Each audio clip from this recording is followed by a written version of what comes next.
Oh, it's a Jonah. Hello.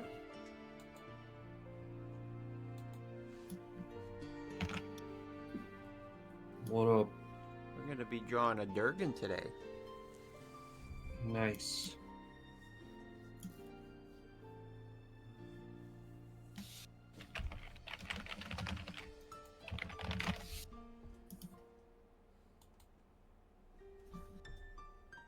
And I managed to make another character in Hero Forge. I saw it was Life Arrow. Yep.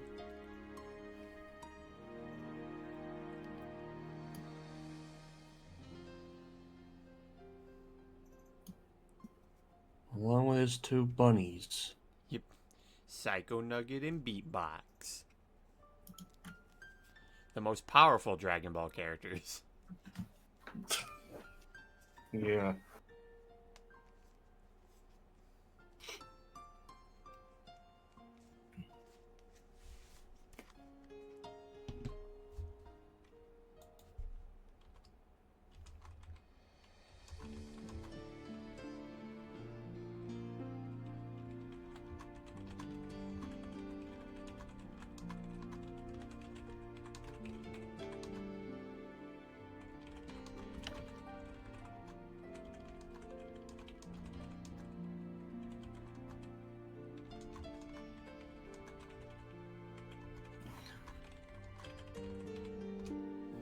Oh shit. Welcome to the Gulag. If you survive, Hey, Kendall, thank you for following. Hey, Kendall. Oh, Dewey just showed off the reveal of the new Panty and Stocking series. Hey, The bitches are back. that they are. It looks like Scanty and Knee Socks are joining with them.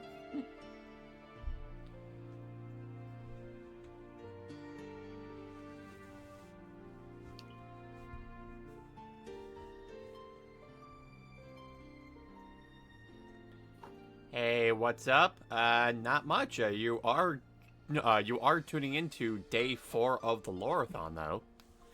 We'll be talking about a dragon. Also, happy Independence Day, everyone. Yep.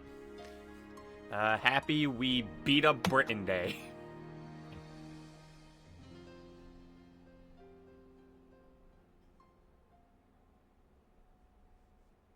Wasn't it because, like, the king of Britain was being a dick towards everyone or something? No, that was the day of the when America was able to break away from Britain's colonization. Oh. Yeah, we won the American Revolution and then got the Declaration of Independence. Oh. I must be thinking of something else. And that's why July 4th is also known as Independence Day, because that's the day we got our independence and formed the original 13 colonies. Right. But then they expanded even more. Yep. You decided, hey, you know what? We'll do what Britain did to our colonies, except we'll do it better. Except we really didn't. And a bunch of people started getting kicked out of their homes and getting killed because of it. So good job, America. Happy blowing up fireworks day. I'm happy I got the day off today. Hey, what a coinky dink. Me too.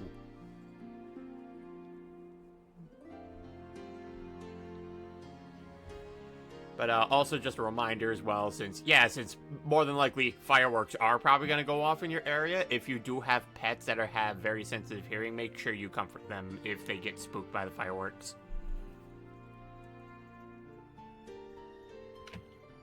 Yep, I might hear a lot of fireworks in my area as well. Who knows, I might be streaming long enough for you guys to probably hear some going off in my area. Because I don't gotta go to work today, so I can stream even longer, which is actually pretty good, considering that we're going to be working on a whole entire dragon.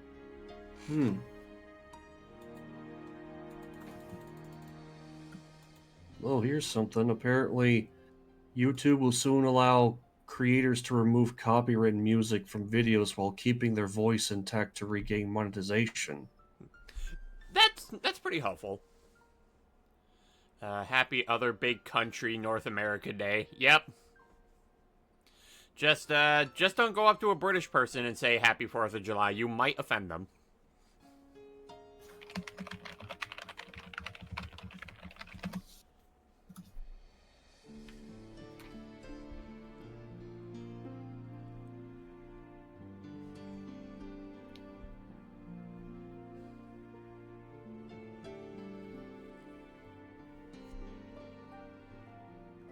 Alright, there's an ad break in progress. You guys have fun with that, but you know what? It's pretty good you have it at this point of time of the stream and not later. Granted, you're probably going to get them later. But at least it's not barging into the introductions.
Alright, welcome back from the ad break, everybody.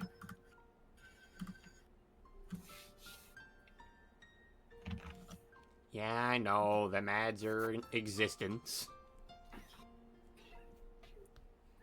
Fuck you, advertisement. The only way to stop those is to subscribe.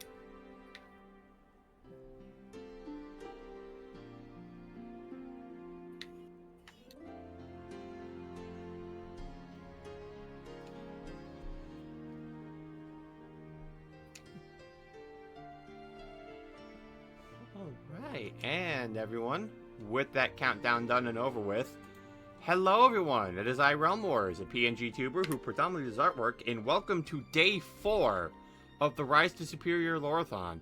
How about I get paid for watching ads as compensation? You know what? I guess that also works. But, unfortunately, I'm the one who gets paid by you guys watching ads. That's how it works on Twitch. But, anywho, as I mentioned, welcome to day 4 of the Lore-a-thon. The last couple of days, we were working on a piece exclusively to the main character, Kamiko, and then we ended up working on Twilight's reference sheet, which did in fact get finished. Give it up for day 4. Thank you, Pikmin. Thank you for that. But yeah, we ended up getting Twilight's reference sheet made. It is in fact finished. I did post it up on the Twitters in case you guys haven't seen it. So her thing is ready. It literally took just doing a couple of small tiny things and then bam, it was done. Day 2 has in fact been uploaded on the YouTube. So if you did not catch the first 2 days of the Lore-a-thon, you can in fact end up catching them there. I will be uploading day 3 a little later today. especially since I will have the time to do so, because I do have the day off today, so I can actually stream a bit longer for this. And it's actually rather good that we do so for this, because for this one, we're going to be working on a whole-ass dragon. He's a rather important dragon, especially to the story. And so, as we get ready to work on this guy, I believe it is time to start switching up the playlist to better match this character that I'm working on. And just a bit of a forewarning for you all. This one's probably gonna be one of the more, let's say, dour characters.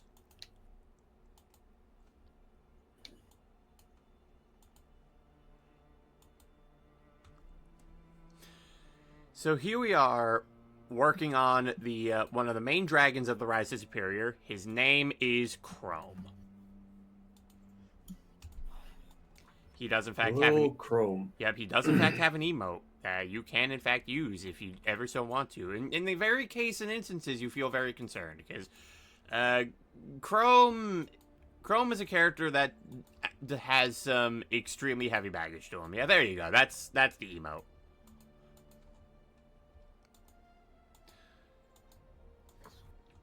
And if he looks very familiar to you, congratulations. That's on purpose.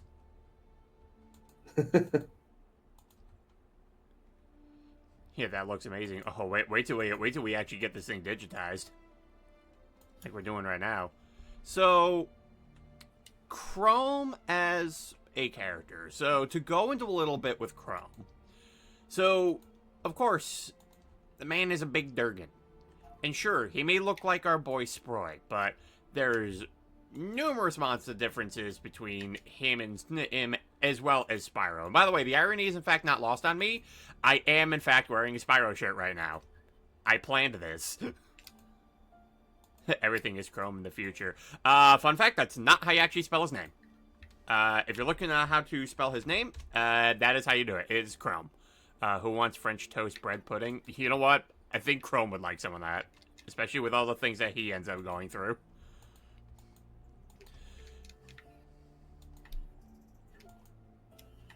So, the playlist that I basically got together for Chrome is, a lot of it is just very, dour, soft playing music that tends to speak a bit more emotionally. Bread pudding for Kitty? No. But that's mainly because Chrome is a character whose greatest flaw with himself is that he has immense amounts of self-doubt. He is someone who, a majority of his life, he feels he hasn't accomplished anything. And a big part of his thought process in that, and why he thinks that he hasn't accomplished so much in anything, is because the other dragons he's surrounded by have done so many considerable things for the Dragon Realms itself. Oh, hydrate, thank you. I shall.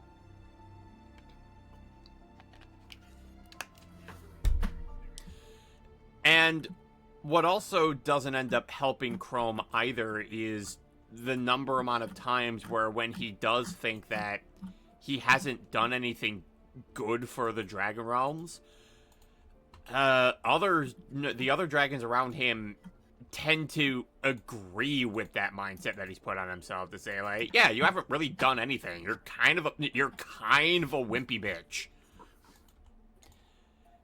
And Shit.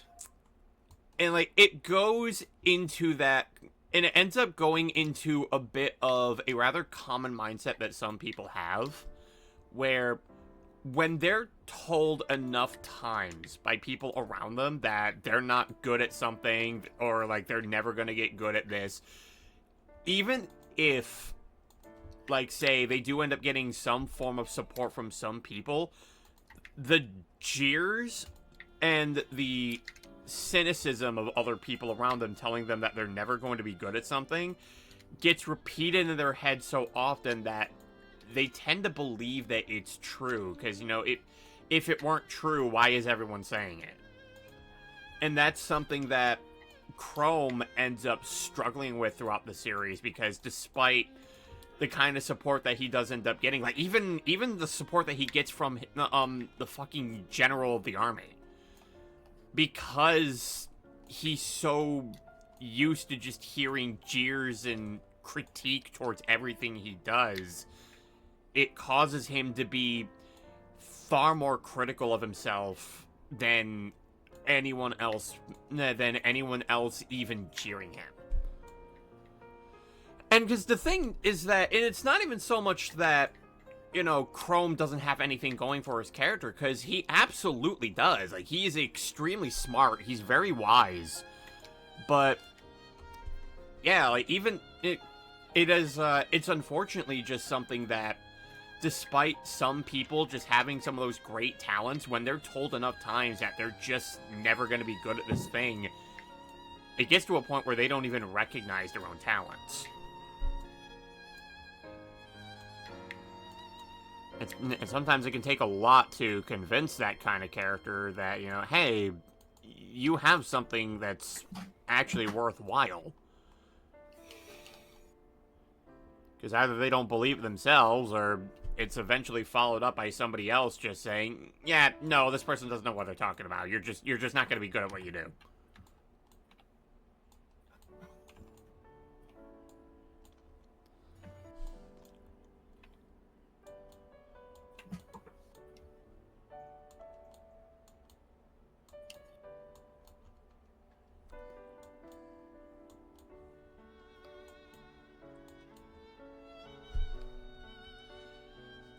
Again, it's part of the big reason why I have the playlist the way that it is, because Chrome is a character that is heavily dictated by his emotional states.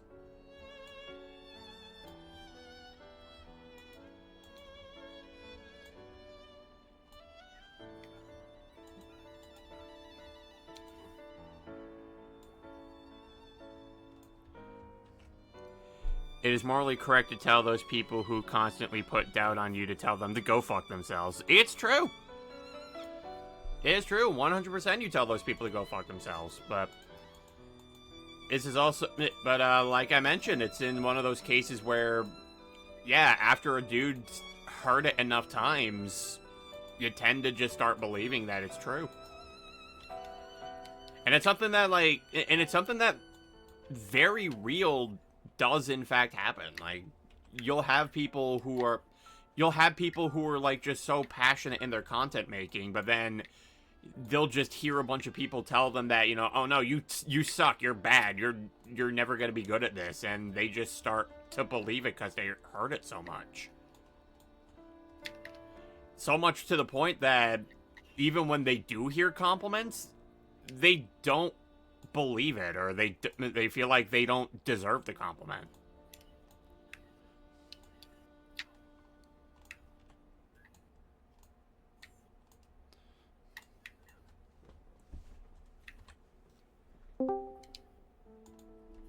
Hello there, Pikmin. Oh, there. Hello, Chanazard. Big mood. Oh yeah, Chrome 100% is a big mood.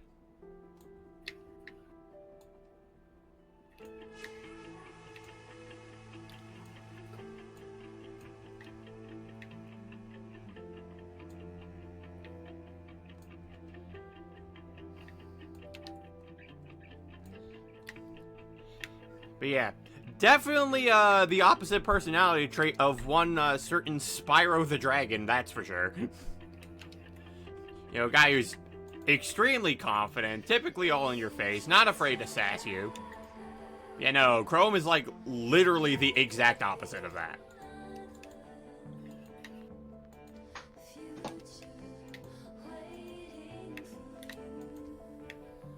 In fact, I even have that I even, like, have a bit of that just even incorporated to just how his horns look.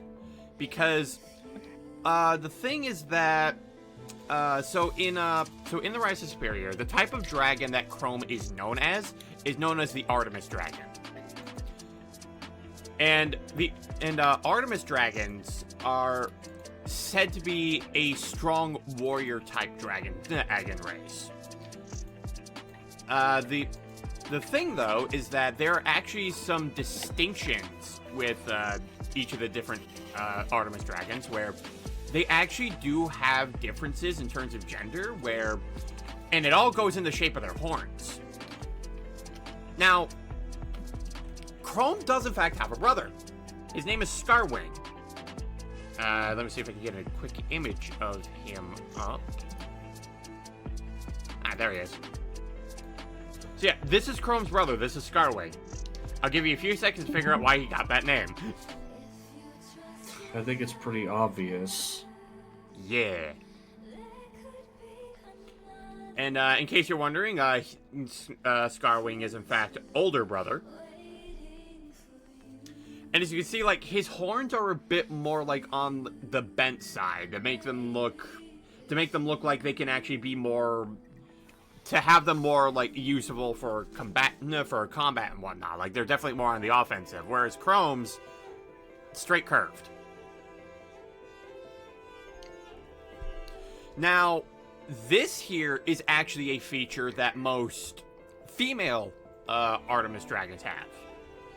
But despite Chrome being male, he was actually born with what is commonly seen from female Artemis dragons. Which, because of this, it ends up reserving as his horns end up not being used so much for offense, but they feel more so like defensive, like they're better for parrying and whatnot. So it shows Chrome is definitely much more on more of a defensive fighter than, say, an offensive one compared to his brother.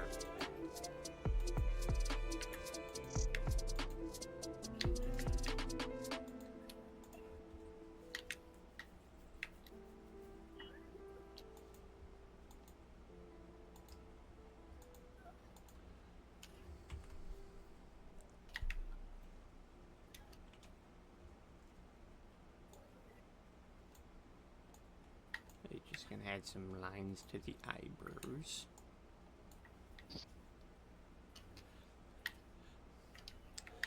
That being said, I will also mention when it does come to drawing Chrome, I do in fact have a postable Spyro figurine. Whenever I do need to, like, okay, so how do I need Chrome looking here?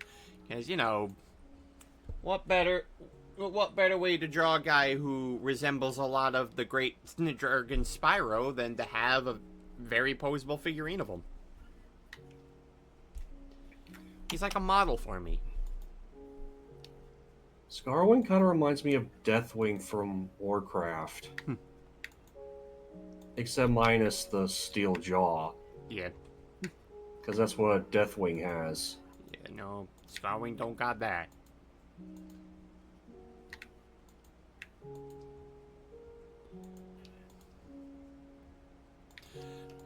And on top of that, I will also say, too, another one of Chrome's great talents as well as a dragon is that he is extremely well-versed in magic. Like, this guy studies and reads those books, and he vastly understands how magic itself works. In fact, the two elements that he has mastered are fire and ice. You know, again, aside from being another Spyro reference, because Spyro also breathes fire and ice, the idea of him learning how to actually use a complete opposing element to what he was known for, being fire, is he basically got the idea of mastering ice by basically describing it as reading a book backwards. Basically, anything that you would do to utilize fire magic, you do the opposite for ice. I see.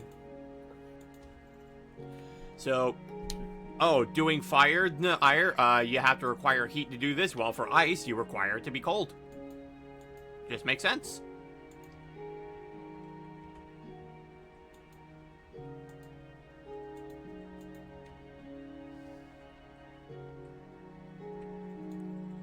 But again, unfortunately for Chrome, you can shower him with all the compliments that you want. He doesn't know how to take them, nor does he think that they're legit. But, like, I do want to mention, it's not so much that he will dismiss them. Because he doesn't. He doesn't outright dismiss them. He just doesn't know how to accept it.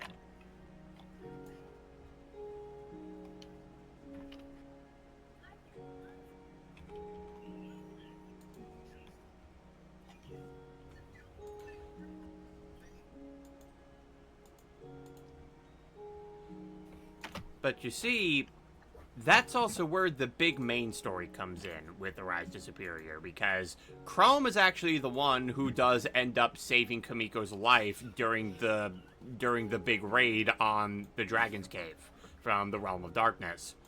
So he ends up being able to escape with Kamiko. He ends up being able to deliver him to a human caretaker.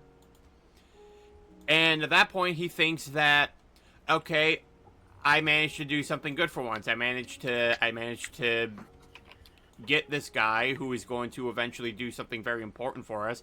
I managed to help him survive and get raised by a loving person. News would then come out that the person that was caretaking Kamiko ends up being killed by one of the people who attacked the Dragon's Cave alongside the Realm of Darkness. And it's at that point Chrome feels extremely guilty, because he pretty much thinks, I'm the reason this person was sent to death because I gave them the kid. And now both her and the Superior are now dead, and he starts blaming himself for that. He thinks that's his fault.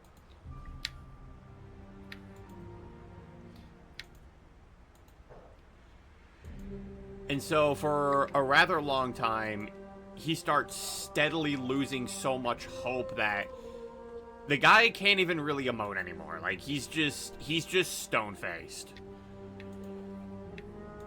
The only thing that does end up snapping him out of it is just this small glimpse that the Superior might still be alive, that he might have actually survived, that he's still out there somewhere. And so Chrome, with that kind of desperate determination, because if he's still out there, he thinks that's still his chance to be able to turn things around and make things right for himself.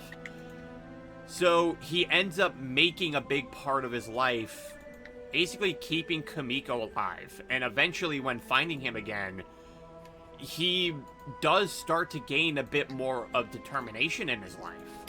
And starting at that point is where he becomes much more protective of Kamiko. He starts becoming more of a father figure to the guy.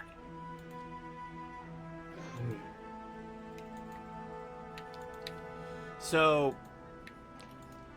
in a way, it's pretty much... So the kind of dynamic that ends up happening between Chrome and Kamiko is that Kamiko essentially is trying to...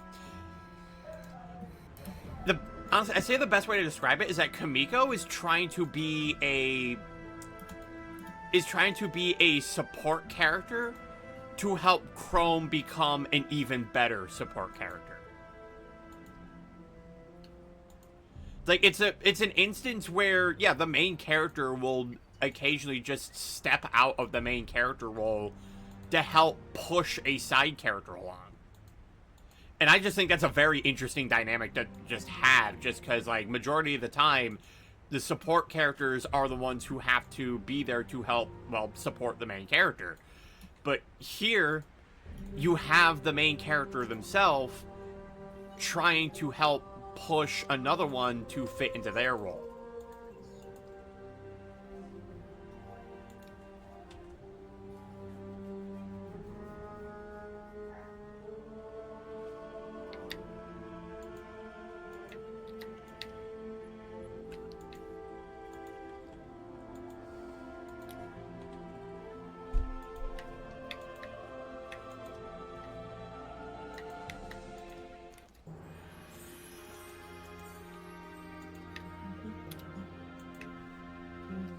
And like I also mentioned, Chrome is in fact a big bully. In fact, actually, if you guys want an appropriate scale.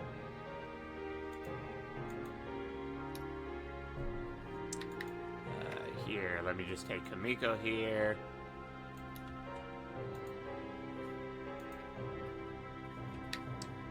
You wanna know how big this guy is?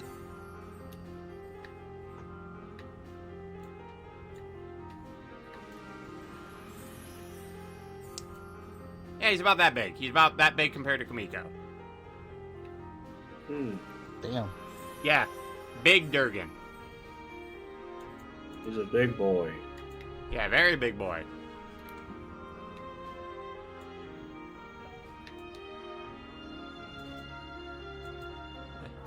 Hello there, Crystal. Yeah, welcome to day 4 of the Lore-a-thon. We are working on possibly one of the more depressing characters in my series. Say hi to Chrome.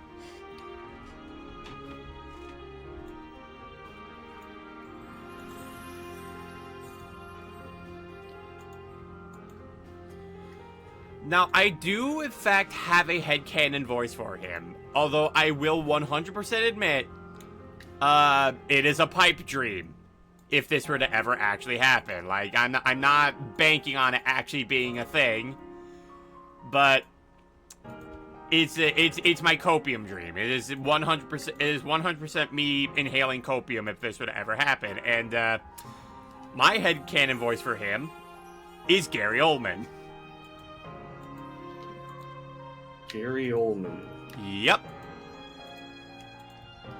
Some of you may know him as Lord Shen from Kung Fu Panda 2. He was Commissioner Gordon in the Christopher Nolan Batman trilogy. So, like, Batman Begins, The Dark Knight Rises. Like, yeah, that was Gary Oldman was Commissioner Gordon. But specifically, because you know how much I adore referencing Spyro, Gary Oldman was also the voice of Ignitus in the Legend of Spyro trilogy. In fact, Ignitus from the Legend of Spyro trilogy does play a lot of inspirations towards how it is that I portray Chrome, because Ignitus, when you do first meet him in the Legend of Spyro trilogy, kind of also has a bit of that hopeless demeanor about him, that so much time has passed since, you know, the Purple Dragon was born, that he didn't know if the world could still be saved even if he did come around. Lo and behold, Spyro did in fact still come around, but even despite that, he thought, you know, it's too late to save everything. Like, we've already lost this war to Malifor. Chrome is basically just kind of that, but dialed up even more. Because aside from just feeling like a lot of things in his life are just hopeless and unable to be fixed, he blames himself for a lot of it.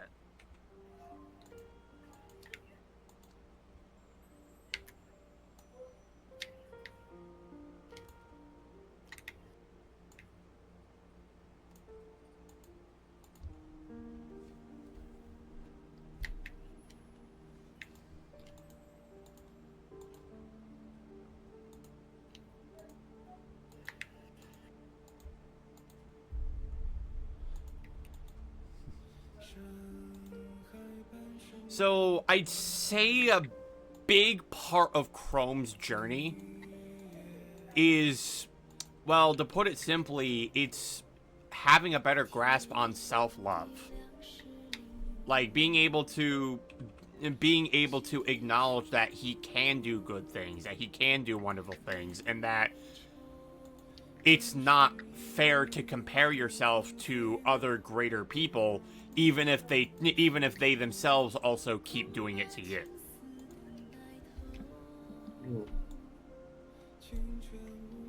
Poor guy. Yeah.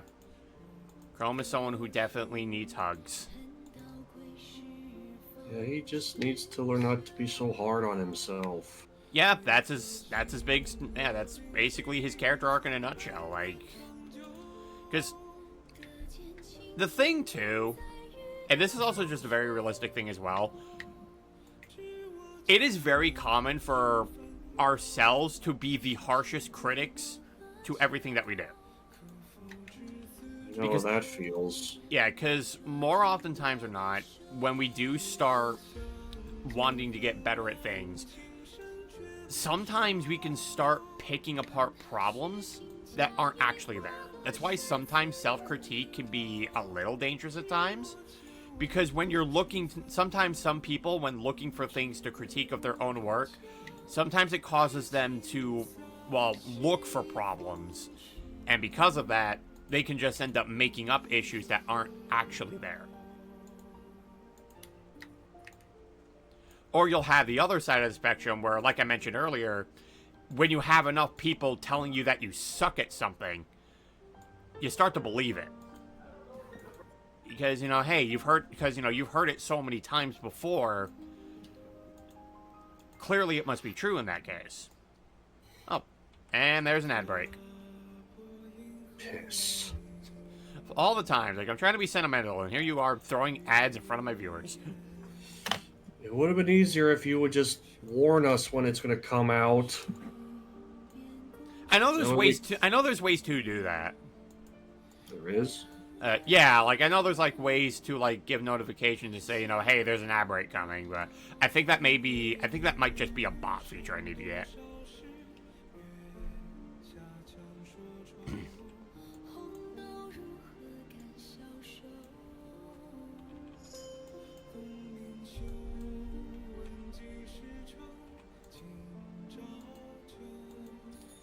Yeah, I shall see you guys after the ad break. It is almost over. From the looks of it, we got almost about 30 seconds left on it. Okay, now we have less than 30 seconds on it.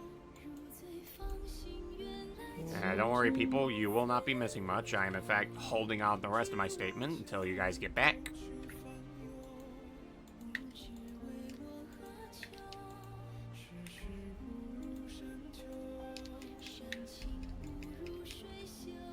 Let's get a bit of the neck.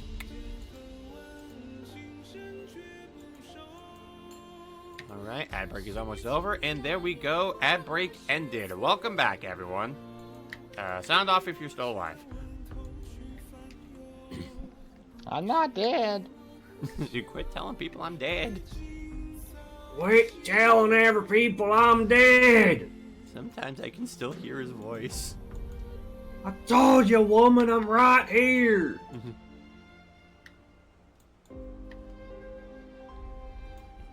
Yeah, welcome back, everyone. I hope you enjoyed the ad break.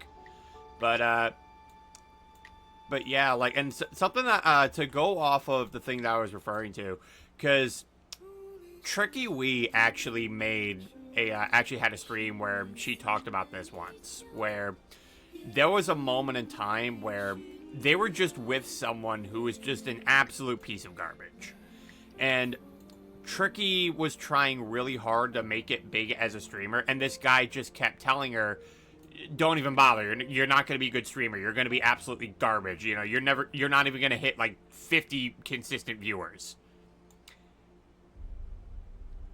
And now look at Tricky.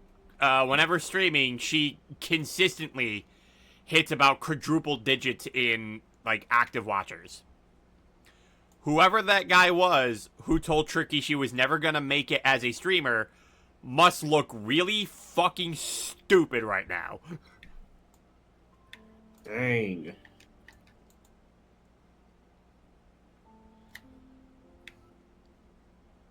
But the thing that sucks is just that, yeah, those people just exist. They just exist to be scum to people. Was it because they're afraid they will become better people? Is that why they insult them? Honestly, I think a lot of it stems from jealousy.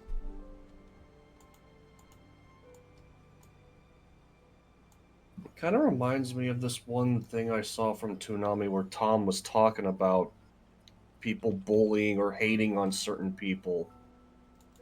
Yep.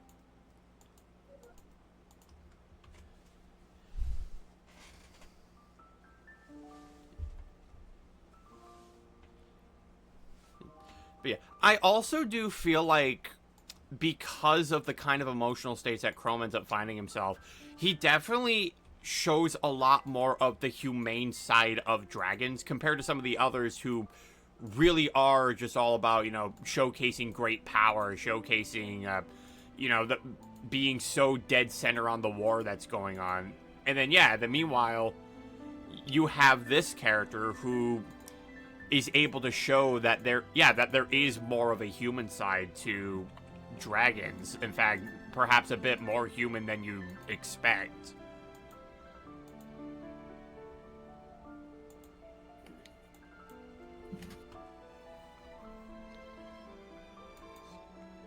There we go.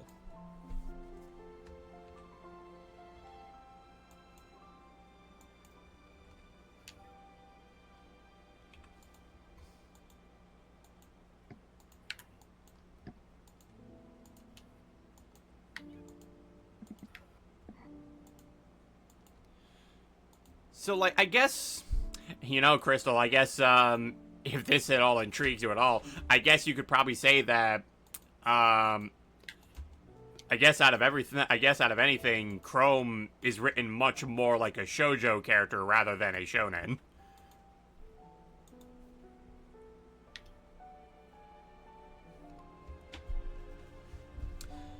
Just hold on. I'm actually going to take care of a couple of things on the side here.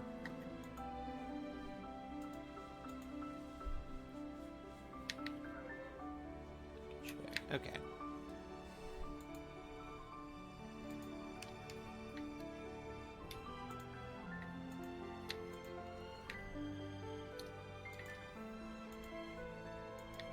Yeah, don't worry. I'll get back to things. I just wanna do a thing in a window I have open.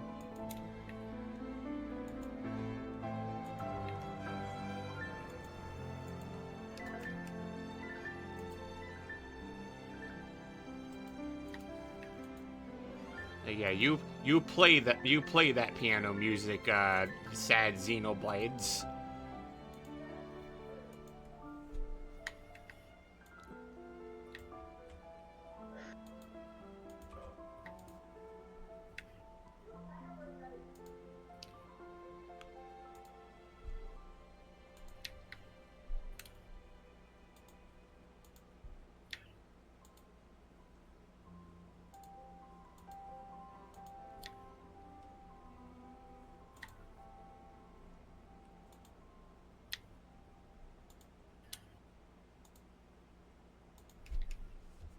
Very nice. Very nice indeed.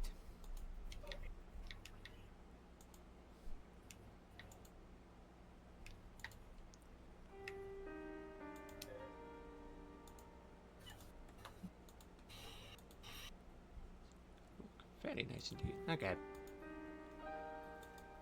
Alright.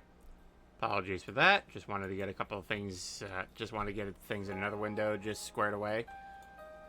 Alright, now back to the big boy.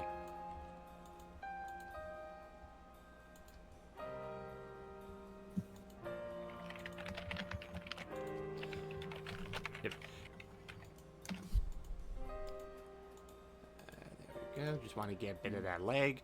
Now, while I did mention that a big part of like Chrome's character is that I did pull a lot of, say, Ignitus from the Legend of Spyro trilogy, I also wanted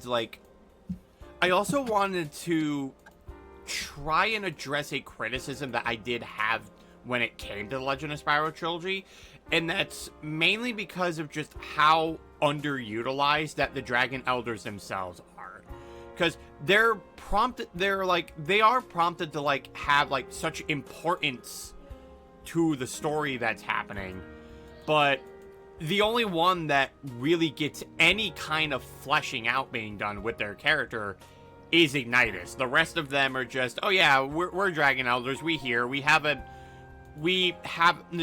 dynamic sometimes, and that's just kind of it. Like, they're very underutilized, and I wanted to see if I could address something of that by adding a bit more to these characters that warrant them the screen time that they end up getting.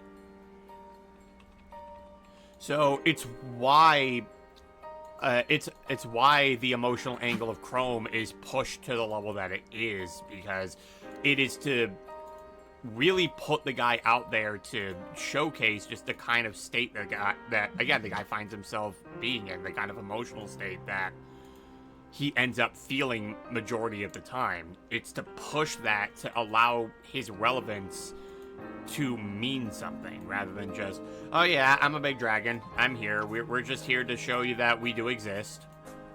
Because again, that was a big problem with the Legend of Spyro trilogy. Like, you got one that was relatively fleshed out, but then the other ones, Voltaire, Cyril, and Terrador were just kind of left hung to dry.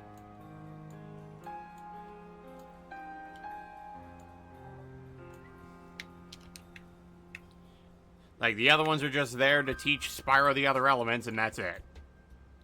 Like, nothing else to their character exists. That sucks. It does. That's something I'm hoping to fix with my Durgans.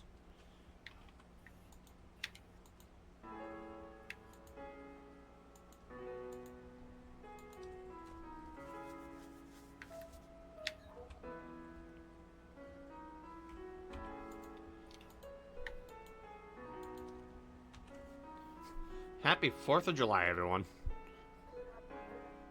America. Yep, America, where we draw a dragon in desperate need of therapy.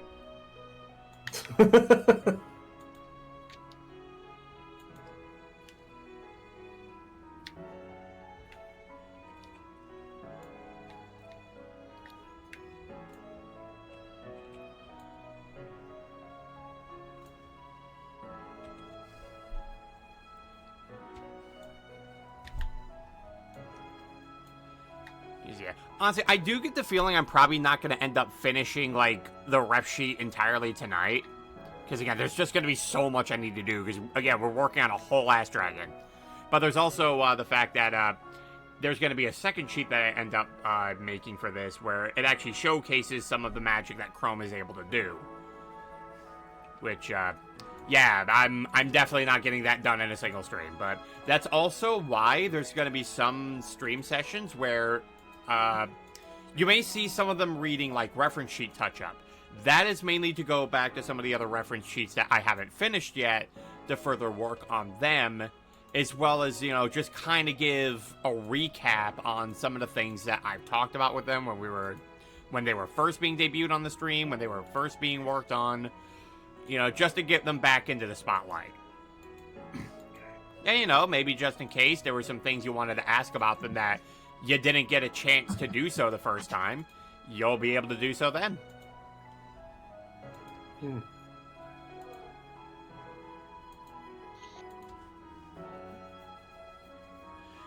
Yeah, there are other things that you do want to ask about Chrome at all while he's the current talking point. You certainly can do so.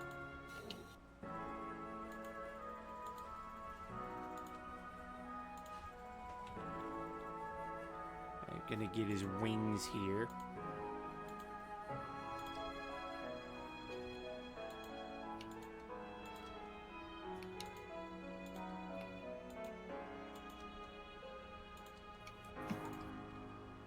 But yeah, like, is there anything you're curious to know about the big sad Durgan?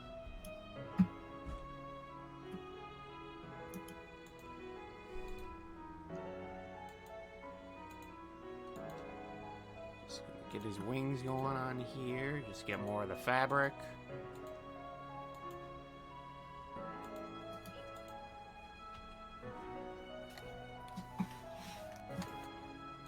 And actually, if I can go back to this thing, because I have, okay, oh yeah, I did in fact have that. Yeah, Chrome is about, yeah, he's about 230 years old. He's actually one of the younger dragons in the series. Yes, believe it or not, 230 is in fact young for a dragon.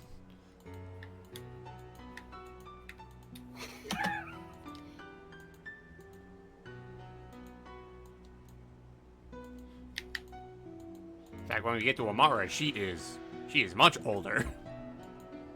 Way, way older. and quite strict. Oh, absolutely. Because the thing about dragons in the Rise to Superior is that, the dragons in Rise to Superior I like to refer to as being semi-immortal.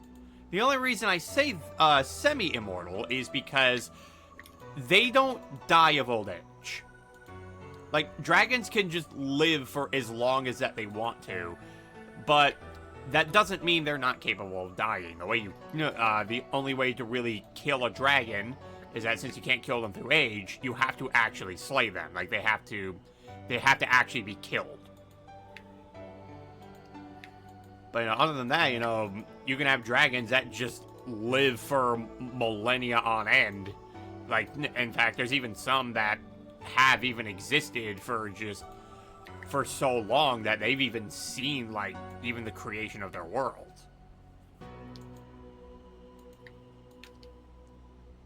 So yeah, they live for a long time. It's why I'd say 230 is actually pretty young for a dragon.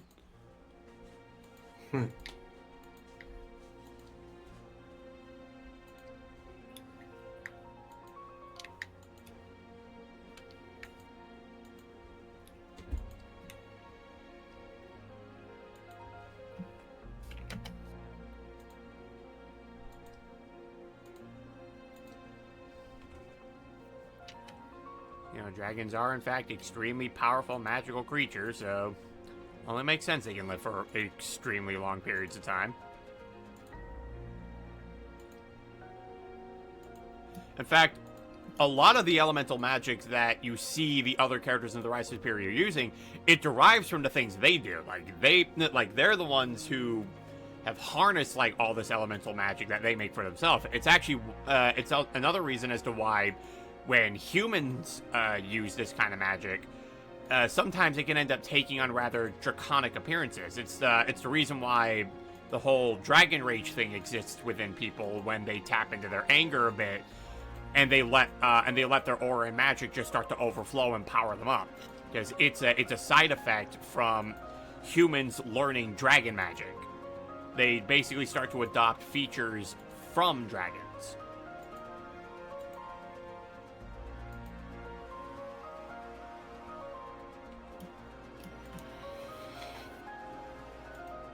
There we go. I'm also going to try doing something a little easier too, just to make actually coloring chrome much easier to do. So I think I'm going to actually not do too much of the scale work now. And then once he's colored in, then I can just draw the scales over his body. That'll make things easier. Work smarter, not harder, guys. Be smart like Chrome.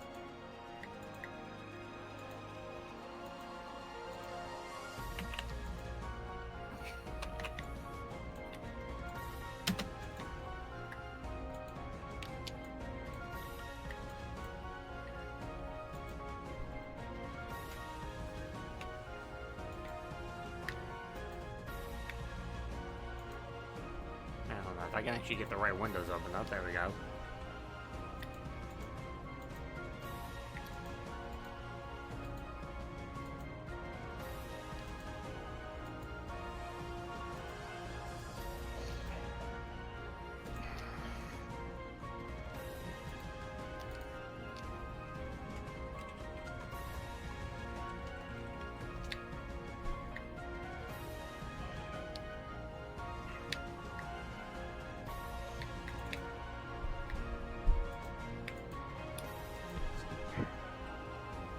Get a bit of the leg heal.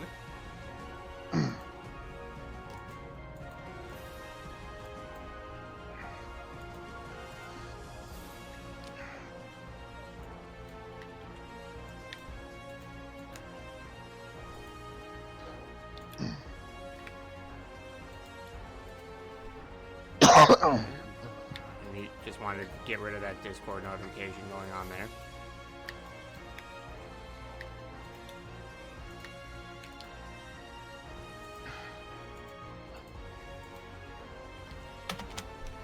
Let's see, how are we looking to? Ooh, that's looking pretty good.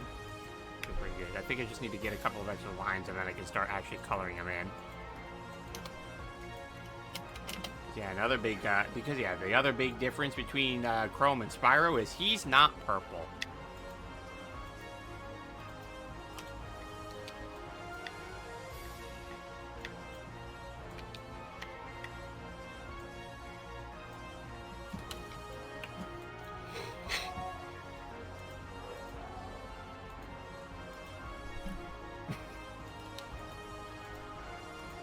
legs going.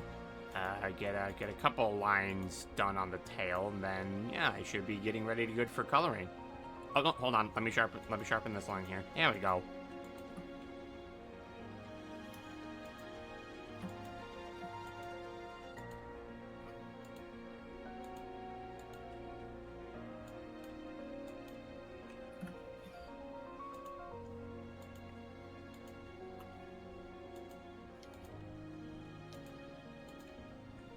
But yeah, one thing I will say, though, about Chrome, though, is that even though he does have a lot of issues with self-confidence, he can, in fact, still fight. Like, if he feels motivated enough to stand his ground, he absolutely will. Because, again, it's not that Chrome isn't an entirely useless character. He just has trouble accepting that he can actually do good things. Mm.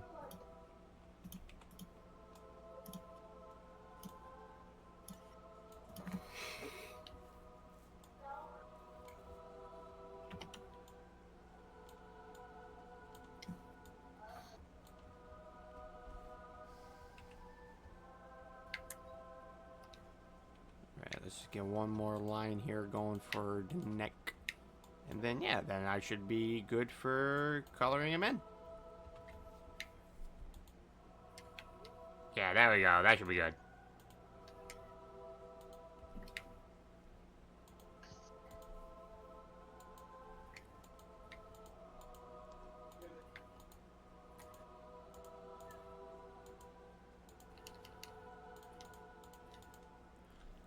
And then once we do that, then that's when I start to scale up his body. Because he is a Durgan.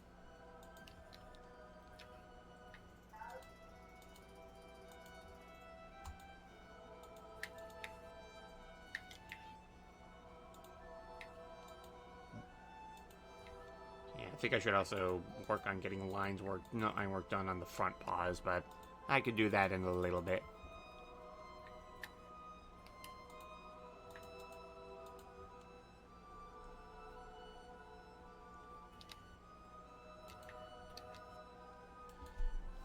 But yeah, he's blue. He's a blue boy.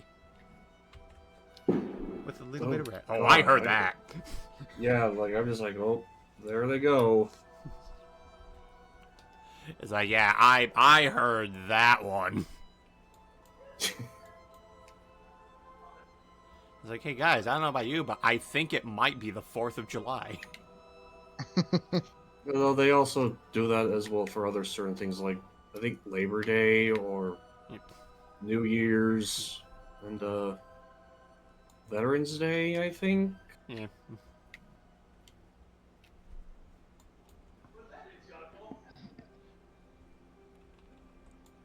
Like, hey, Britain, want to hear the sound of victory?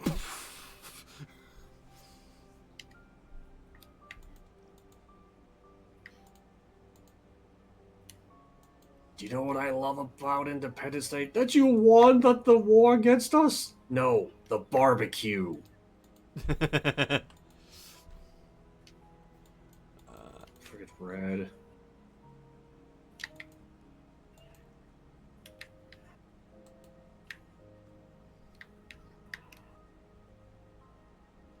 Okay, yeah, as I do. Let's get this. So yeah, you want to get the correct shade of red for the spines.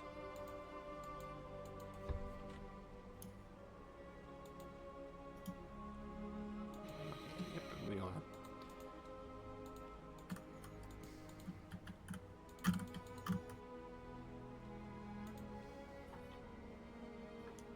Here we go. Let's get the work on that chrome done. Oh, I should also get the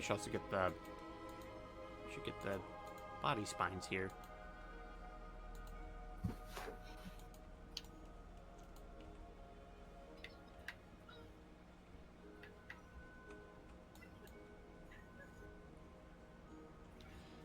But yeah, he's got some blue and reds in him, just because, you know, again, his only two elements that he uses are fire and ice. So, color schemings.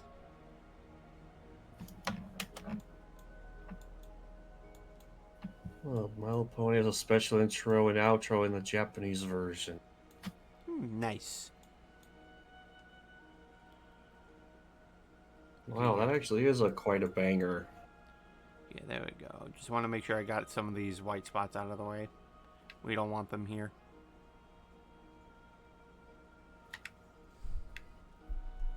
Like, Chrome already has enough white spots going on in his life.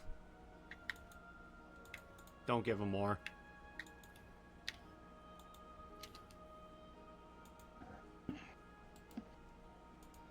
Okay, then yeah, then for these are for the wings. Hold on, let me get the select brush. There we go.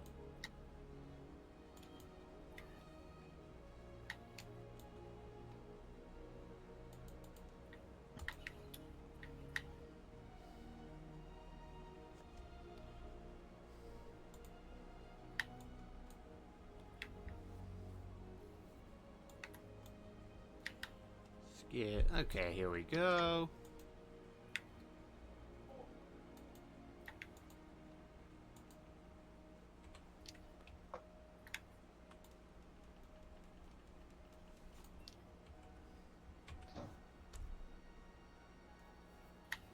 Yeah, he's coming along well. I mean, physically, I don't know mentally, though. He's still kind of hurting there.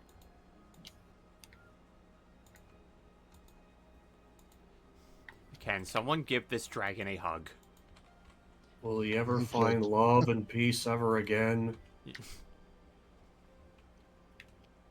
Well, I don't think it's more so he wants to look for love. He just wants to... I think more than anything, he just wants peace of mind.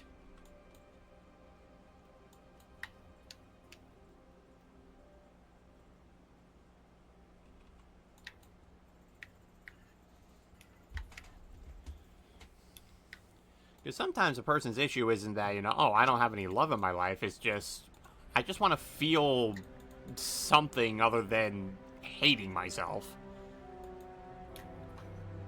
Yeah. I know I get that feeling mostly every time in my life. Like, so much negativity. I don't want your goddamn negativity. I want something that makes me happy. Yeah, it's something that a lot of us end up facing against, because there's just so much that end up bogging up in our lives that just take the fun out of things. And in the case of Chrome, it just doesn't help that his life is just constantly surrounded by that, either by other people just constantly putting him down, or just him agreeing with it. Poor guy. Yep.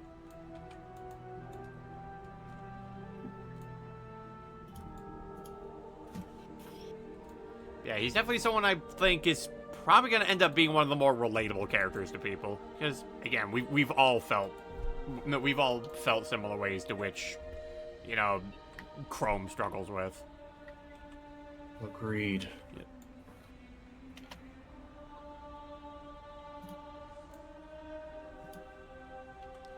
Oh, hold on. That might be a bit too spherical.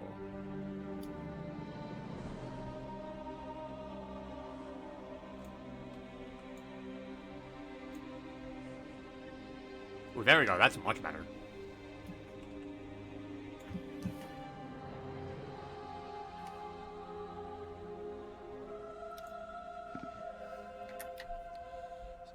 Okay, cool. So yeah, that's the basic color scheme for Chrome. And now, to make things easier for me, now I'm going to start doing the scales.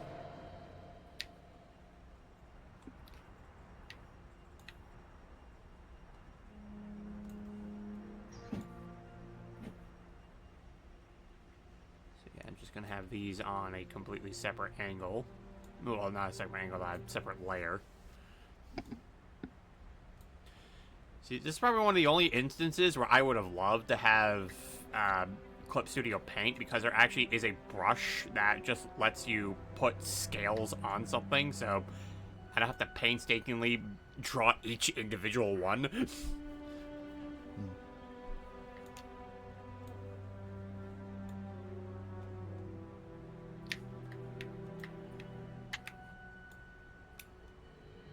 Like, there's not even a brush texture on SAI that even lets you apply scales to something. But if there is, I'd love to have it. Because it would make things so much easier.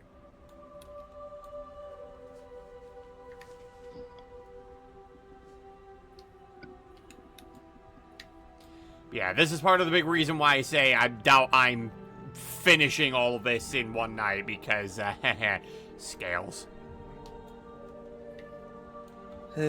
I'm in danger. Like, big lizard has lots of scales. Oh, and there goes the ad break. Have fun, everyone.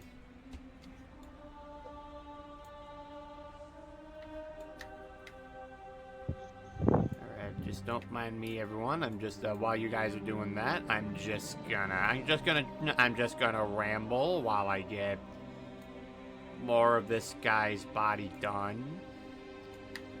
It'll make for compelling commentary when the VOD eventually gets uploaded onto YouTube, I promise. I'm a very talkative individual, if you couldn't tell. Right.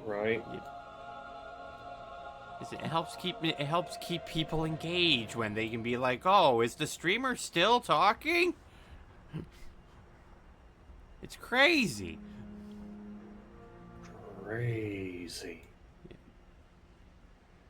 Like, I can't believe it. He hasn't shut up for the past hour or so.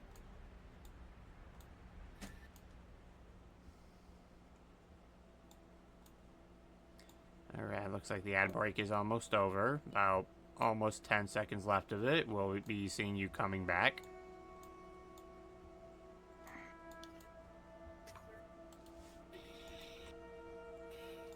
Just get that little white spot there, because I just noticed it. Alright, ad break is over. Welcome back, everybody. I hope you enjoyed the ad break.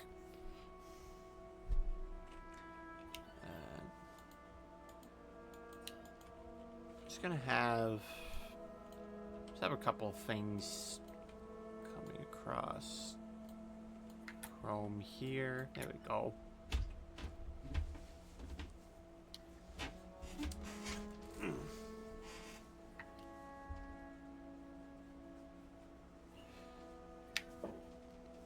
I just needed it just scratch for a little bit. There we go.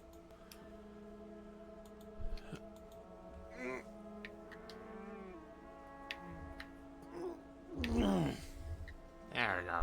Stretch. And I didn't even need a channel redeem for that.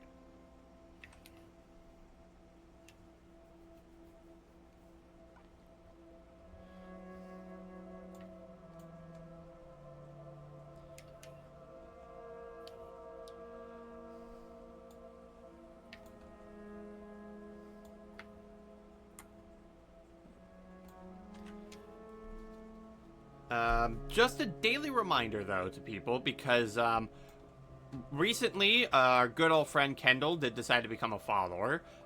We are, in fact, if I can check down below, so we are 36 followers away from hitting the 200 follower goal.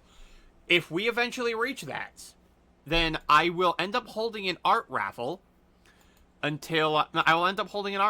where whoever wins the raffle will end up getting a free art piece of Kamiko fighting whoever they want him to fight. So that this guy you see here, this avatar that's bouncing whenever I speak, yeah, you get a free drawing request to have him fight whoever you want to if you win the art raffle. But we got to get to 200 followers for that to happen. So if you end up if you're looking at this content, if this is something you feel like you might be engaged with, if it's something that's up your alley, if you like what I do, if you just like me, because we also do other things aside from that. We occasionally do some video game streams and whatnot, but if those are things you like, by all means, feel free to drop a follow. And then the closer we get to that goal, the more likely chance that once you get submitted into that art raffle, you can get a free art piece from me.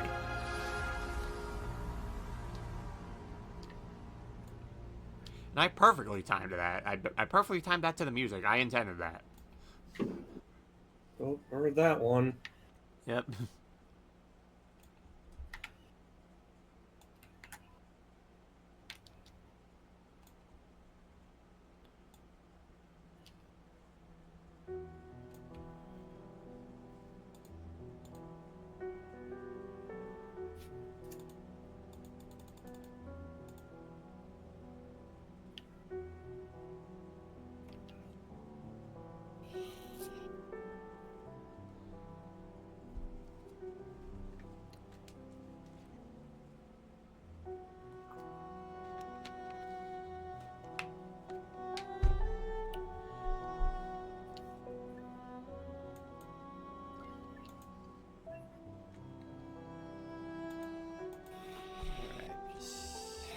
Okay, here we go. Just get more of the scales done on his bodies. The other thing too, to also like accentuate a bit of like Chrome's intelligence, is that if there is also one thing about Chrome as well, it's that he has a very great interest within human culture. So there are times where he has like snuck away from the camp, from the Dragon's Cave, in order to be more observant of human culture. Like, this is definitely like during the instances where humans, again, like, humans weren't supposed to be involved in any of their conflict, but Chrome is also just so interested in learning of their culture that he just kind of sits by as like a silent observer. In fact, Chrome is actually the one who ends up naming Kamiko. Unfortunately, him not, while he may have studied a bit of like human culture, he wasn't entirely certain about the fact that humans also had naming conventions, sometimes based on what sex that they are. So he didn't know Kamiko was a girl name.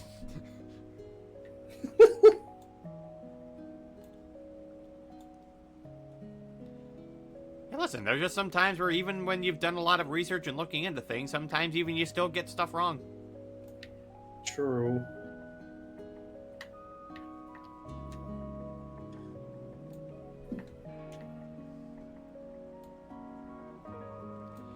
But it's okay, because the name stuck despite that.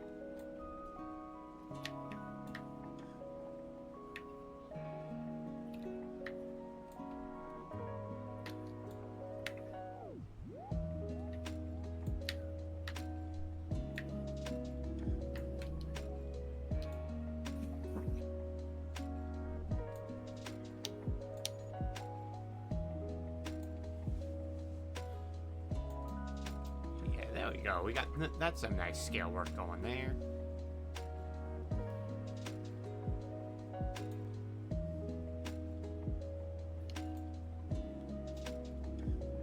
And thank you, virus protection software.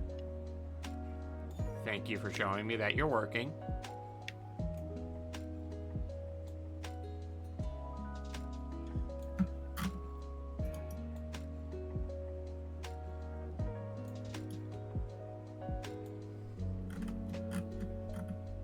You see, Chrome, you just gotta relax. You gotta have an ease of mind. You gotta go with the fishing vibes. You know, you just gotta clear your thoughts.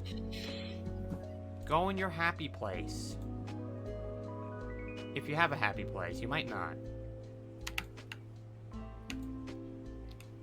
And now we're just sad.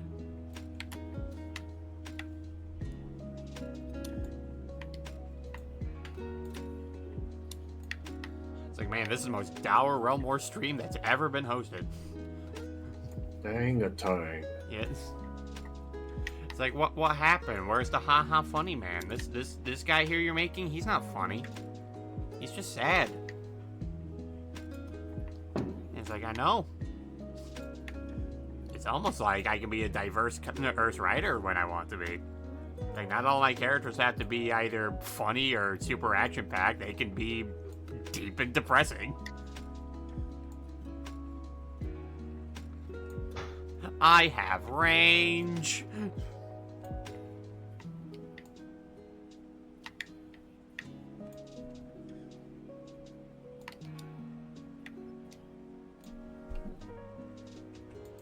And actually, while I am working on this, I'll actually do what I did yesterday. And I'll have the VOD from yesterday downloading. Just so it'll be ready to upload.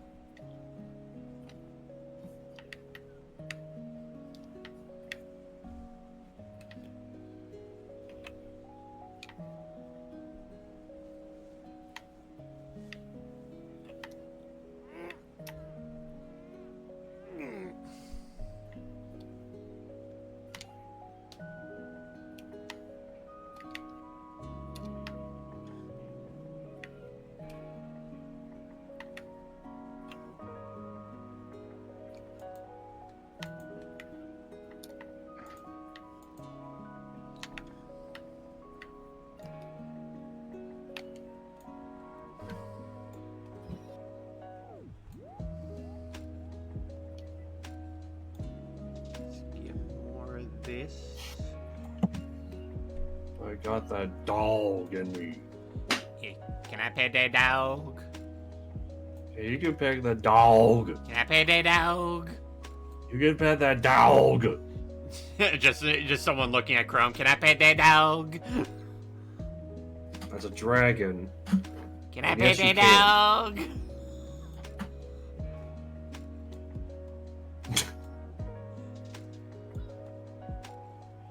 Chrome's just like, they're calling me a dog? Why is he calling me a dog? Yes. Well, clearly I'm not. I'm a dragon. It's like I'm rather big to be a dog, don't you think? Can I pet a dog?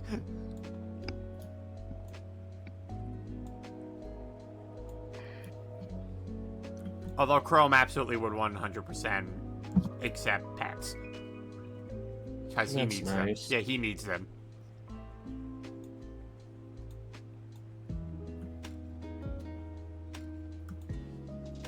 Like, he'd probably be a bit hesitant at first, because it's like, I mean, why do these things want to show me affection? What have I done?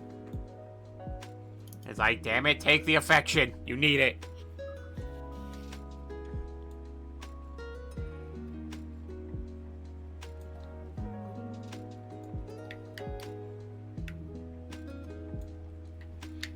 It's like, listen, Chrome, I just need you to tell me, who hurt you?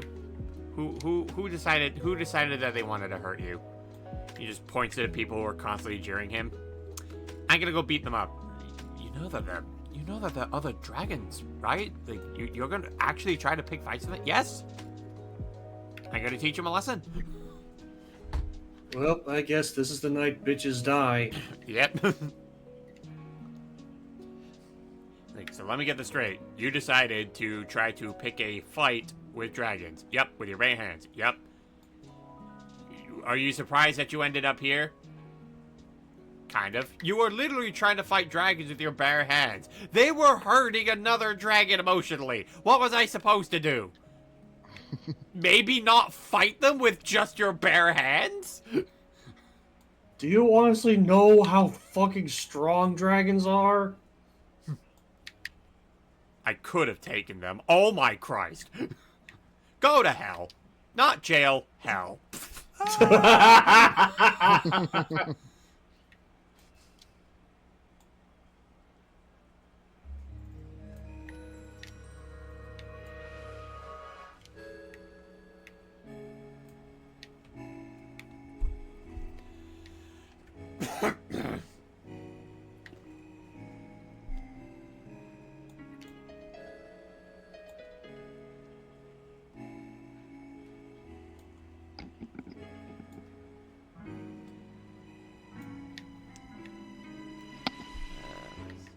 Okay, so I think I'm gonna just get this little bit done here. Gonna get a little bit of work on the legs.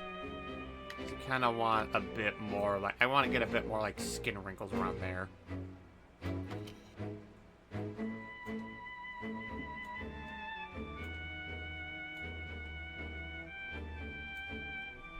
Yeah, I will say, though, like, so yeah, like, the Spyro figurine that I do use occasionally for, like, modeling and referencing for, like, poses of Chrome, yeah, it has a lot of articulation in it. So, like, there's multiple different ways I can have this guy bending, posing, and whatnot.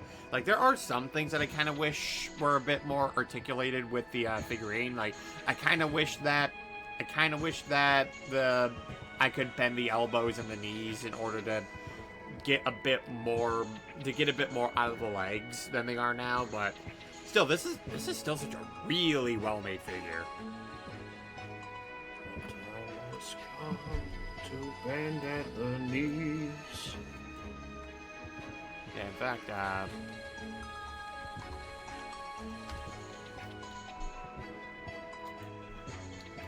fact, for those of you who want to know what figurine of Spyro I specifically use,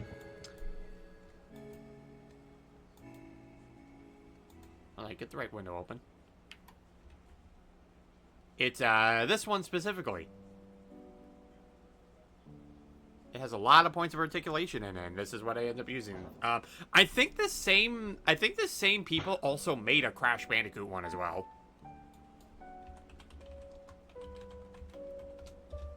Need to see. Yeah, they did. They made another they made a Crash Bandicoot one. They made quite a few of them actually. In fact, I'm pretty sure Kid Icarus actually covered some of these in his Crash Bandicoot merchandise video.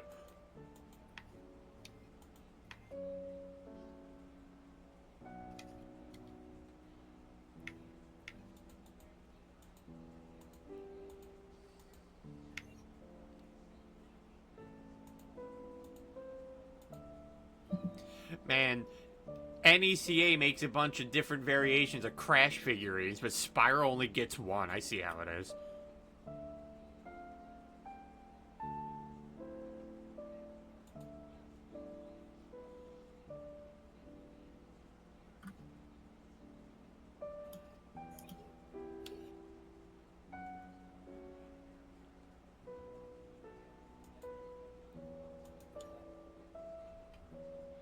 Yeah, it really is a very good figurine. Very good thing. I do love this thing. And you know, on top of that, it's also just more Spyro merch. I love having Spyro merch. He's in fact my boy. It's why he's referred to as Sproy our boy.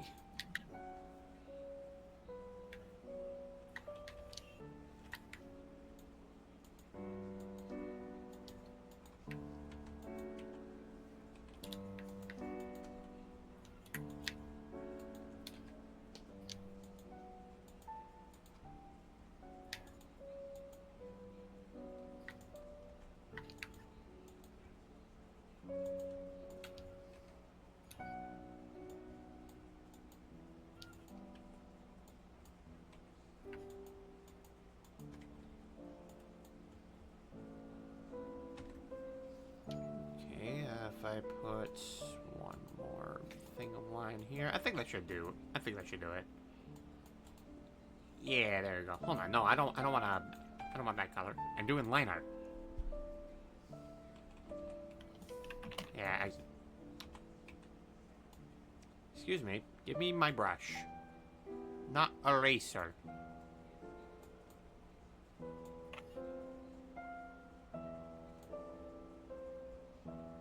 Oh, hold on. I think that brush is a little too thick.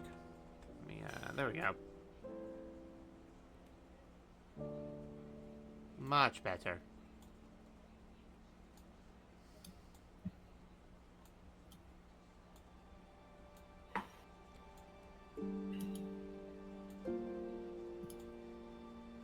Let's just get...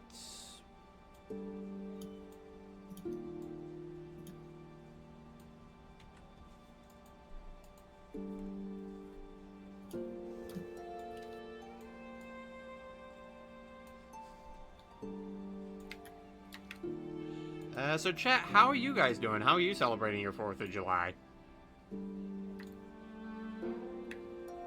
Yeah, notice chat's being a little on the quiet side, so not sure if you guys are either the music to my stream put you to sleep, which, you know, as you can't say I blame you. A lot of these tracks are very peaceful sounding. You probably could get put to sleep just listening to some of this.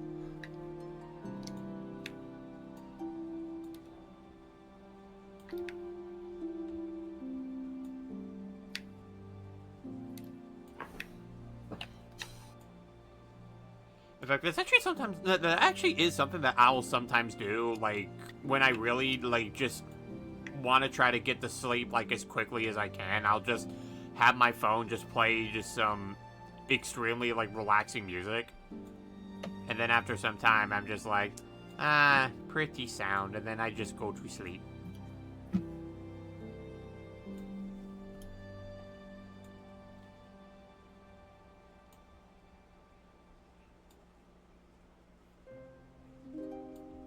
Because there are some sounds that they play at a specific frequency that pretty much allows that they'll play at a frequency that they'll induce a feeling of needing to go to sleep, and then, yeah, your mind will just start going into that, into that state of sleep because, hey, you're hearing a nice frequency that's telling you go to bed, go eat, you're tired, you have big day tomorrow.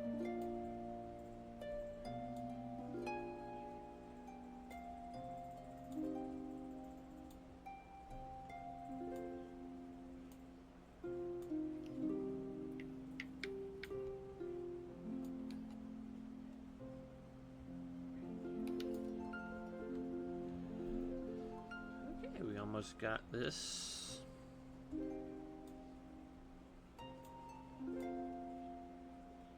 Again, what I would kill to have a brush that just lets me draw scales without having to just painstakingly do this.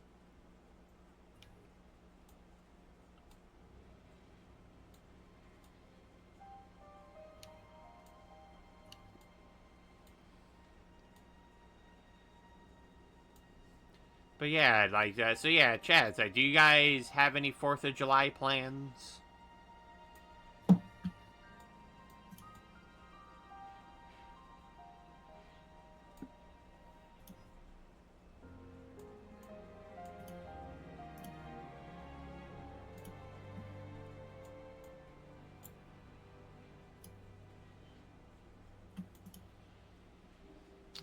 Yeah, I think I'm gonna go a bit closer to the base of the tail with these.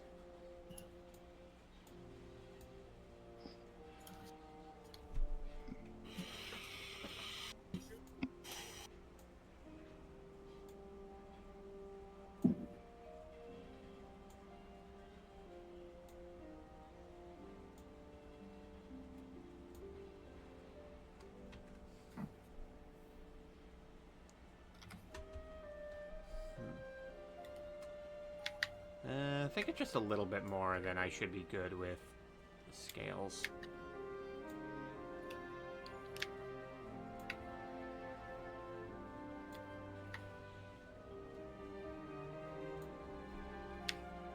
There we go. That should do good. That should do good. There we go. Yeah, that's just the main body out of the way, not to actually get the arms. Well, more specifically, get the shoulders.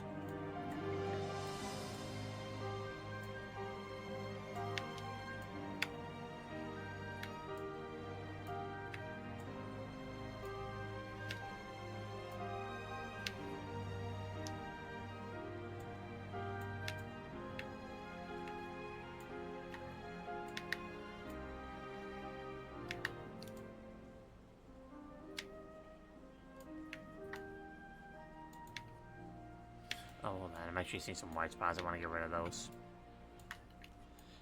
Again, he has enough white spots in his emotional state. Let's not give him more.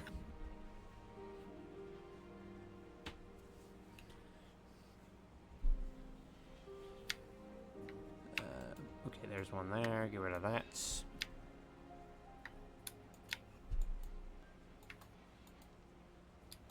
Okay, yeah, that's how I like it. That's how I like it.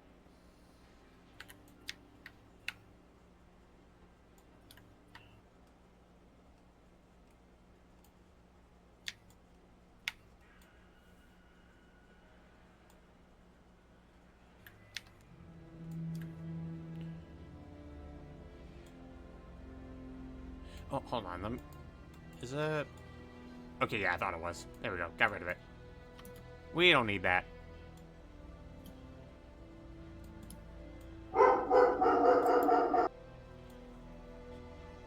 You got that dog in him. Yeah, I got the dog in me. You got that dog.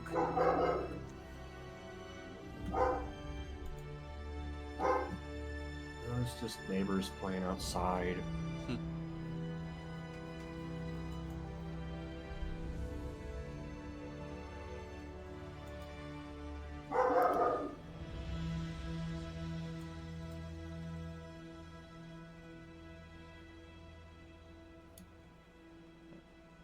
Oh, okay. So, Chris, I just saw what you I saw what you posted in Discord.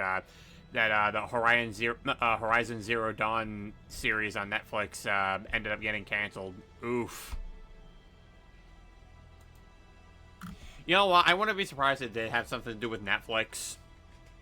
Like that, they tend to make a history of just screwing everything over because they want to. Because sometimes Netflix makes stupid decisions, like canceling like Bone. why? Like what reason? I don't know, and I don't think we ever will know. Unless someone has the balls to convince them to say otherwise.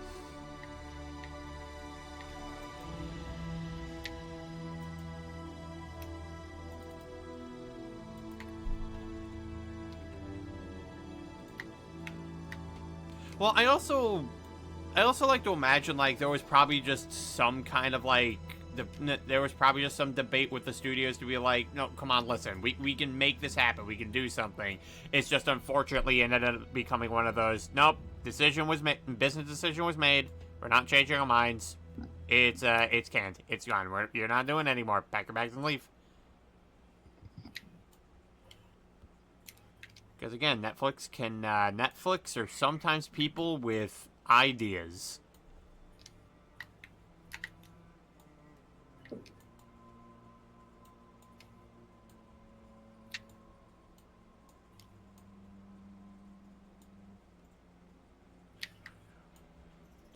Again, like canceling Bone. It was certainly an idea. A stupid idea, but it was certainly an idea. One they will never be forgiven for.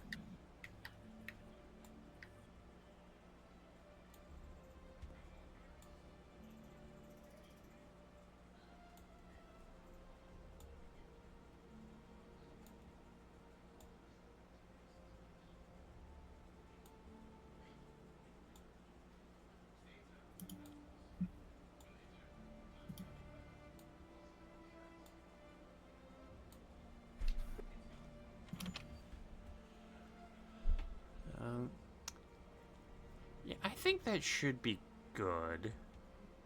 Yeah, I think they... Oh, right. I was also gonna... I was gonna put some lines for the front paws. Because I did not do that just yet. Oh.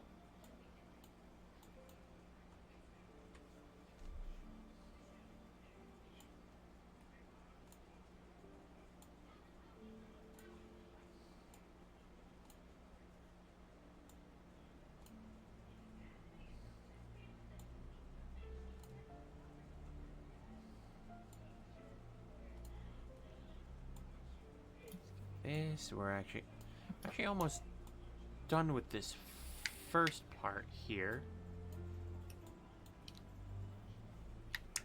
Let's see, anything else I wanted to...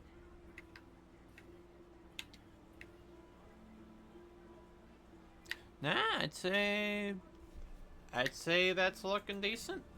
In that case,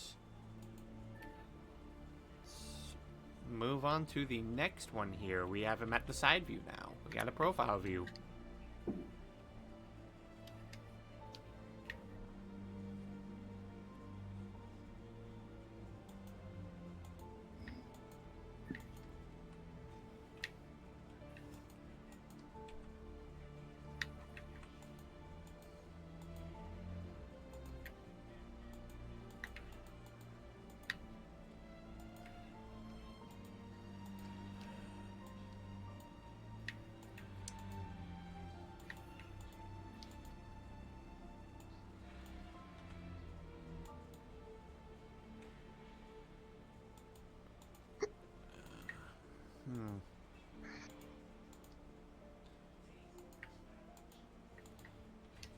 I'm sorry, am just a little bit in the zone here. You know, we're working on a whole ass Durgan. Fair. Right. Ad break. God damn it, stop ruining it for everyone.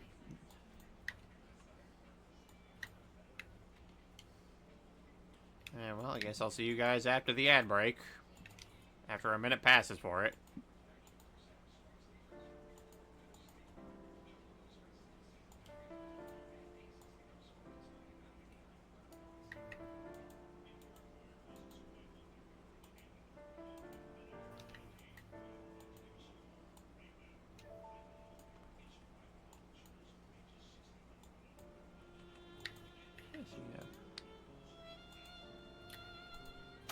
Okay. I was just curious to see what track that was. Okay.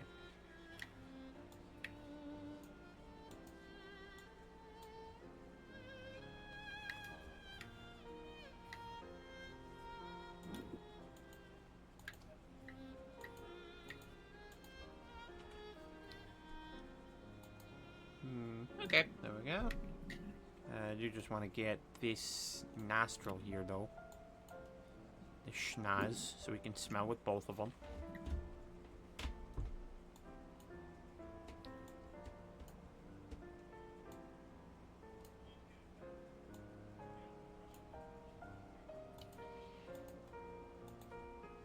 Alright, and welcome back from the ad break, everybody.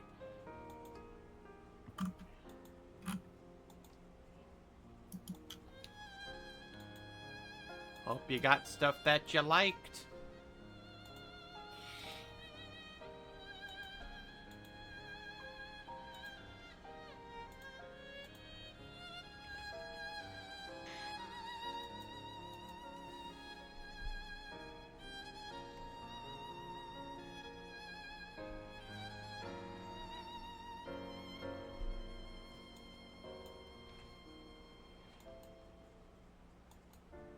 There we go.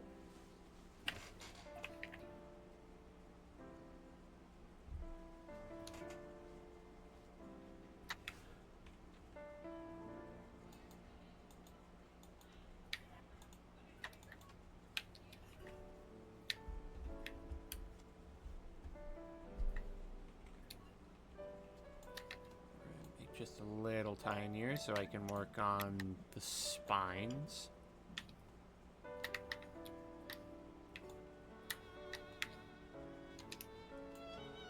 Get the bumpies going.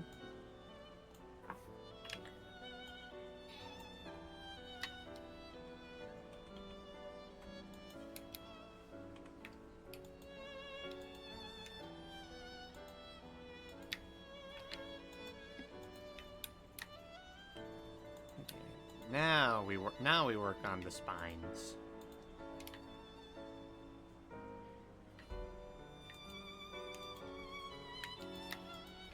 Yeah, I guess. Another big difference, too, that I did want to make between Chrome and Spyro, like, especially when it came to their spines, is that I didn't want Chrome's to be, like, as, like, super exaggerated as, say, Spyro's, because his is obviously, like, especially on the top of his head, it's supposed to definitely, like, give the appearance of more like a mohawk. And I feel like if I went too exaggerated with Chrome, I feel like it wouldn't jive as well with his more dour, serious nature of things. So it definitely is a bit more toned down.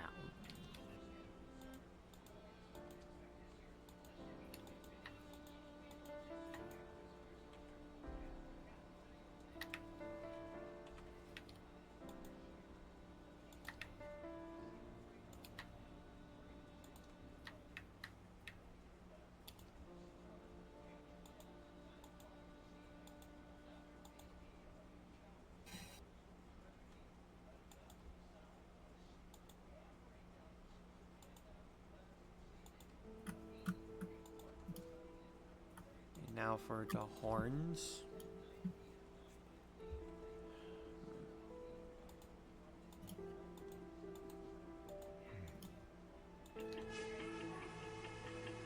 Okay, there we go.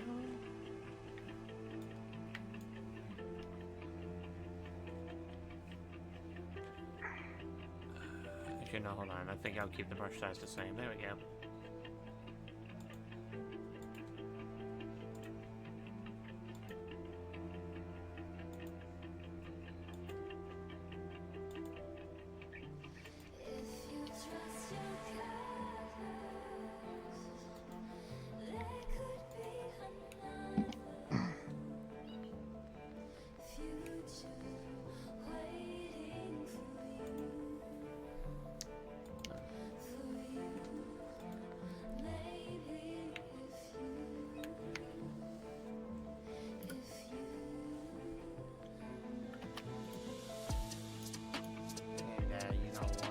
think,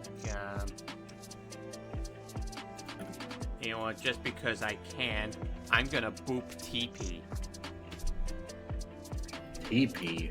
Master TP. Ah. Because I can.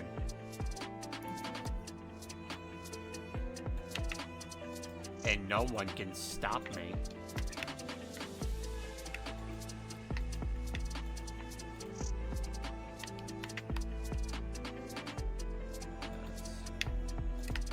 Yeah, alright.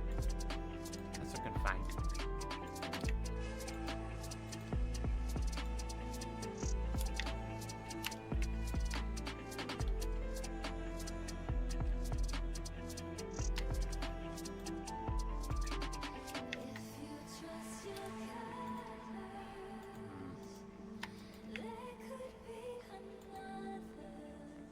Oh, no, that's not even connected to it then. There we go.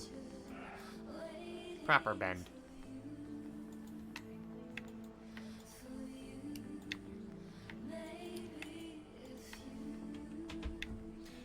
Might probably not make this as beefy. I might just try to shorten it just a... Okay, maybe not shorten it, just maybe make it a bit thinner. I don't know, it's looking a bit too on the thick side. Let's see if I can... First, I kind of want to get this side here, because if I'm not having that connecting to anything, my OCD is going to go crazy.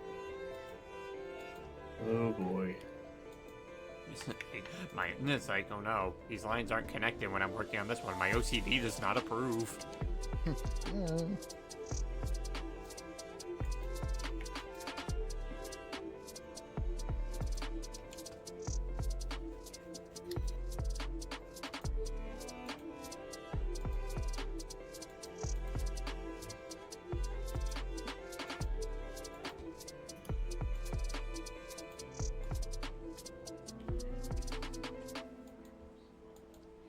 It's like, well, we tend to start off some really weird places when you start trying to line art things. Is there a reason for that? Yes, it's called OCD. OCD, OCD. Yep.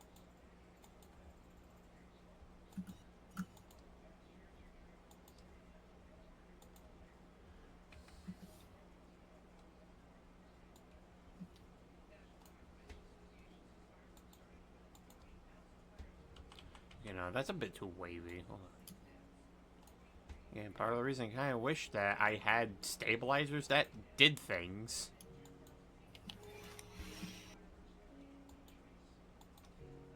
And I wouldn't have to worry about it.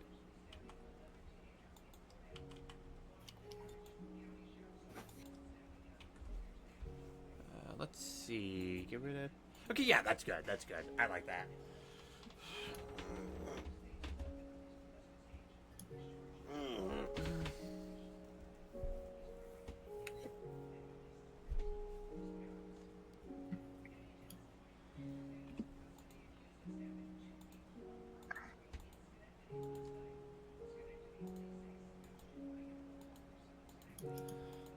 Right.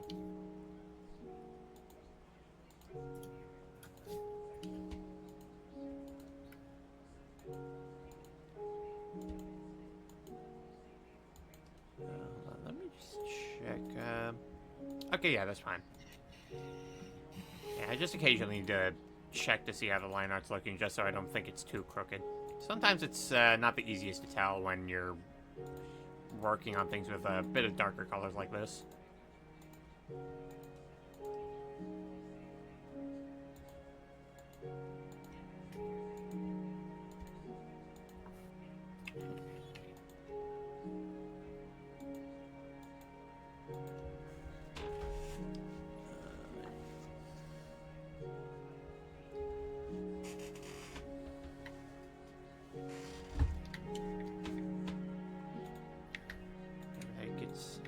More of the arm here.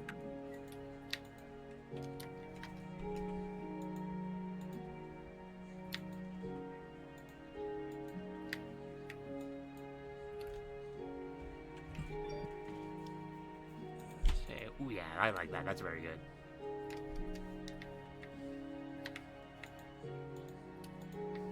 Again, I don't want to do the scales just yet. That's for a separate layer.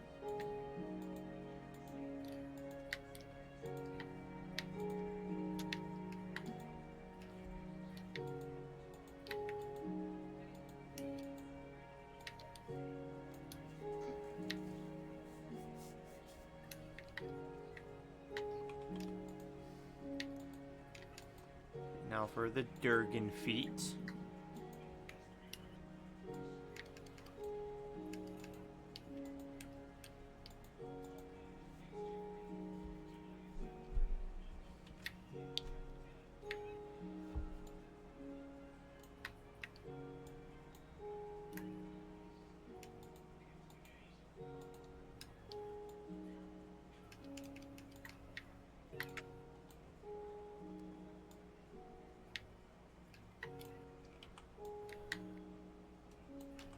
God damn it.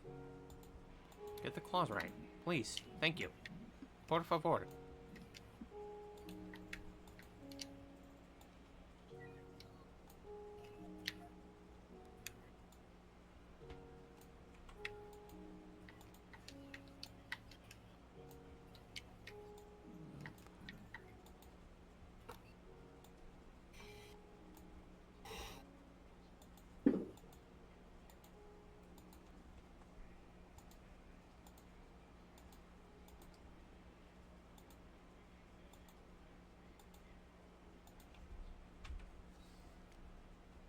Alrighty. And now just gotta get the other foot.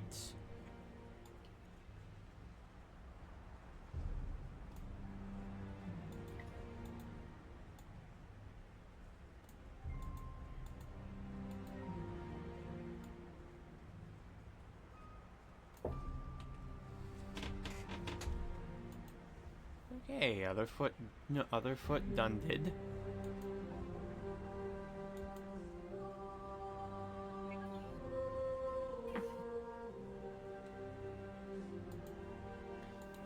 Just gonna quickly do something on the side here. Yeah, well, I'll get back to what I was doing in a little bit, guys.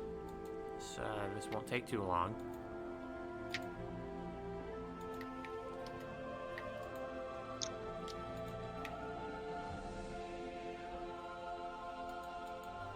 Surprised there has not been a kitty yet today.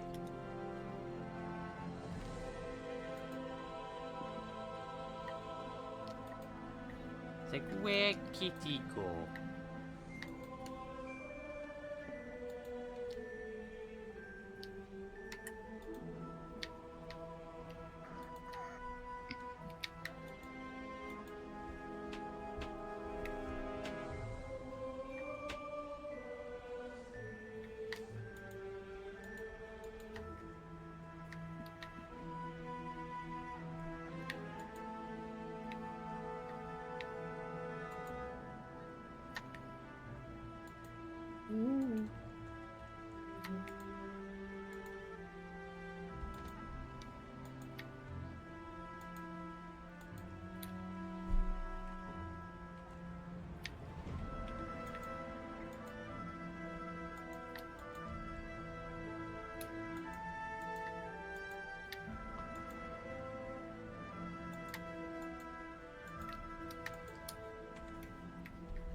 Let's see. Yeah, there we go. That is looking good. Let's get just some of the top part here.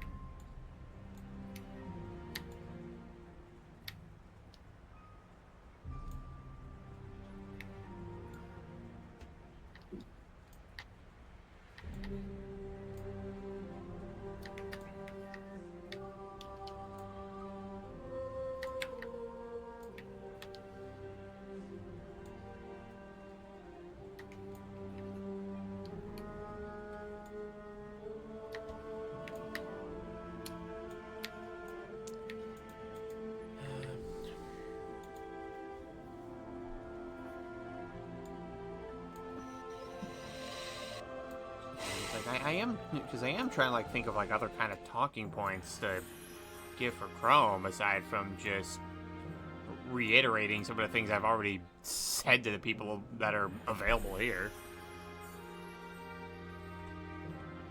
I mean, there's only so many times where I can just kind of be like, yeah, he's a big depressed ass dragon boy.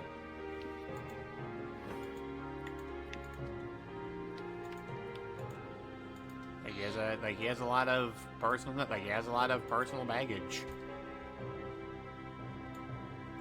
It's not really too many ways you can just reiterate that point.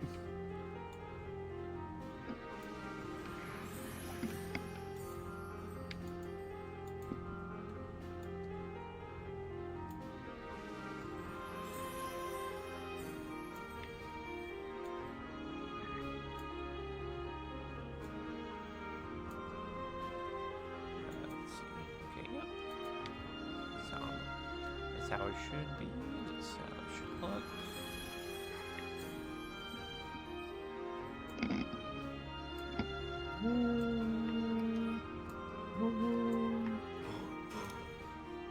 Man, it's really getting mileage out of this music that Brandon made me years ago.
Listen, I know this may be a bit of a downer stream and whatnot, considering who we're working on, but trust me, it'll liven back up once we start working on Amara.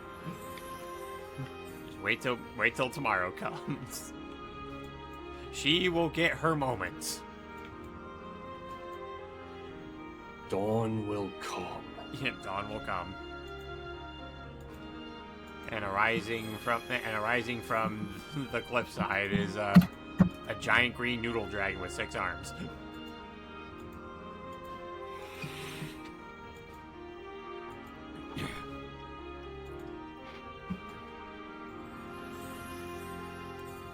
But today is Chrome's day. Now she'll understand why it's his day, but that's why we're here to lift his spirits up, to tell him, hey, all those people who say that you suck, they're wrong. You can be cool.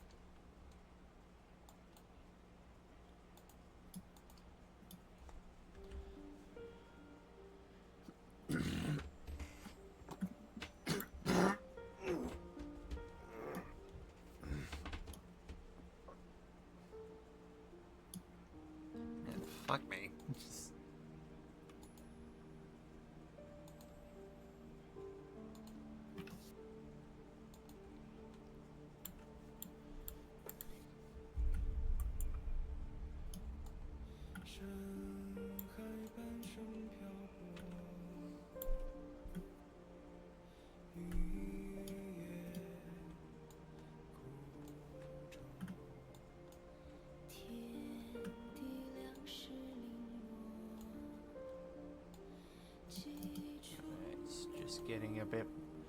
Getting a bit more detail on the neck here. Well, actually, if there is something that I can pull up, because even though I doubt I'm probably going to end up getting to this part of the reference sheet today, there is something that I can, at the very least, quickly get on here.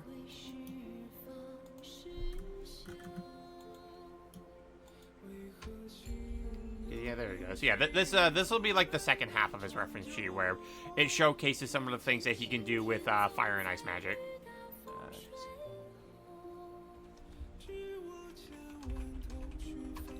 Yeah, just have that on the side, so when I can eventually do get a chance to get to it, I can. So, like, of course, as a dragon, he can, in fact, breathe fire, because fire is one of the elements that he can, in fact, use. This movement that he does here 100% taken from the Legend of Spyro, where he does the Comet Dash, where he just surrounds himself in flames and just spirals forward. So he's basically like a flaming drill just going towards his enemies. He can, in fact, ignite his wings into flames. I mean, one of the elements he uses is fire, so it's not like it's going to really hurt him much. He can just smack you with his flaming wings. For things like ice, he can make his claws turn into ice daggers. You know, just in case his claws weren't long enough, now he has a bit greater reach. He can turn his tail into an ice mace and then just whack you with it. He can encase his horns in ice to give them a bit more better protection, as well as just make their strike more devastating because they're thicker. He can also do the same thing with his tail. He can turn that into an ice blade. Or say he doesn't want to shoot fire breath, he can blast spears of ice from his mouth instead. And then, yeah, if you wanted to see his wings in full, that's basically what his wing looked like in full right there. Yeah, we'll eventually be getting to that sometime. Like, again, probably not during this stream, because there's already quite a lot to do from here. Like, there's just, there's the 3/4, there's the 3/4, the head-on, profile, back views, then just getting how his shoulders look with and without the crest on there. Just for the record, though, this is just to show, like, what the scale looks like on the shoulder without it. This thing is not removable. That is just actually a part of his, that's actually just part of his body. And then, yeah, then there's just the facial expressions down here that I want to get, because, yeah, he's very sad boy. But sometimes he's angry. You don't want to see him when he's angry. You don't want to give him that reason. And a good way to get that to give him that reason is to say you're a threat to Kamiko. He will not stand that. He will not stand for that.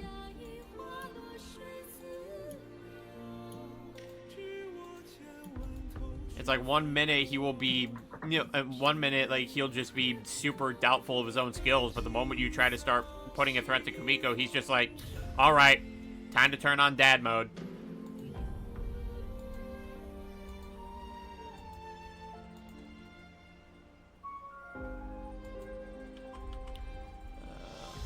I think this might just be a little too on the thick side. Let's actually try to thin it a little.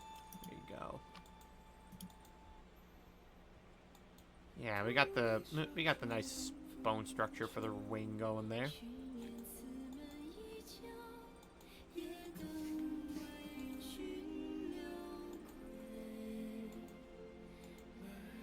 On top of, so I also mentioned before, so in a previous stream, somebody asked, like, if Kamiko ever had, like, some kind of a weakness and whatnot. And I did mention that Dark Crystal is one of those things that, generally speaking, is a weakness to magic users in general, because it just sucks away at your aura. The same thing does apply to dragons. They are also very susceptible to Dark Crystal. In fact, oftentimes when they do find hordes of Dark Crystal, they tend to try to find ways to bar it off and just be like, hey, so this place is dangerous, don't go near it. You'll get your aura sapped, and if you get too much of it sapped, it could actually kill you. So stay clear. Avoid this place.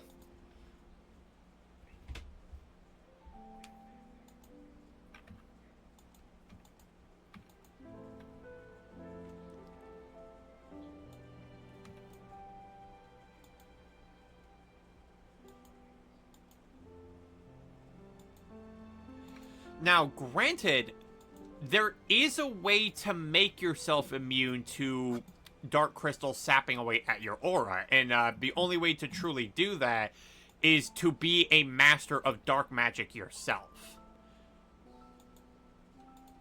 That is the only way to do so, and even then, you have to actually have said dark magic active on you, because if you don't, then it's like, oh look, you're not one of us.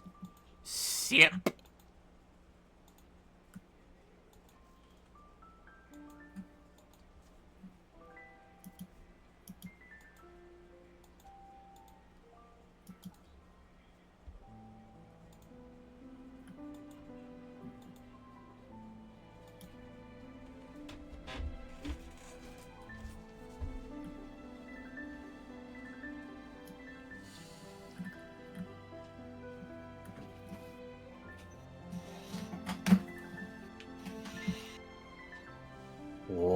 Logic.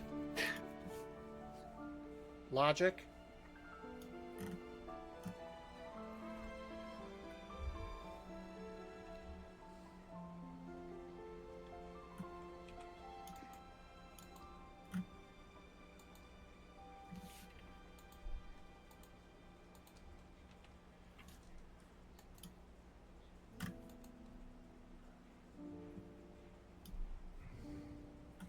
Just gonna get more of the back wings, the back wing here.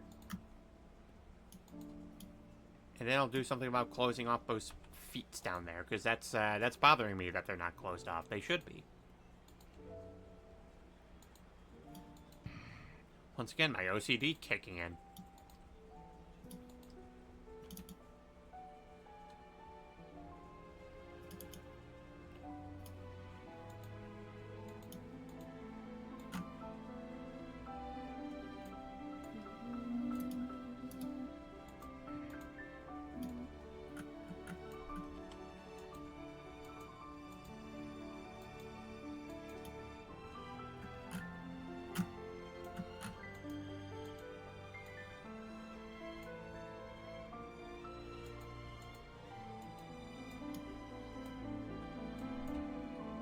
Get a bit of the toes over here done. Toes.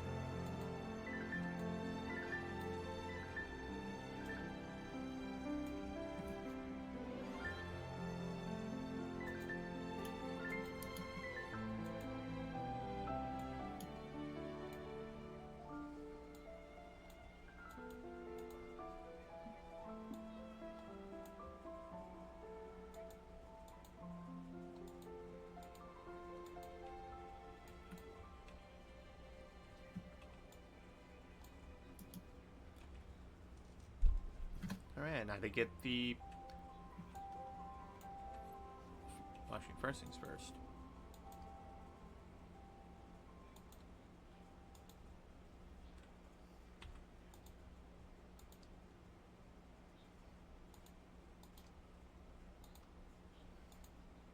Alright, now we start moving up the lake.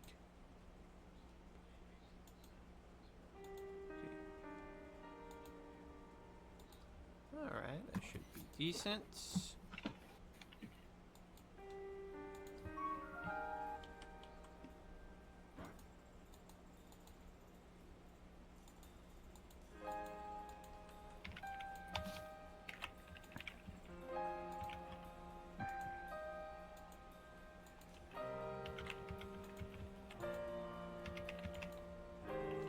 Alright, now let's take a look at... There we go!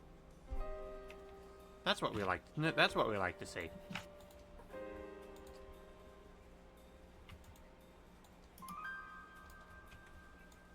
just gonna close this off here.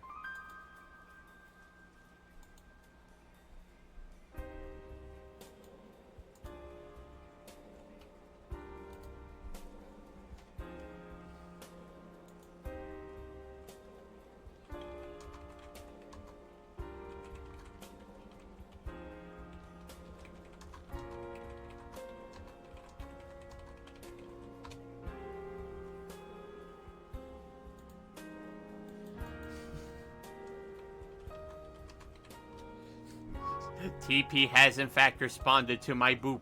He said, ow. It's like, I didn't boop him that hard.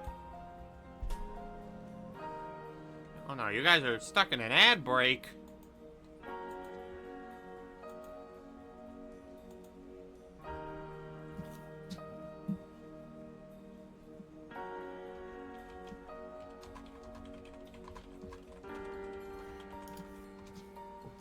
Fuck is this notification recommendation? No, I wanted to send more. Oh, that's a Life Arrow bit. Yeah, like I just got this random notification. Yeah, because I think because Life Arrow has also been like posting shorts to YouTube, and some of them are just some of them are just clips from his other videos. Yeah, because it's done by this account called Out of Context Lithero, so I assume that's one of his? Yes, or that's is that... his. Okay. Yeah, he has that specifically for those who are like, okay, maybe you can't sit through hours of my content. Like, here's just a bunch of shorts that you can see. Like the best parts. Yeah. I never fucking miss Sonic.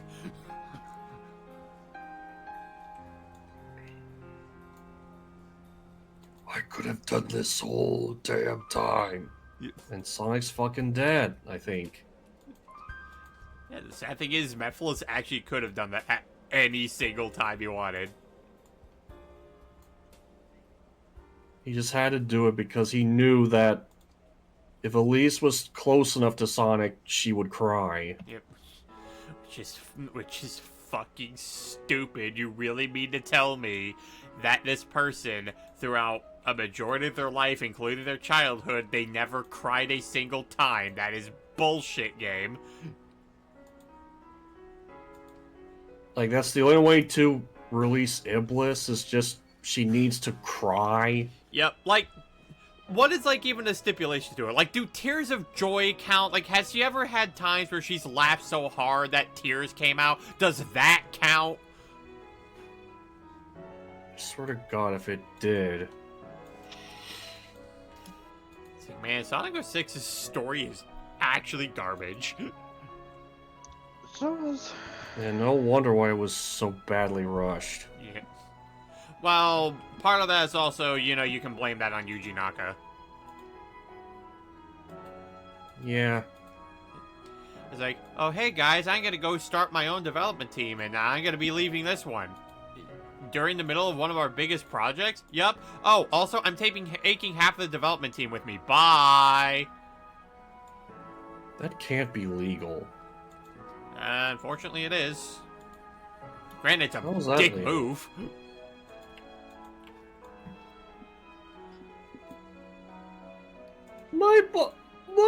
Sorry, I'm a little burpy. My boyfriend! And that's it. I beat all of Sonic Adventure 2's Hero Story in the amount of time that it took Sonic 06 to load. Yeah, it's so crazy. Like, you can beat, like, a half of it. No, like, you can beat, like, an entire half of a game in the time, like, you can complete one campaign of a game in the time it takes for a whole other one to load all the way towards the end of the game. That's nuts. It really is, if you think about it. Yeah. But you know what? It's fine, because Yuji Naka is, in fact, in the jail. Oh yeah, because wasn't he, like, doing illegal gambling or something? Yeah, insider trading. That's it. And he got arrested for that 3 fucking times. 3 times? Yeah, it's almost like Yuji Naka's a fucking idiot. You think he would have learned his lesson after the first time, Nope. but no, he had to do it the second time. And then you think he would finally learn his lesson, but no, he does it the third time! Yeah, can we get a 4th? Like, do I hear 4?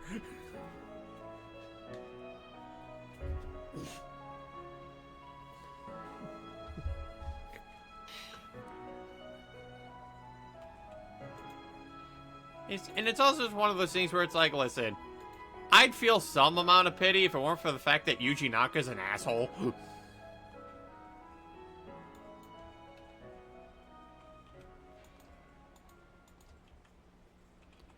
Like, we're talking about a guy who deadass had the gall to try and poach talent from Nintendo.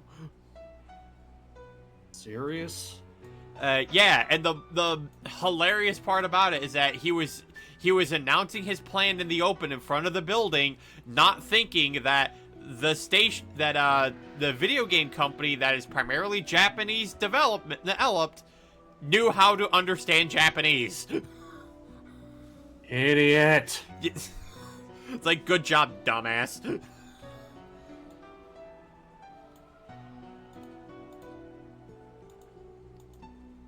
And then when it came to developing Battle Wonderworld, yeah, man tried to get people to work on the game for free on weekends. Jesus. It's like, hey, so you guys are working on this game during the weekends, but you're also not getting paid on the weekends. You're doing all this for free. And if we say no, oh well, then I fire you. How's that legal? That's the neat thing. It isn't. Exactly. So, why would he do this? Because Yuji Naka's a prick.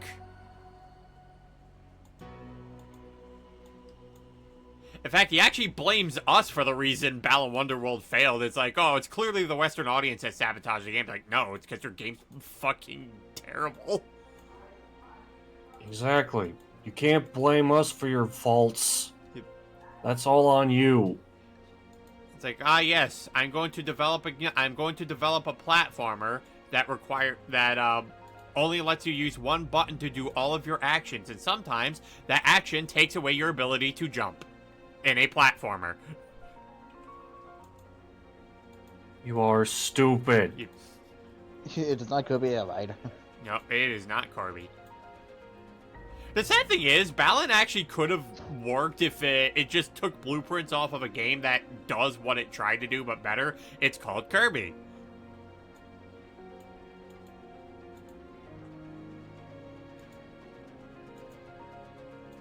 And then Nintendo saw Balan Wonderworld and said, hey, I bet we can make a game like this, but it's actually good. And then they made Princess Peach's Showtime.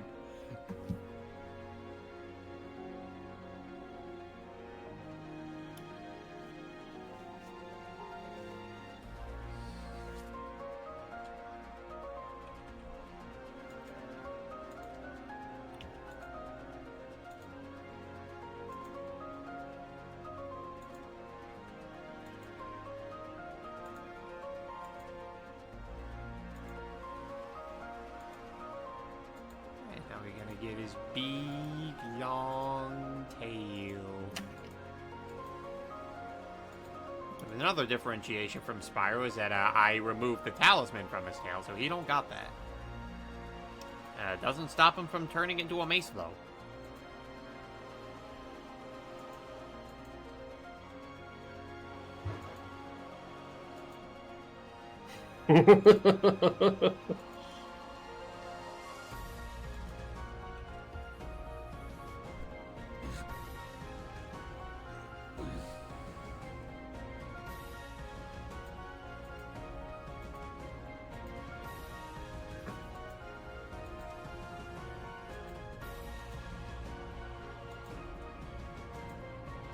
That's what I wanted. It's all I wanted.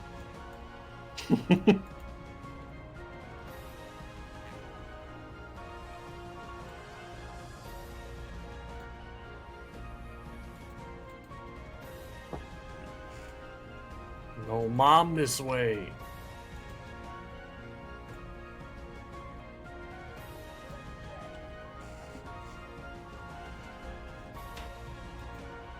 Okay, gonna get the spike on here. In fact, actually, yeah,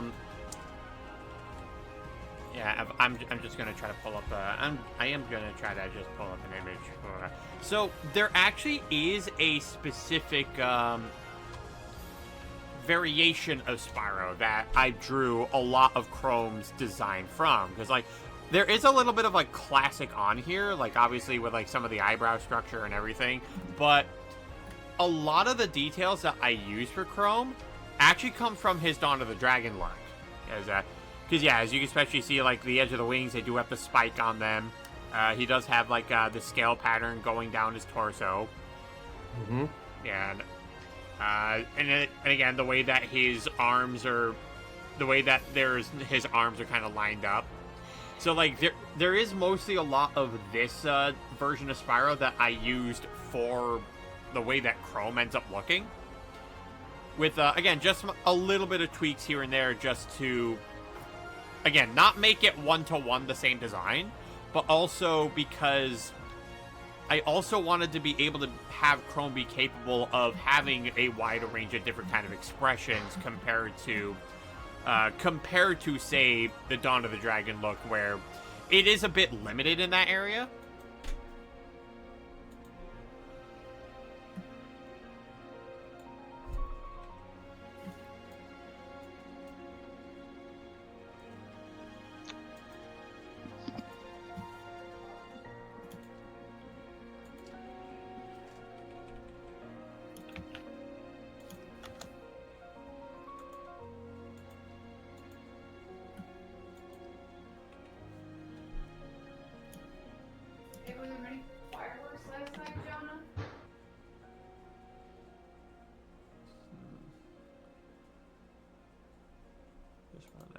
Okay, there we go.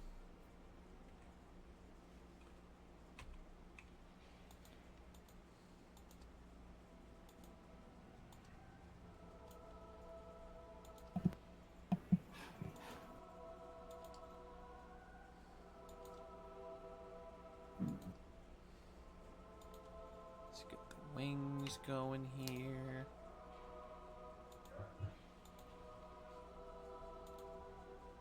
And you know what? Also, just like Dawn of the Dragon Spyro, this guy can fly whenever he wants. Of course. Yep.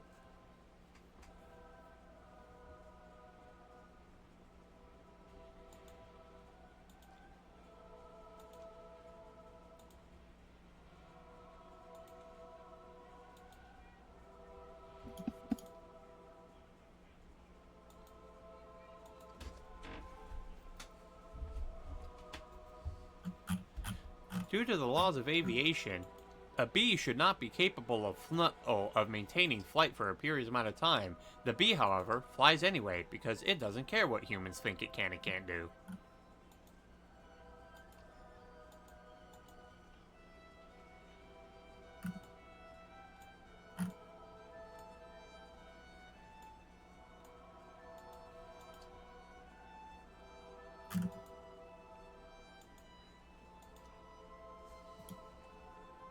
And dragons are the same way. Because they're like, oh yeah, we're big, scaly lizards with big wings. Like, you think we wouldn't be able to lift ourselves off, but joke's on you. Yes, we can. Who are you to tell us no, lowly human?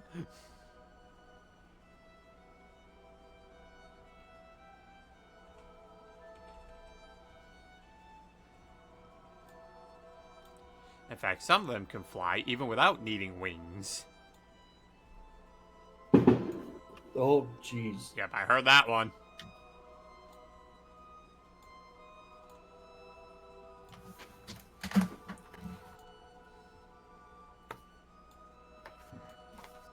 It's like, hey, was that one loud enough? I don't know. Let's set off another.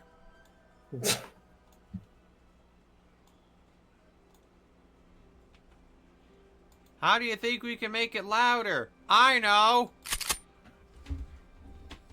God damn it. It's like the fireworks aren't loud enough. We're just gonna shoot them. Oh, it sounds like my Dindins is ready.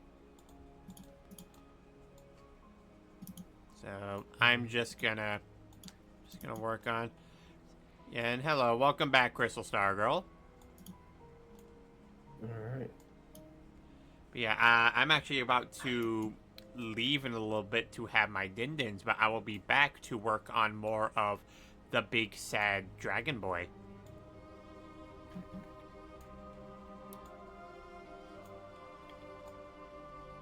I just want to get.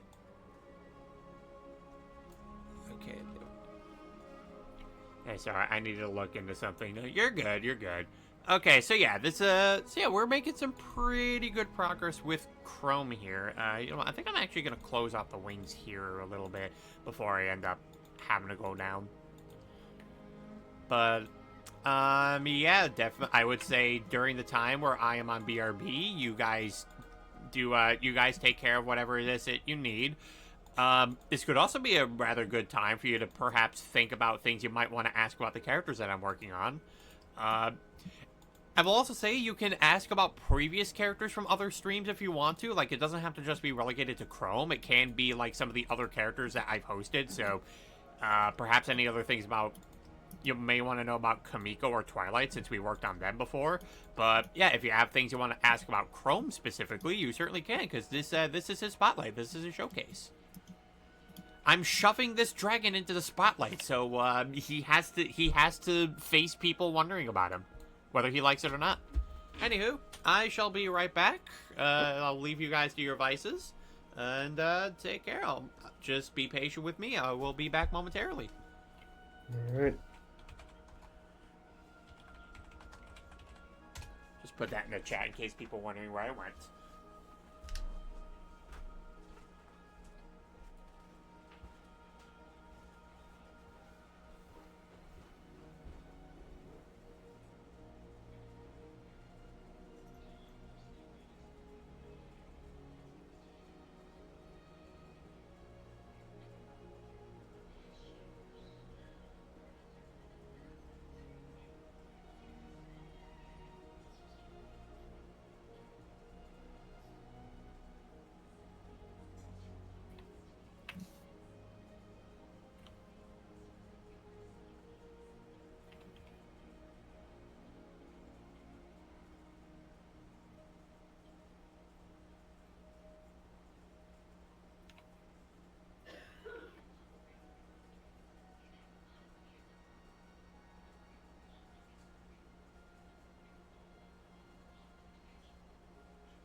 I come back from Din Din's and there's a cat in my chair.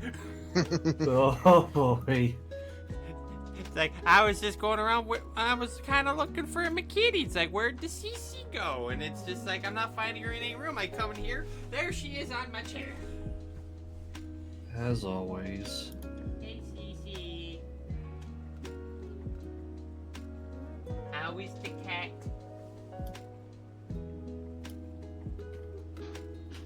You're just so adorable. Yeah. Sorry, guys. It's gonna take a little bit to get back to the stream again. It's cat time. You just trying to get your cat out of the chair? Oh no, I'm petting her. Oh.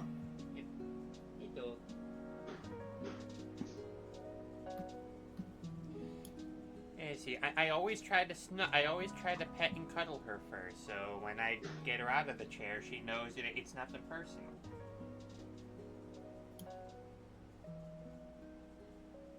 Hey, Cece. Hello, my little floofy.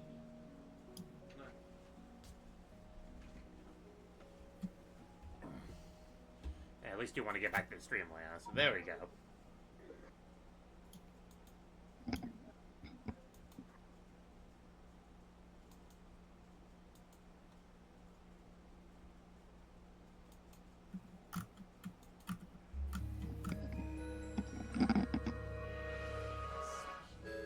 Yeah, welcome back. I am back from the Dindy Dins.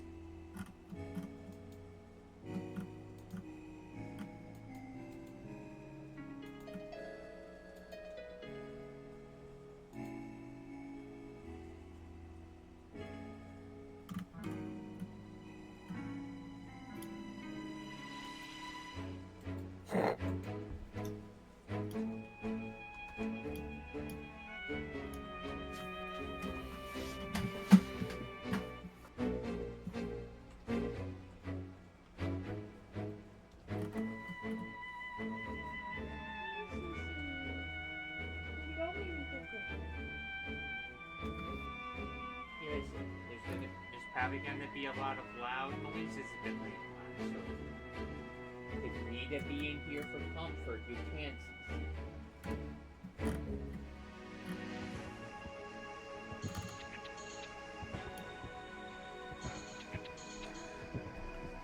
Alright, girl. I'm sorry to do this, but I'm gonna need you out of the chair now because I got art.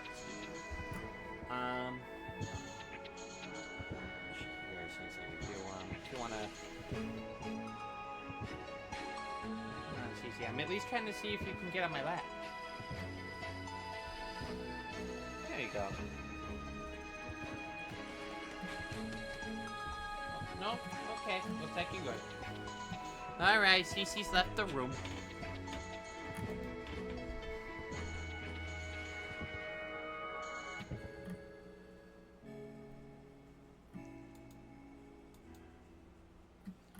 Alright, anywho. Back to working on Chrome.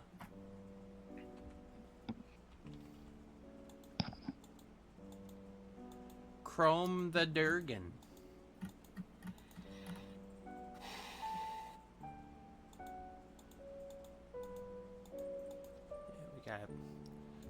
Because for the rest of the day, I think I should be relatively good. Because I'm not going anywhere tonight. I'm free from work.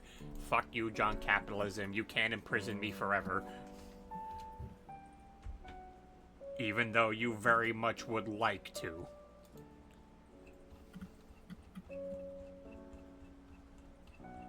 But not today!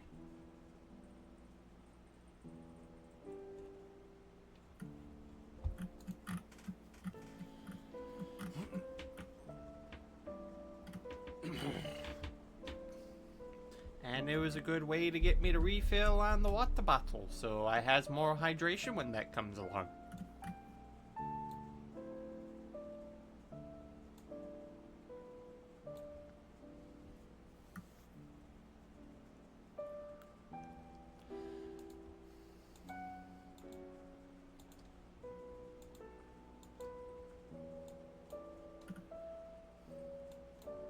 So, anything happen while I was gone? Not much. Damn. I was hoping for some tea.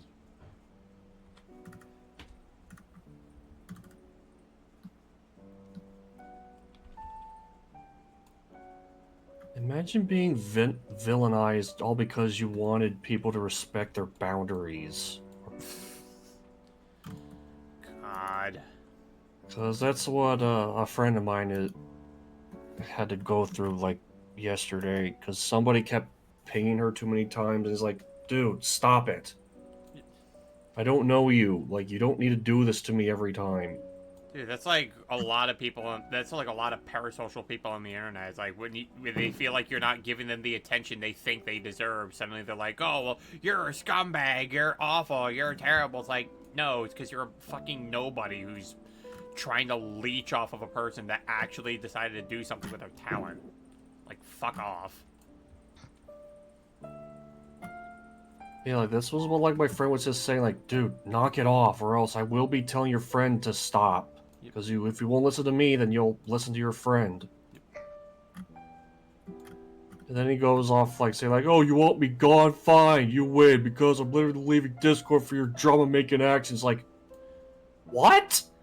Dude, you're the one who stirred up shit. You're the one who's begging for the attention, and you know what? You got it. You got their attention. And she's like, geez, edgy much?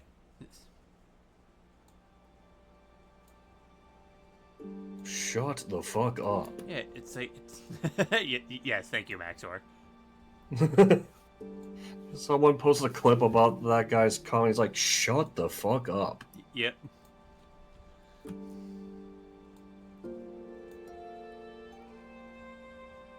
And they're all in caps. Yep. Typical edgy user. Yep. Like, if I show that I am yelling, then maybe people will take me seriously. No. No, you want me gone? Fine, you win. And one person's like, good, then leave. Nobody gives a shit. Nothing of value is lost.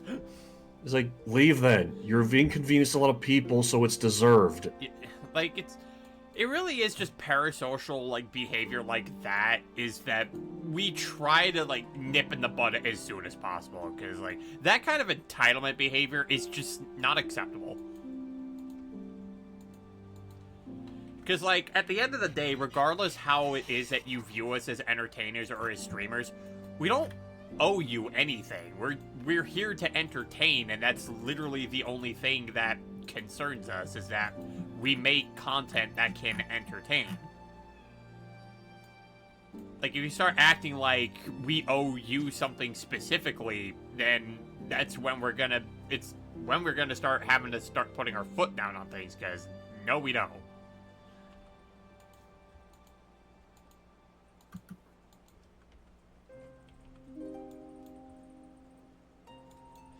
And fun fact, you are not the only person who is in the audience. There are other people that also come here because they too wish to engage within the content. Not everything, and I have to stress this, not everything is about an individual human being, regardless how many gift subs you give, or how high of a tier sub that you are, or how many bits you throw at the streamer.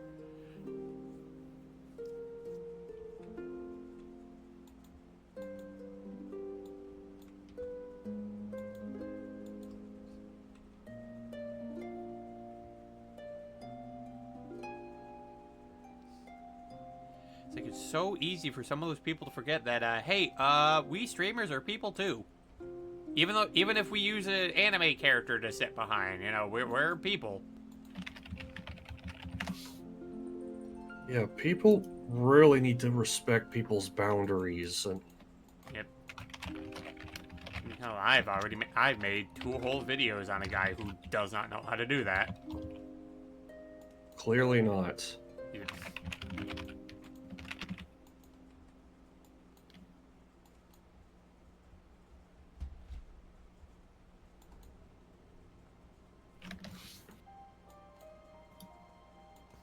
I mean, admittedly, it's that is part of the reason why, like, even though I do have, like, Lizzie Freeman, like, on Discord contacts, I don't talk to her that much, just because You know, I'm aware she's a busy person, and I'd rather not bother somebody when it's like, you know, oh, I'm in the middle of doing something that's rather important. It's like, oh, okay.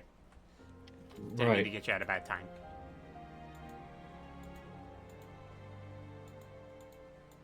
But I will say, from what I have when talking to Lizzie Freeman, she absolutely is a sweetheart. Like, all the people who talk about how amazing she is to be around and just a great comfort to be with, it's 100% true.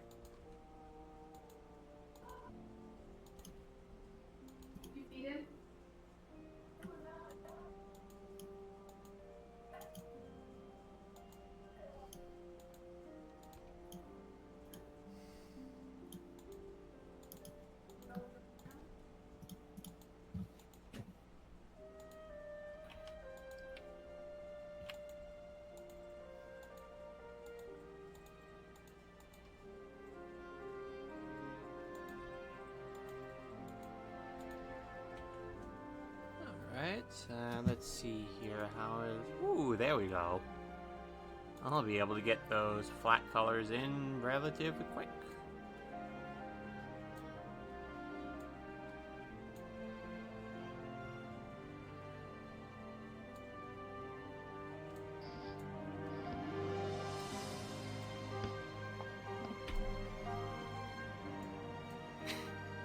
Nice guy.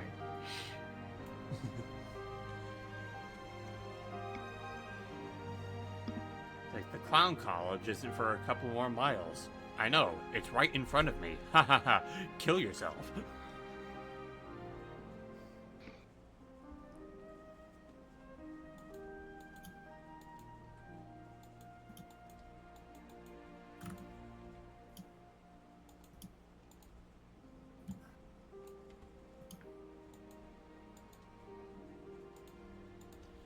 Like, my sword is a tool for justice. That's cringe.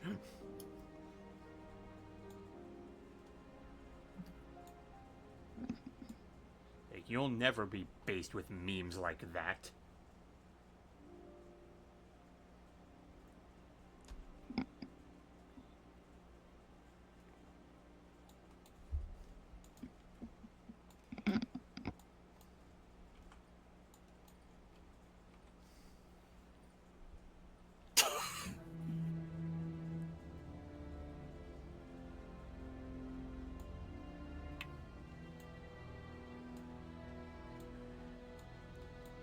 I do just want to get a couple of things with the noise.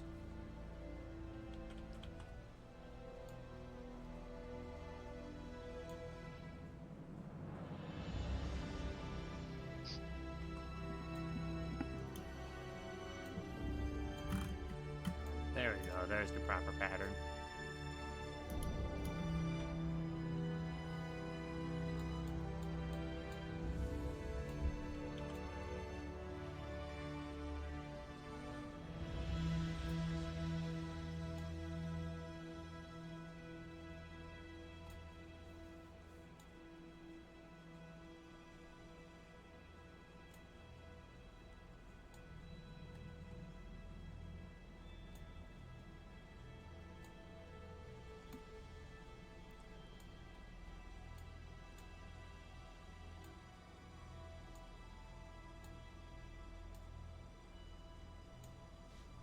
There we go.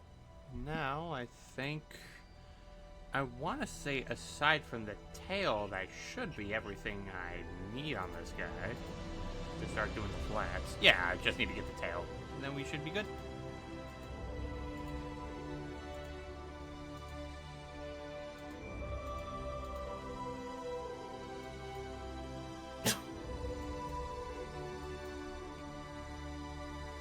Appreciate that.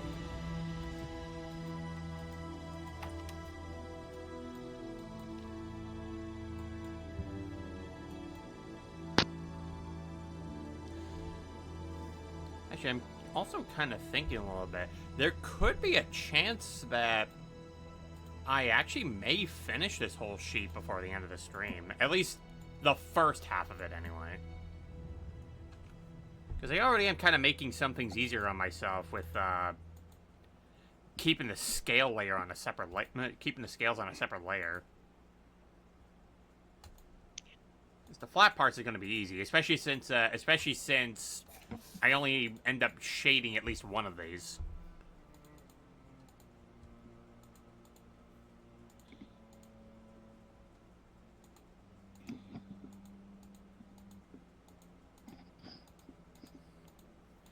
And then, yeah, the rest of it is just facial expressions, as well as just having Chrome's, like, feet and front paws just being its own thing, too.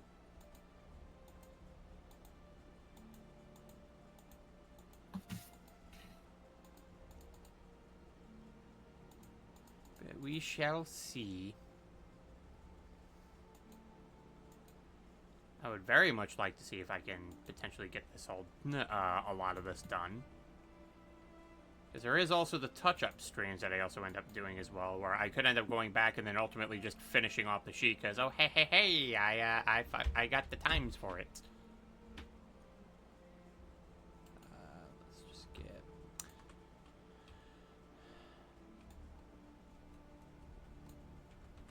See, there we go. Okay, yeah, that's what I was looking for, to see if there was any white spots I missed. It's potentially going to be some, considering how big in design that this character's design is.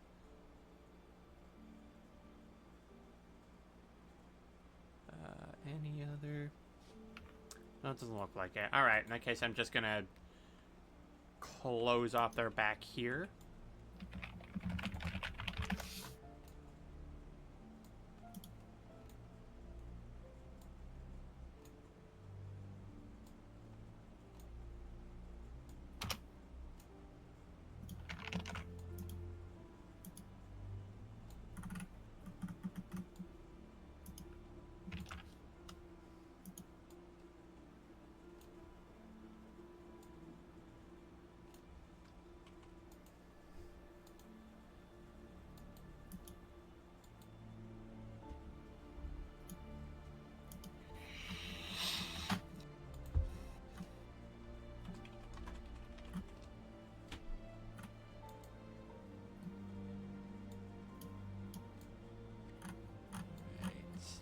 Get more of this guy here.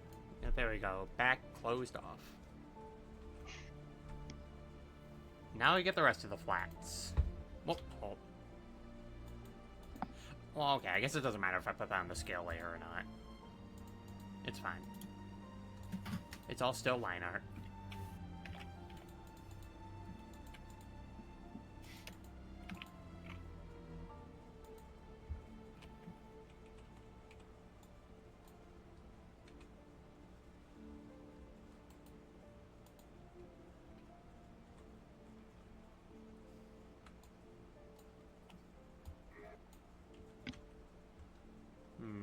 You know what? I think I'm gonna try to make those. I'm gonna try to make these look a bit more pointed. There we go.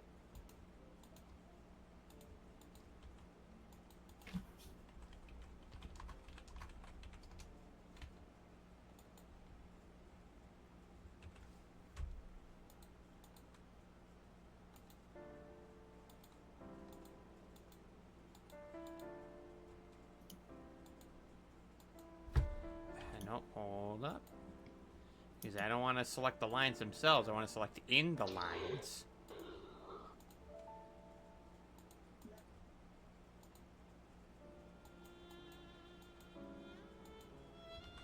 No. Again, don't select the line itself. It's what's in the line that matters.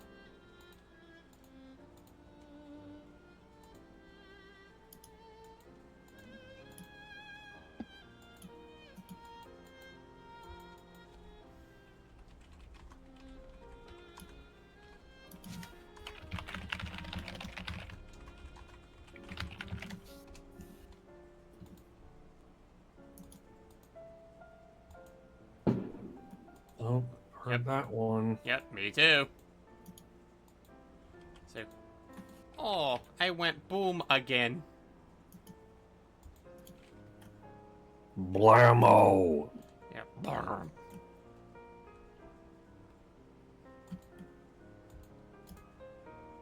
But I have just one question, though, for you, Jonah. Mm-hmm. Trouble with the trolley, eh?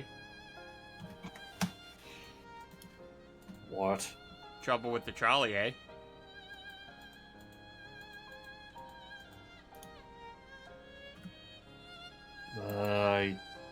I don't get it. You don't know about Trouble with the trolley?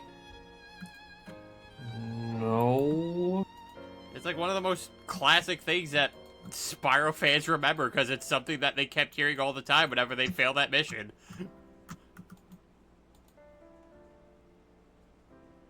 Yeah, I don't remember. Ken gets it. Ken gets it. I see you in the chat. It's like pain.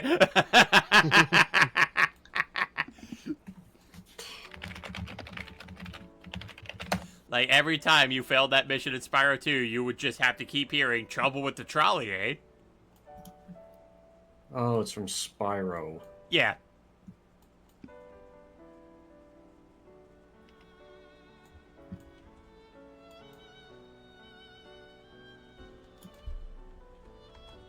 Yeah, I didn't get the quote because I have not played Spyro. We gotta get you a Reignited trilogy. Well, I have watched a Ken stream it on his YouTube a while back. Yeah.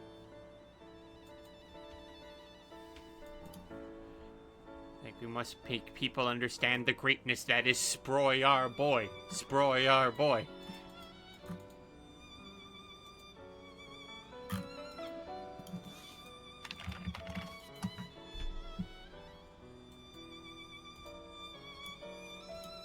But yeah, Ken, welcome to the stream. We are drawing the big sad dragon boy.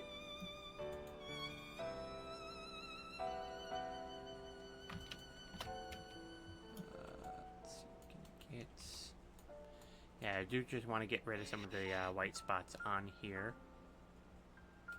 Okay, yeah, you were the one I saw last time. Like, get out of here, white spot.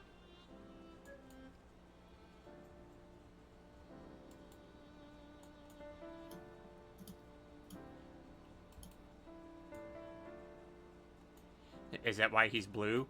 Well, more so the reason that he's like, he has like blue and red color scheme is because his primary magic is, fire and ice. So it's to be a bit more reflective on those elements that he uses, rather than just, you know, who he is, like, as, more so like who, like, more so just to showcase, like, personality-wise.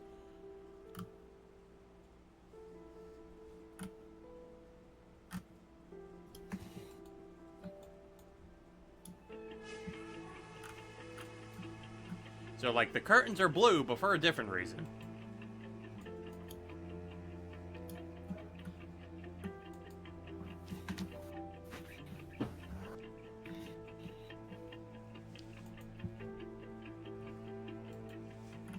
I'm just gonna get...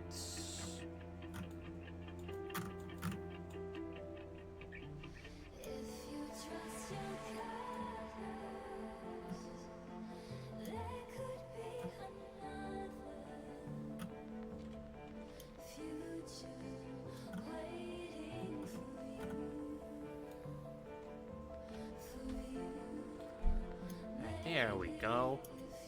Alright, so yeah, we got some nice flat colors going here. Now it's time to just start working on the scales. Doing this again.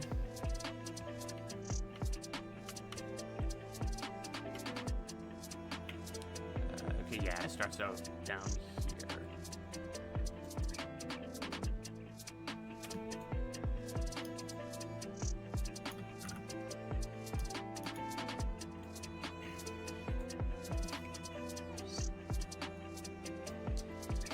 Definitely the part that's probably going to take the most work with this design.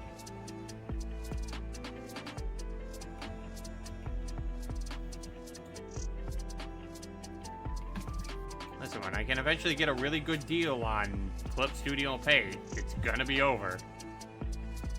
Because I will have a brush that just lets me straight up draw scales without needing to do them like this. And it will actually be Jover.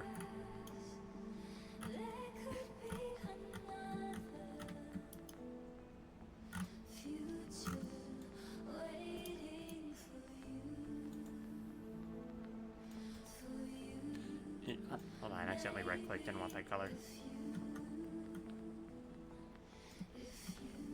But, actually, if I can, Okay, yeah, so, like, one of the other things, too, about, Chrome as well is that... Because, like, again, they really showcase just that he does have great talents, just he doesn't really recognize them. He does have above average aura level, so, like, the guy is very capable of just using magic for quite some time without having to, like, take a break in between. Like, he has great magic, like, he has great magic reserves. Like, he's very skilled when it comes to using magic. You know, he just has to get past the mental block that everyone keeps telling him he's not good at anything, that he's never been useful, and just get over the... Also, just try to accept the fact that, yeah, there's times where he's screwed up, but that he can always just make things better.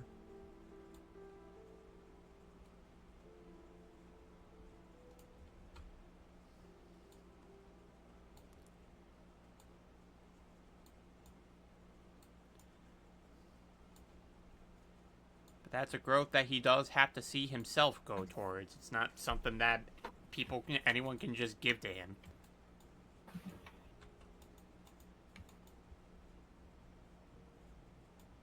Oh, and there's the ad break.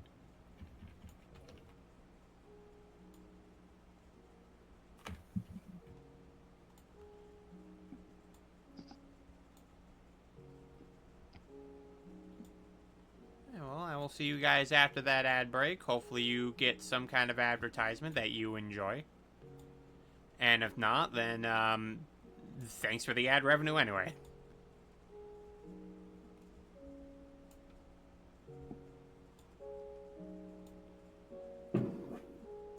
Yep, heard that one. Yep.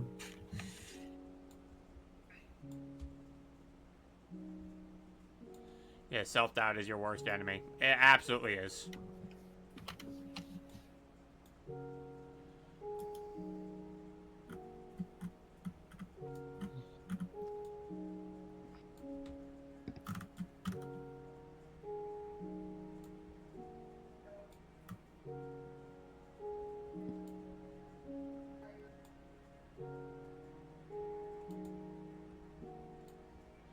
Alright, we're almost out of the ad break. We're less than 20 seconds away from it.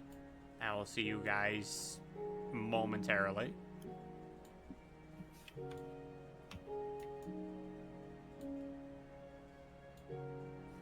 Three, two, one, and ad break has ended. Welcome back, everybody.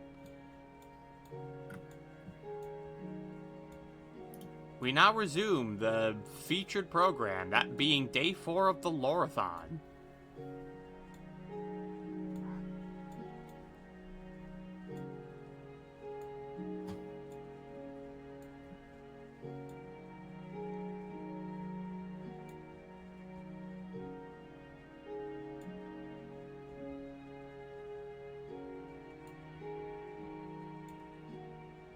Yeah, because oftentimes a lot of instances, and this is especially a thing with Chrome as well, is that a lot of instances of his self-doubt usually just tend to come from that...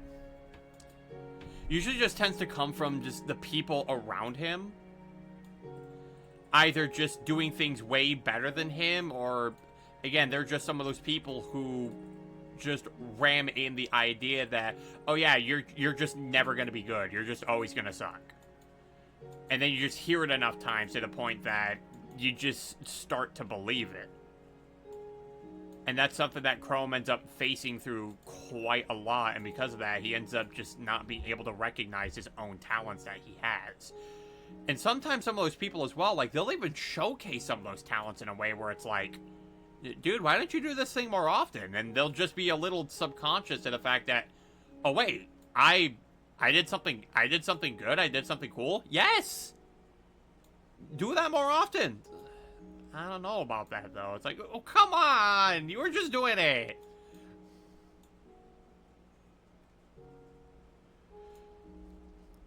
But that's also just unfortunately a real thing that people face.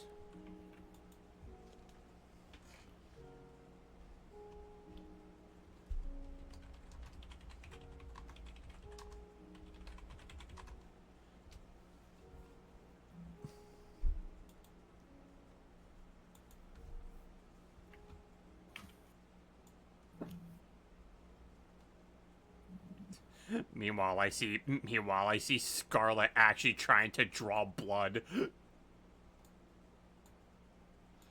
She went up to the British man and told him Happy Independence Day. He's like, what the fuck?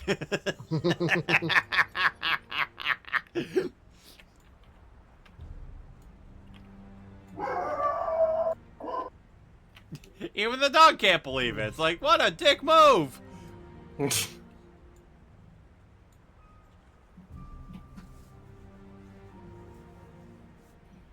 What an asshole. Yep. Like, what a bitch! But that's okay, because Scarlet's our bitch. She's a nice bitch. Yeah. As much of an oxymoron as that sounds.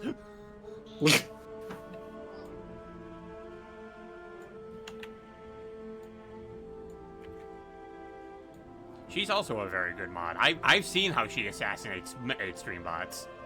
It's actually crazy.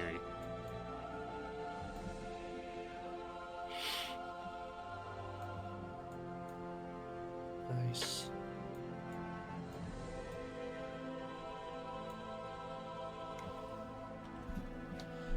Yeah, and honestly, the best part about probably being able to put some shading on some of the stuff too is that I don't have to worry about having to select each individual scale. I can just select the body itself, and it's like, alright, you did this on a separate layer. Now this just makes it easier.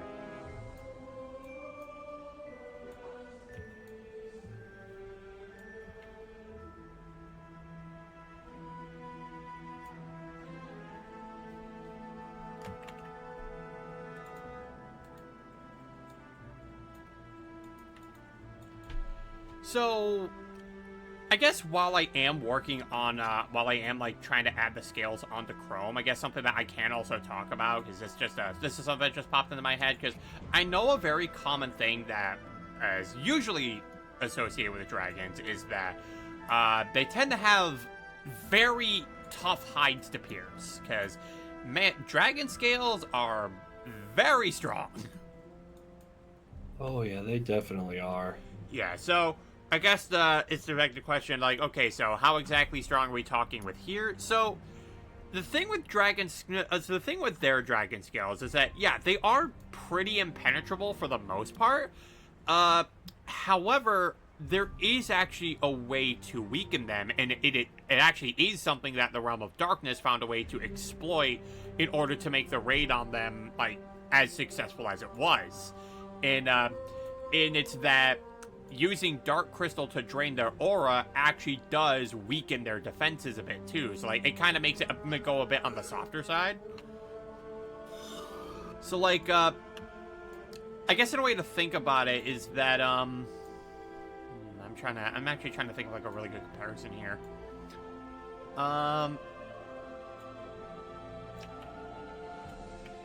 Okay, so think of it like say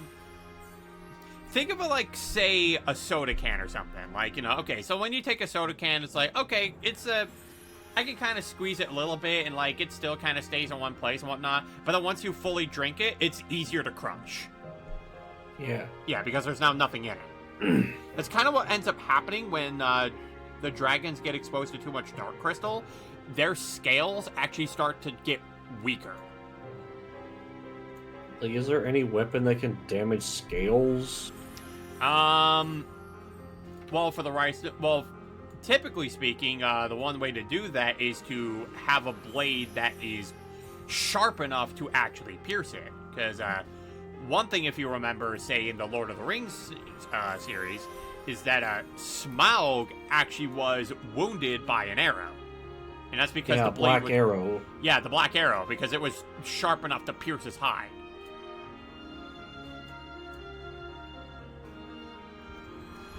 Smaug likes to brag and saying he could never be defeated. Well, yeah, because that's one of his character traits is that he's arrogant.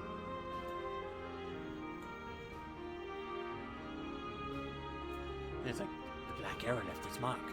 What was that? Like, what did you say? It's like, ooh, touch a nerve there, Smaug? I think I didn't know any better. It sounded like you didn't like the fact that someone brought up that you got your ass kicked by an arrow. Yeah, Benedict Cumberbatch really nailed the voice for Smaug. Yeah, he did. He also did the motion capture for it.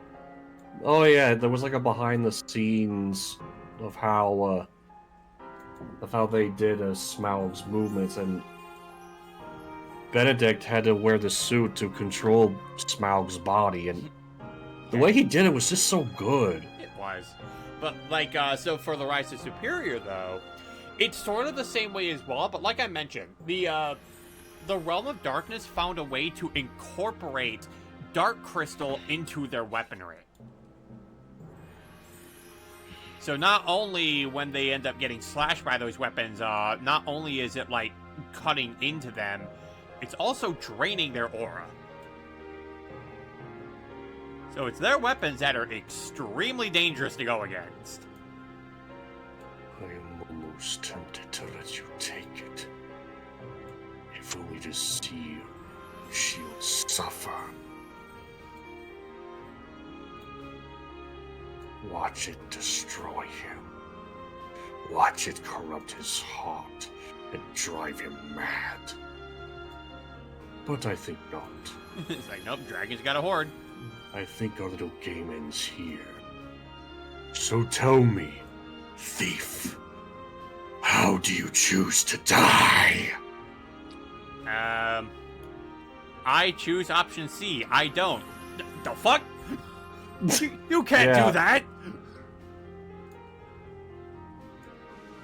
You think you could deceive me, Barrel Rider?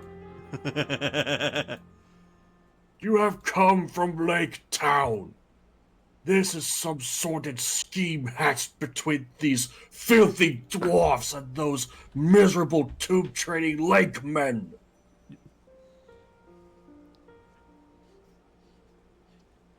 It's like, still sour about that arrow comment? Shut the fuck up! I'm gonna take that as a yes! Yeah.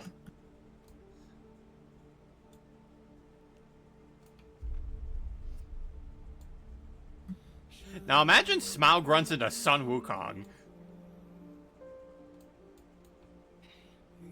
What did he promise you? A share of the treasure? As if he would, if it was his to give. I will not part with a single coin! Not one piece of it! My teeth are swords. My claws are spears. My wings are a hurricane! So it's true. Black Arrow found it smart. What did you say? He's like, motherfucker. I was just saying your reputation precedes you, oh Smog the Tyrannical.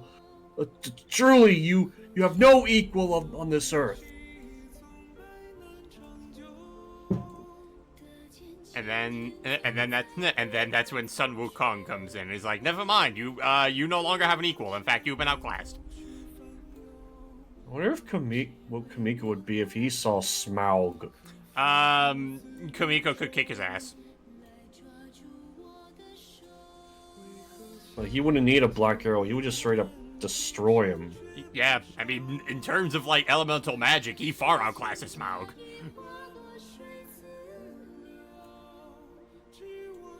I was like, oh, you breathe fire? Cute, I can do that and some. I mean, hell, with just using the earth element, he could just fucking smash the guy around his entire horde. Like, he just picked the guy up by the tail and just slam him around like Hulk and Loki.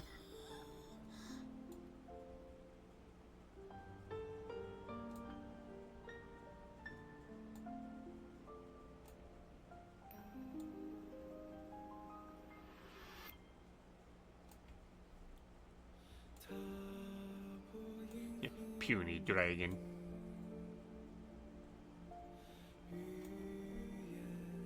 I don't think so. Barrow Rider.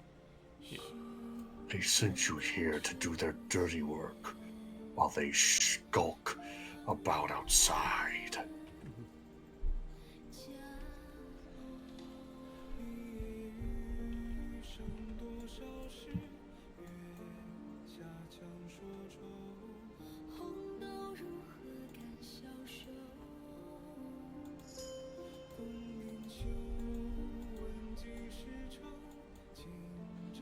I mean, hell, it wouldn't even need Kamiko to come in to take down Smaug. Fucking Amaro would outclass him. Really? Yeah, like, she's an earth dragon, and all he has is fire. Well, technically, Smaug is a worm dragon. Well, yeah, well, his primary thing is that he breathes fire.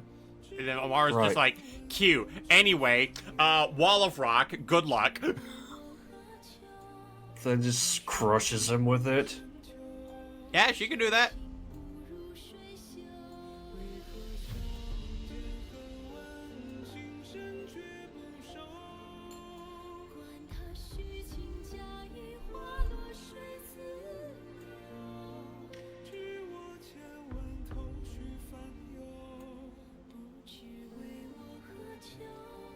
Oh, Ken says wyvern, not worm. They're all dragons. A wyvern. Yeah, they're all dragons. There's just many different types of dragons. Like, watch Overly Sarcastic Productions' thing on dragons. They made a very good video on it. Do you think flattery will keep you alive? Yes. No. You seem familiar with my name, but I don't remember smelling your kind before. Who are you, and where do you come from?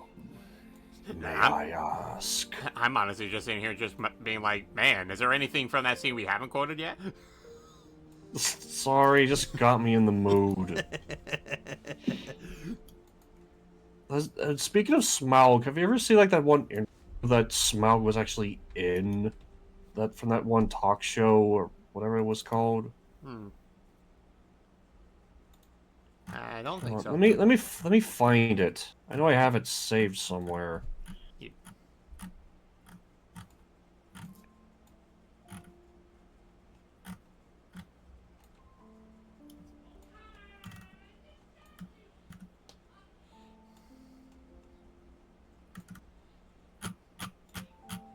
And Smaug even disses out Toothless.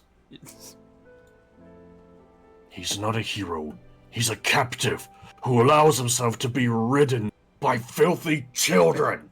Toothless, more like boneless. Meanwhile, I'm just seeing Hiccup over here, just like, children, I'm fucking married, asshole.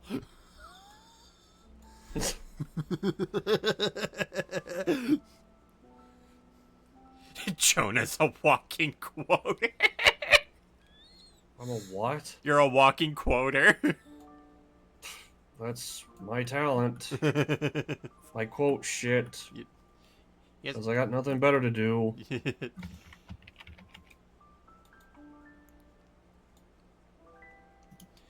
Yeah, but like, in fact, fun fact also as well, when it comes to say, when it comes to like say a villain's like right-hand man, another name for them is that character is their dragon. Oh? Yeah, that's another way to refer to like a villain's like big right-hand man. Like, for instance, Megatron, his dragon is Soundwave. Oh. I found it. Yee. It's Stephen Colbert. That's the guy. Oh yeah, the Stephen Colbert Show. Yeah, I'll post it on the No Mic channel if you want to take a look. Alright. Probably will later, because I do be streaming.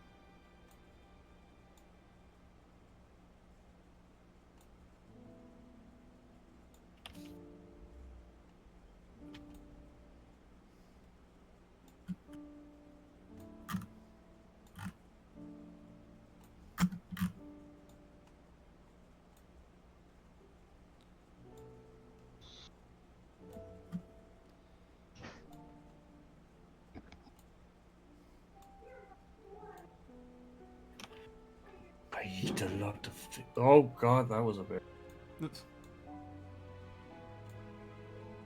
Way to kill the moment. Kaboom!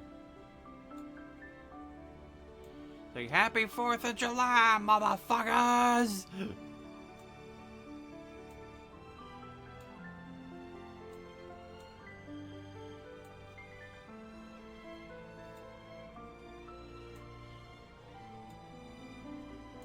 you know what? Chrome's just missing one more color to be appropriately the American colors. He's got the blue, he's got the red. He just needs the white. Yeah. And no, I don't count the eyes or the claws. It's not a major color in their color scheme. And it's like, yes. So, the day of celebrating Americans' independence. So what did Realm choose to draw? His most depressing character.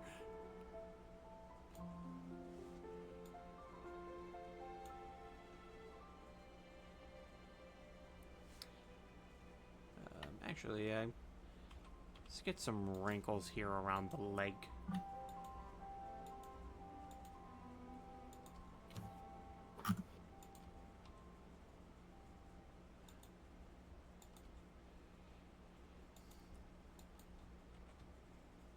In fact, the creator of Lord of the Rings as well also had quite the opinions on dragons as well. And it's mainly his thing is that his opinion on dragons is that there are very few actual dragon characters that he would consider dragons in fiction, because what he personally believes should qualify as a dragon is something that is both powerful and important to the story as well and its themes. All right.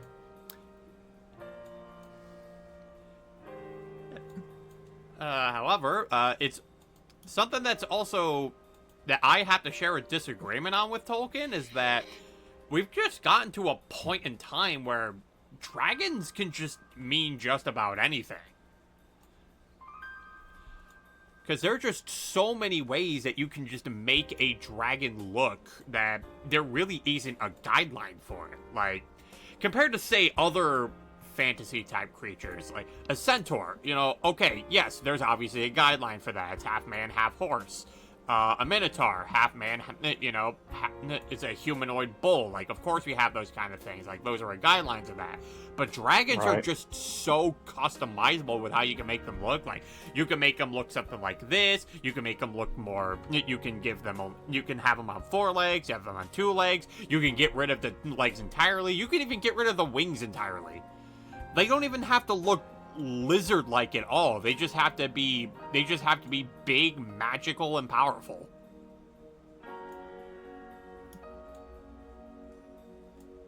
And you can just call it a dragon. I mean, I've seen a dragon with a giant beefy arm on the back of his neck. Yes. I too know of Trogdor. Yep. The Burninator. Yep. And if you've read Bone, I certainly made the offhanded comments on how he looks. It's like, that's a dragon? Why has he got the head of a donkey? Because he's a dragon. That's a donkey head. Yeah, but he's a dragon. It's like in Dick Figures when this giant tortoise just comes wrecking havoc. Red is like, it's a fucking dragon! And Blue is like, you idiot, that's a turtle. Look at his eyes. And he's just the red, and he just breathes fire. He's like, he's a motherfucking dragon! It's actually rather funny about that, because you want to know what alligator snapping turtles are sometimes referred to as? What? Mud dragons. Mud dragons. Yeah.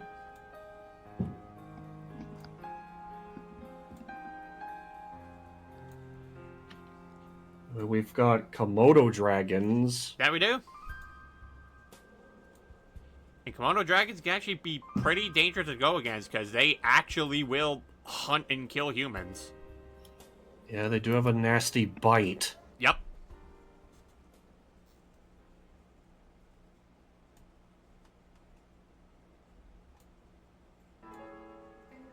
And that tongue of theirs is pretty wicked. Yep. Chances are, if you found one in your area, it's already smelt you, and it knew you were there. Correct. Because it's the same thing with polar bears as well. That's because dragons can't stop humping everything, so everything can be a dragon. Damn bards infected them. It's like, are we talking about dragons or are we talking about Zeus?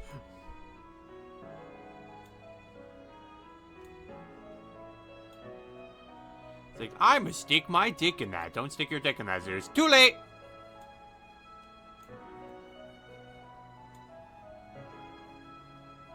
It's like, Zeus, don't you have a wife to have sex with? I have a what now?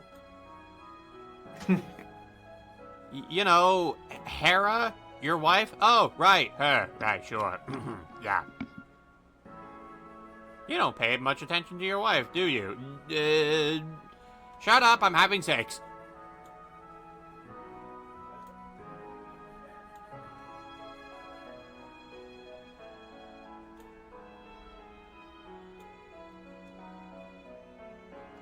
Yeah, his wife's sister.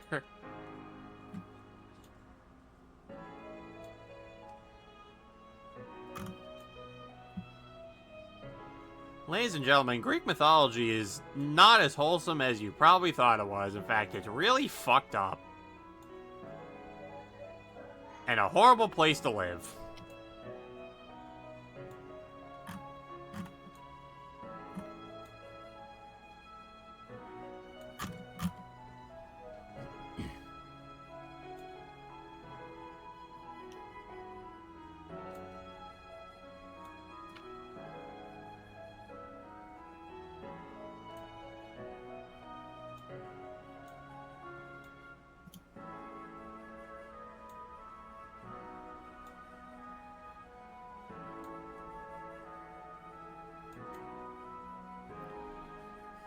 Lots of incest, just like the hillbillies of today. Yeah.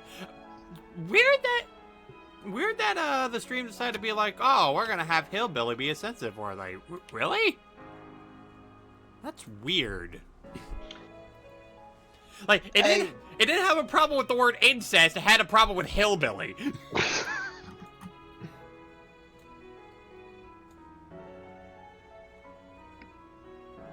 Goodness.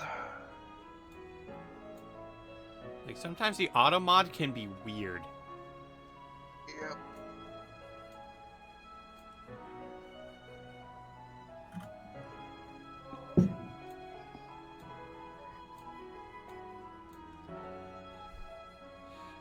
And yeah, like, honestly, that's just barely scratching the surface of the things that went wrong in Greek mythology.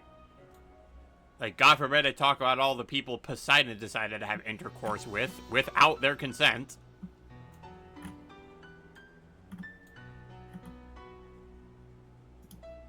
And everyone wanted to, and meanwhile the Christians were like, oh, Hades must be the bad guy, because the underworld is clearly like hell. And it's like, no. No, it isn't. If anything, underworld is more like purgatory. If you want the actual Greek hell, yeah, if you want the actual Greek hell, that's Tartarus. 3 gods pissing on the bull's hide, and another god rose from that. It's true.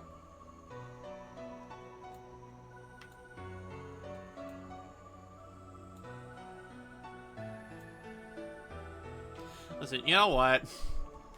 It's now make me want more and more. You know what? If Kamiko were to cross over with another series, I want it to be Kid Icarus. Not only so he can be by the side of Palutena, but also so he has an excuse to beat up Zeus.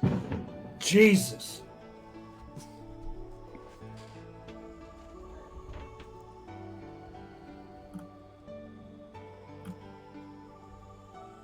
The moment you just mentioned Zeus, just bam.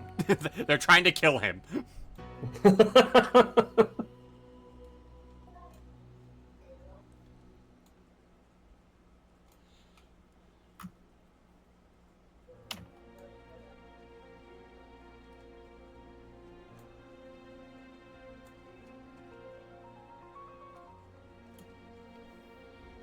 It's like, launch the fireworks into Mount Olympus. It's like, who is firing those things? Oh, it's Kratos. Obviously.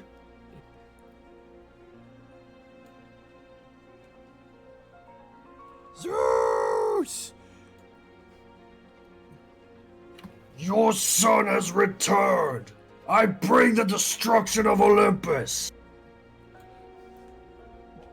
Give me the reed, Zeus! My son, you cannot comprehend the cabbage of the gods. gods! Do not deny me my duty!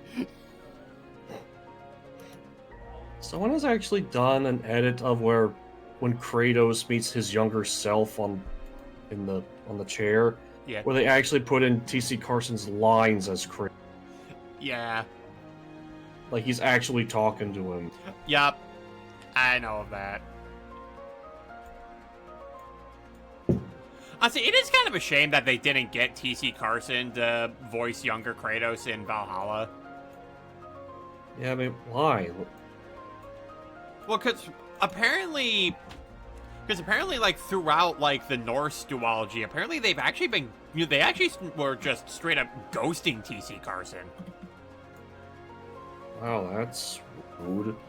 Yeah. Like, I guess, I don't know, maybe they were just afraid that he'd end up spoiling what was going to be happening in the game, but even still, it's, like, kind of rude to do to a guy who's been playing your character for years. Has he ever spoiled the game for everyone else? I don't think so, no. Then why would they assume he would do that? I don't know. Just, it's one of the biggest mysteries we're never going to understand when it comes to the Norse duology of God of War. Like, why exactly they were just so hell-bent on keeping T.C. Carson away from the God of War.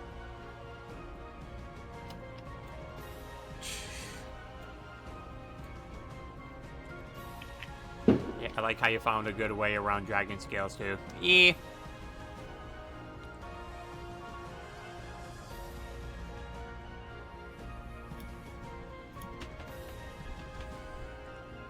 It's already past 7. That it is. Up, and now they're going off of my end.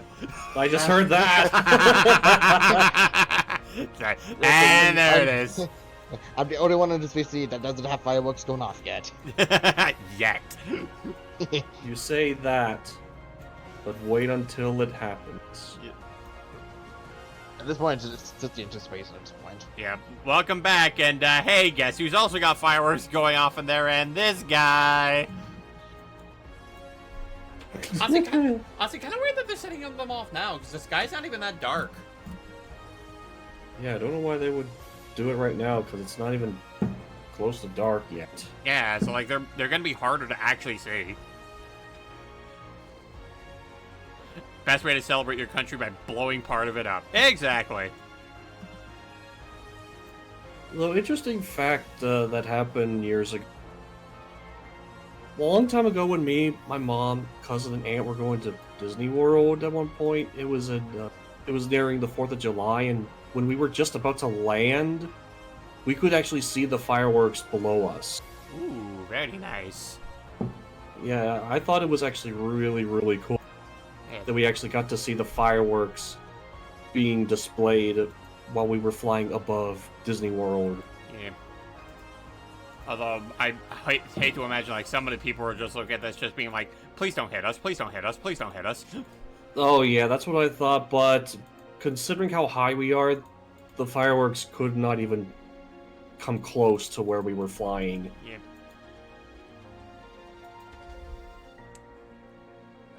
Just gonna get... There we go, we got the parts white that we needed white. Did I tell you what happened to Zeus in my book realm? How his junk got ripped off and turned into a spear to impale him? Can't remember if I did tell you that. The fuck? I think you did tell me that, actually. Yeah, I think you did. It's like, hey, Zeus, you like sticking your dick in stuff? Yeah? Well, let's stick it in you this time. Wait, no. I like it better when it's another people. Ah! Oh, no, is that what I do to people? I'm a monster. Are you going to regret your decision now? I'll let you know when I'm done fucking this person here. Oh, for God's sake, Zeus. Ugh. You say for God's sakes, but I'm right here.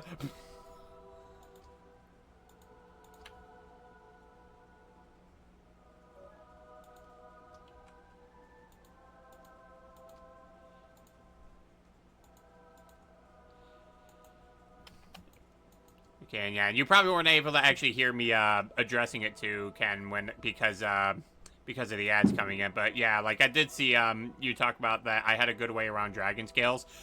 Funny thing is, like, if again, once I get a better deal on paint, Clip Studio Paint, I did have an even easier time with drawing them because they actually do have a brush specifically for drawing scales on the things. So I won't even have to just do the pattern over and over again. I just select the brush and just go whoop, and there we go. But unfortunately, I don't have that, so I gotta make do with what I got.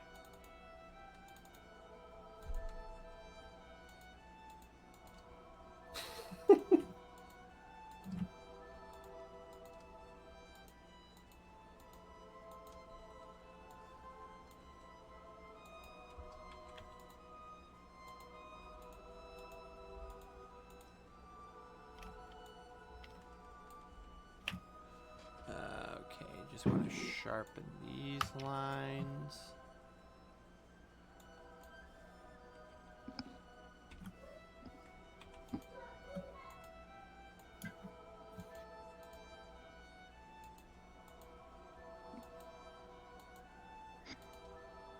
And besides, I do love cloning a lot of things just to, like, cut off the silence.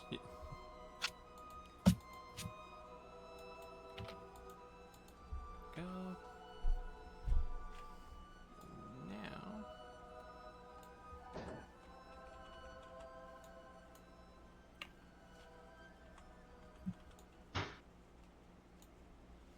Yeah, just get his claws coming in here, make them nice and make the lines nice and pointed.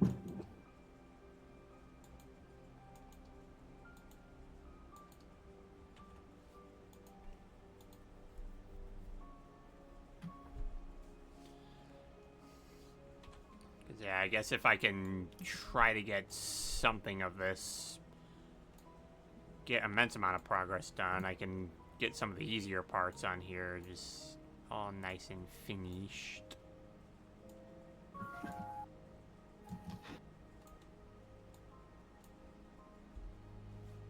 God, those roars from that tiger. Tiger roars can do some shit. Yeah, they are powerful. It's why they use them instead of lion roars. It's like, you hear that lion roaring? You hear Simba roaring? Yeah, that's not what a lion roar sounds like. Yeah, people say it sounds like an engine is starting up when it comes to a lion. Yep. I mean, there are certain lion roars that are actually really good. Yeah, they only roar just to mark their territory. They don't do it to intimidate like tigers do. Yep, they're like, hey, this is where we live. Go away unless you want to be eaten by a bunch of cubs, cause they hungry. This is our land. Get out. This land is my land. It is not your land. And if you trespass, we're gonna kill ya.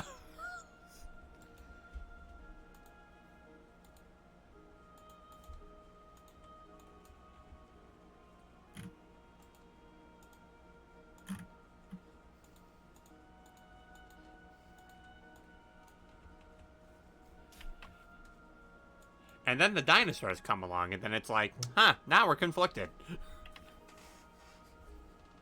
Oh, I forgot. Another noise that a tiger makes. There's the typical growl roars, and then there's the row. It just sounds like they're just meowing. They're big babies. Yeah, they're big kitties. Yep. Except if you try to treat them like a kitty, they'll be like, don't you dare think I'm cute! I actually saw this video where this was actually taking care of 4 baby tiger cubs, and once they got older, the mother dog is still around with them, and even though they are bigger and stronger than her, they still treat her as their mom. Yeah. Well, yeah, that's what happens when an animal imprints. Yeah, because they said their original tiger mother abandoned them. Yep.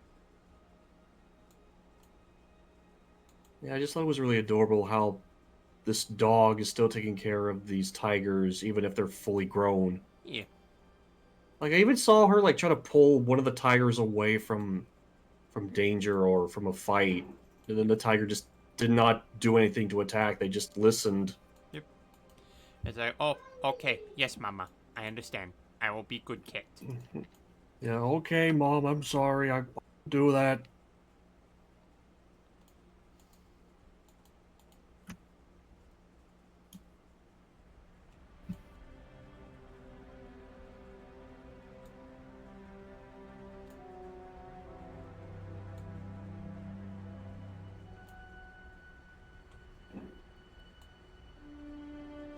And then Chrome decides he's gonna be that he's going to be a dad for Kamiko.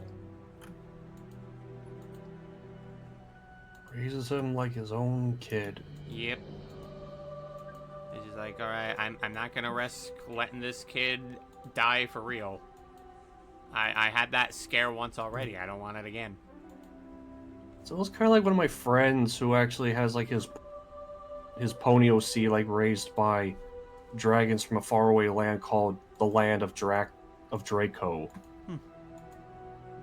Where they abandoned the use of magic just so they could, like, you know, do things their own way or something like that. I don't remember how it goes, but I know he did that, and they just thought they could live without magic. And they did. And he gave his pony character like he was really just a pony, but then he was raised and adopted from the dragons and became a dragon pony. Lost all of his magic and lives with them.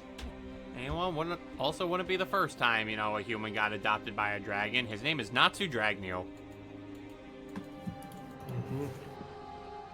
Guy was adopted by a fire dragon named Igneel, and he was even taught magic on how to counter dragons. He was taught Dragon Slayer magic by a dragon.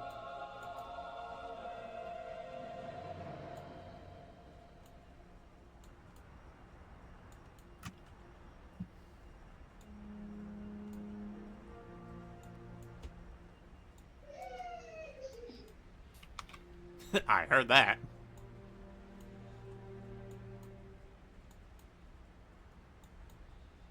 Like, whee! Let's blow it up.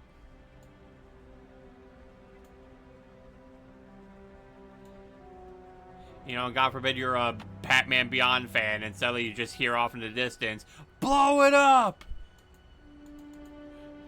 Like, oh no, it's Mad Stan.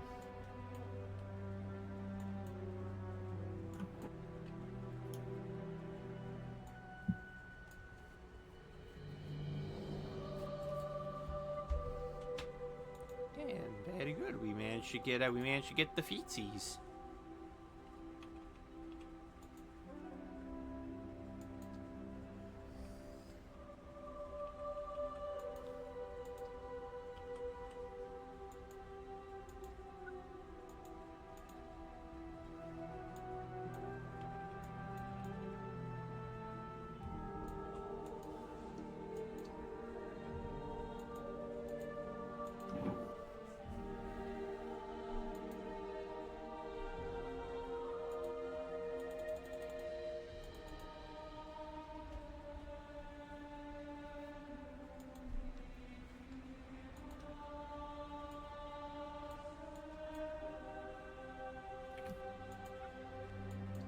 Alrighty.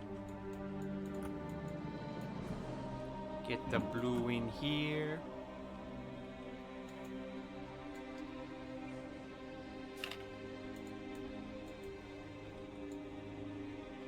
And that got pretty easy to fill in.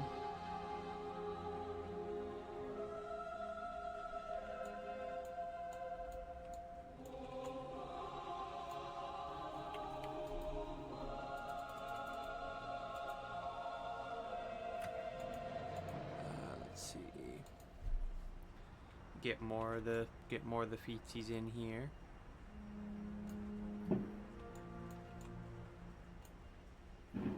Get the toesies. Hearing more explosions.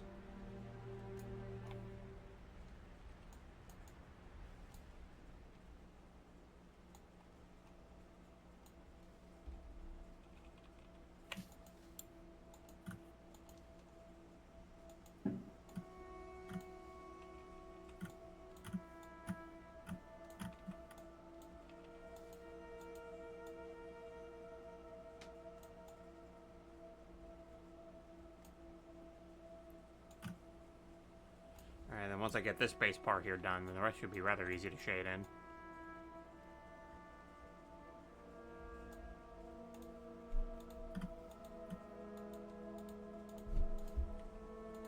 Yep, there we go.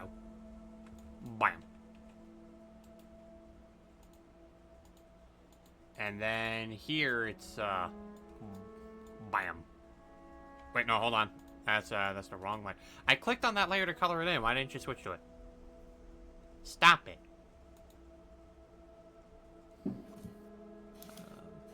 Oh, actually, let me get those claws. Thank you, virus protection software. Thank you, virus protection.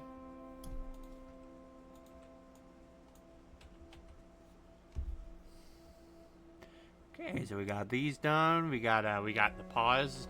We got the front and back paws.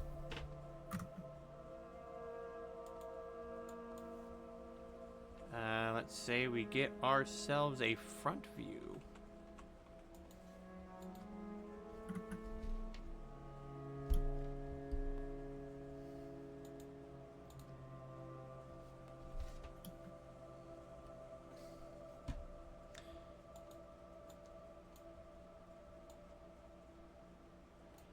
There might be a part where I may need to adjust the face just slightly. I'll need to...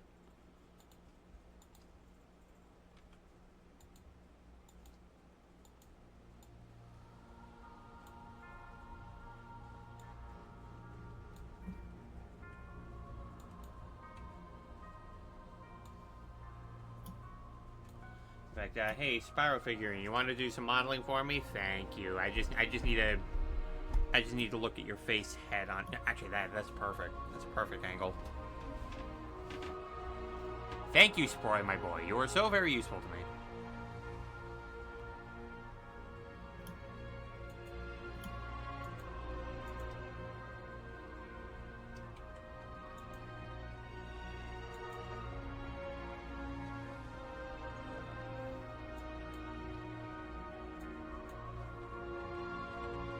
Sharpen the lines here a little bit.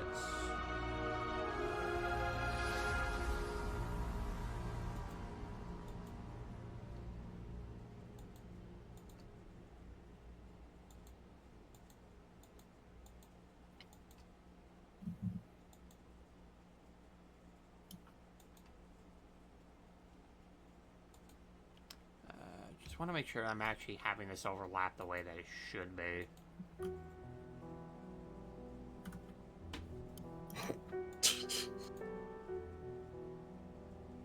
These stars.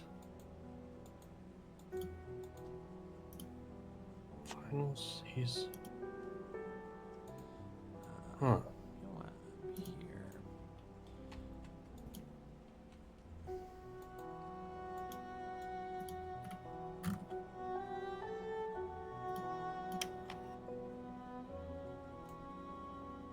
Yeah, there we go.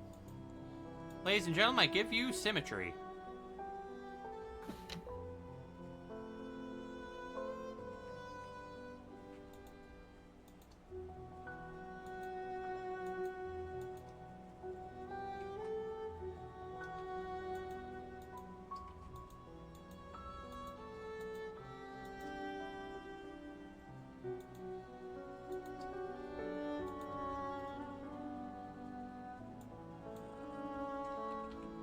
Gotta erase a couple of things now.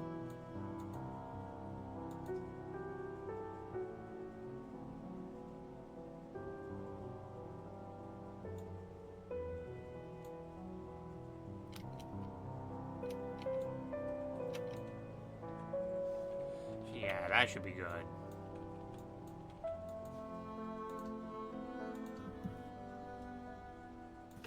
honestly already a bit better than what I initially had. Hmm. Yeah, I just wanted to fix the front face a little bit, because, like, the initial drawing I had for it, like, I was kind of looking at it, it's like, I don't know, it kind of looks a little bit more... Doesn't really look a bit more on the dreary side of things. It kind of just looks like he's just staring out into something like, duh. Staring off into the distance. Yep. Like, that man is hypnotized by something. Perhaps he's hypnotized by the Steam Summer Sale! Or explosions. I mean, I did kind of buy something that was sort of on the Steam sale. Yes. It's like, man, that explosion was so well timed. It's like, Steam Summer Sale! Explosions! Yeah, set off the fireworks!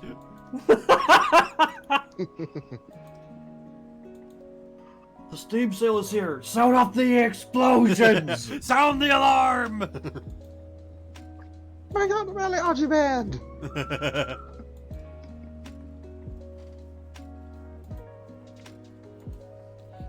Hey, just a quick look. I'm actually going to take a quick look on Steam. Just to see what kind of things it wants to make notifications of. Because I imagine they have some... I imagine they're probably putting up something special for the 4th of July. Alright. Let's see. Oh wow, not many. Oh boy, you can get 15% off of the Steam Deck.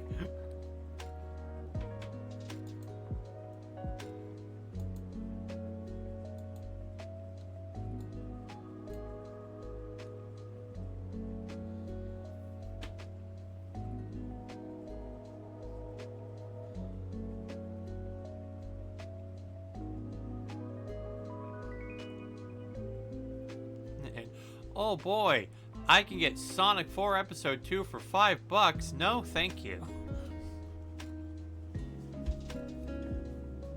I could get Sonic Forces for $10. No, thank you.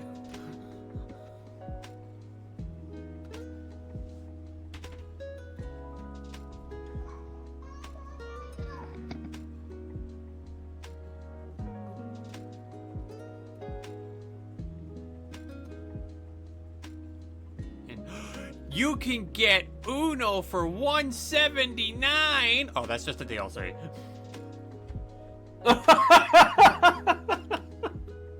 I just love the sheer excitement, then just goes down to disappointment. It's like, oh wait, it's only DLC. Yeah, it's only DLC. It's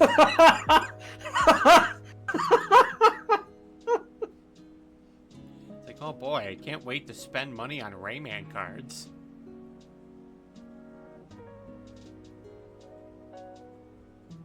I kind of heard that the Rayman Uno is way different than regular. It is. Like, there's different effects that you can use with that.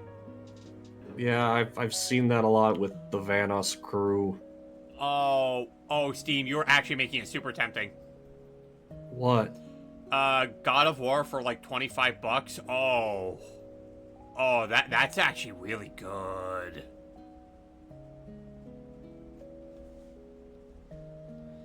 That's actually super good. Like, yeah, it's 50% off right now. Like, holy crap. Yeah. And, what do you mean it may be inappropriate for me? I'm an adult. Yeah, I've already confirmed on my account. I am an adult. Yep. I am a big grown boy.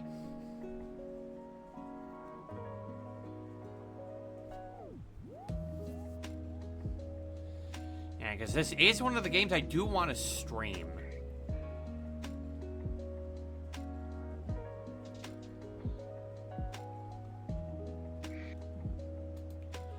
I need to know. Okay, so I have until the 11th in order to take advantage of a deal like this, so I guess I can hold off a little bit, but like, yeah, I do want to eventually get this, and yeah, I get $25 for this game. That's such a steal.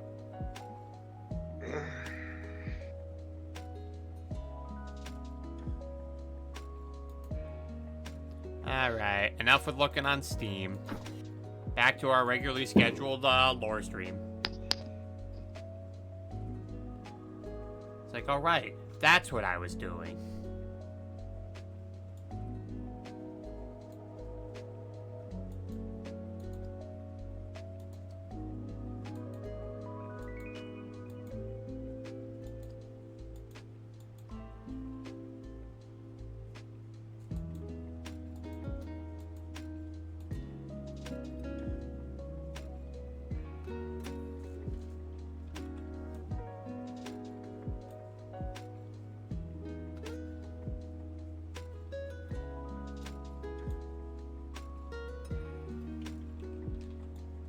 Get a bit of stretch marks on the cheeks here.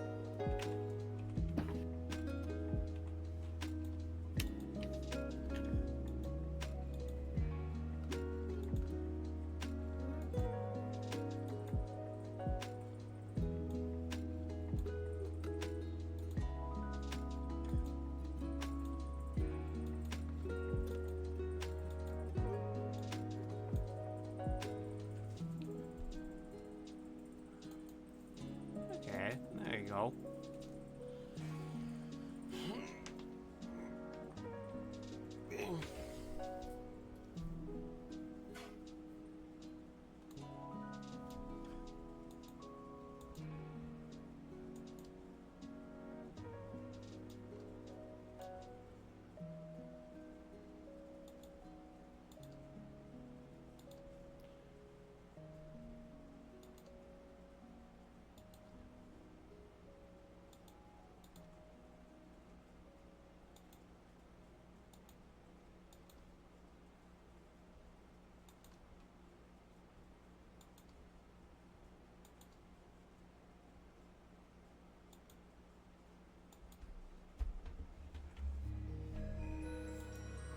Okay, yeah, we got a nice basic text structure here.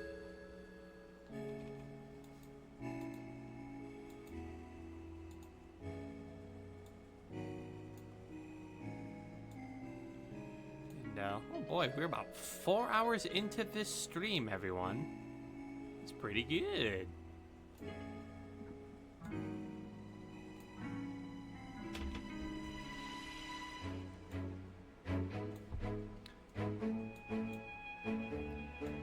See, I will say, though, in terms of the stream schedule that we do have, so... I have mentioned before... Actually, you know what, hold on. I think I'm gonna turn this down just a little bit.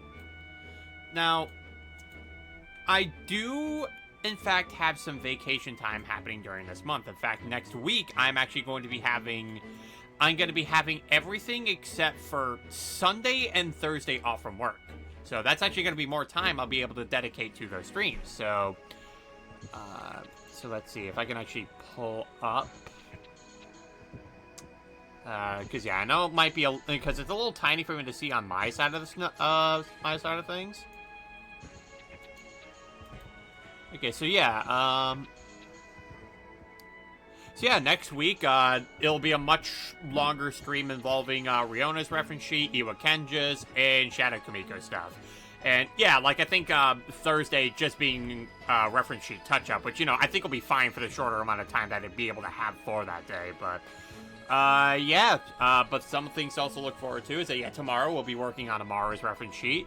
Then Saturday we'll be working on some crossover art, which hopefully Jordan's going to be there for, because the art that I'm going to be working on actually involves one of his own characters.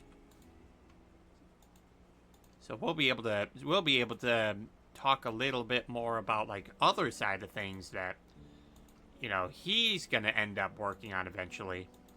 So sometime down the line we can make that crossover actually happen.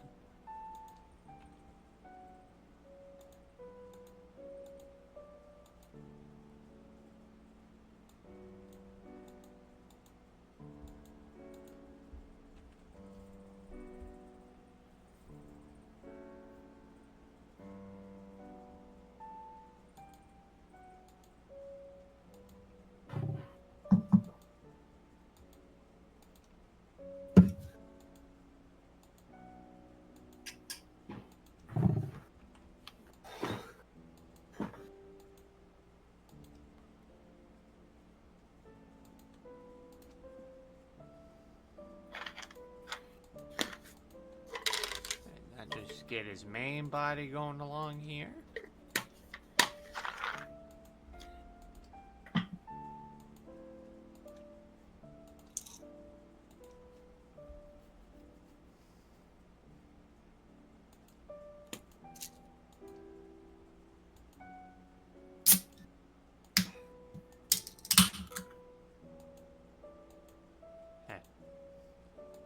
Cracking open a boy with the cold ones? Indeed I am. Crack open a cold one. Yep. Yep, he's cracking a boy with the cold ones.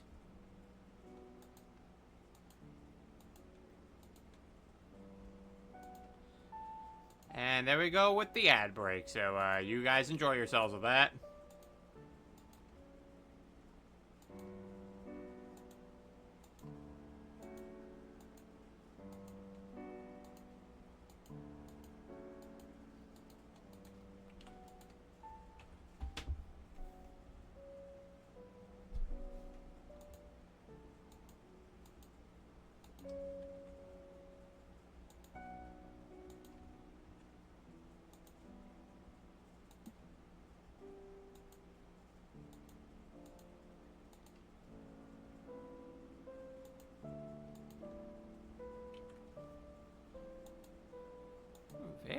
Very good indeed.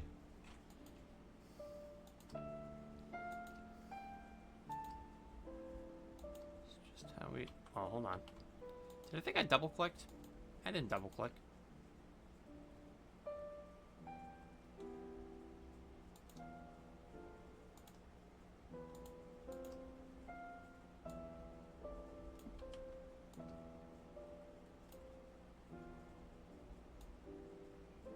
And the ad break is over. Welcome back, everyone. Chrome is still here. He has not left. He'd probably like to leave. But we won't let him.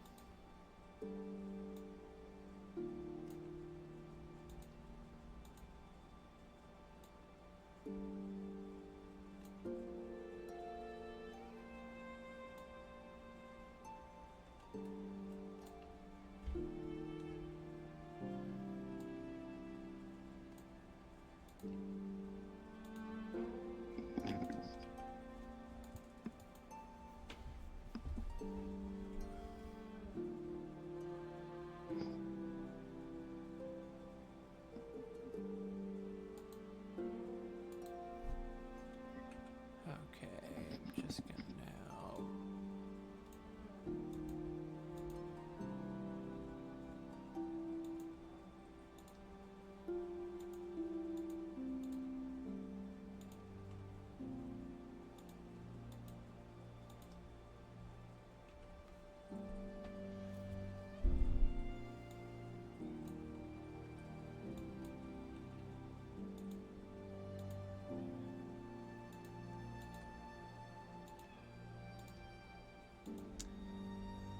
Okay.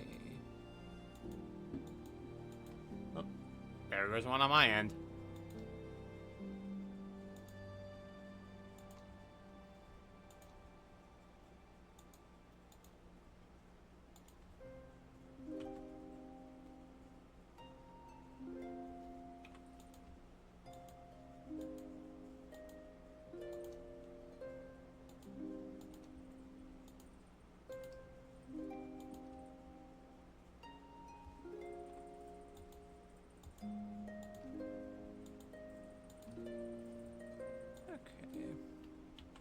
Best part is, I think, like, this front view won't take too much to scale either, because it's just the front side of it.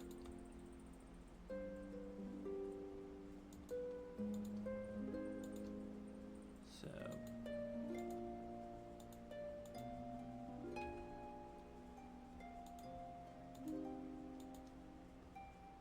yay!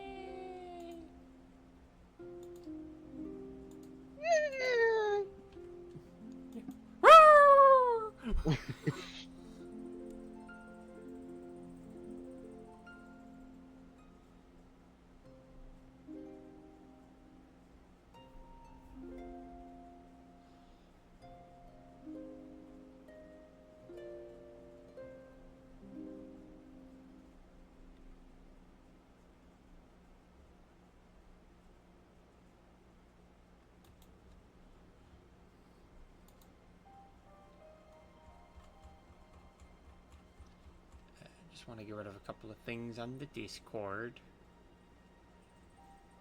Because there are just some things on here that are bothering me if they are not checked.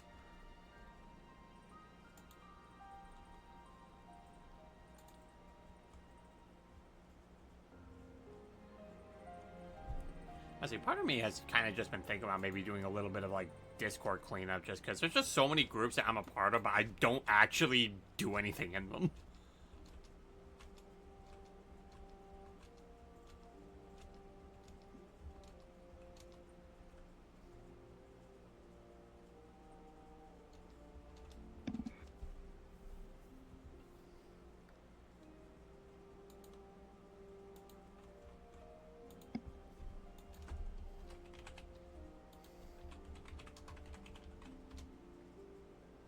Welcome to the Gulag. Whoop. If you survive, you earn your freedom. Oh, who would that?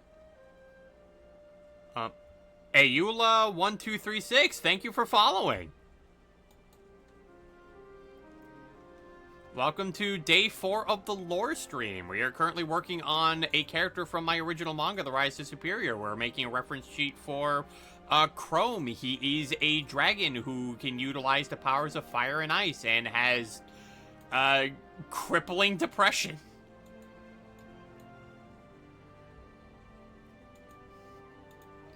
And oftentimes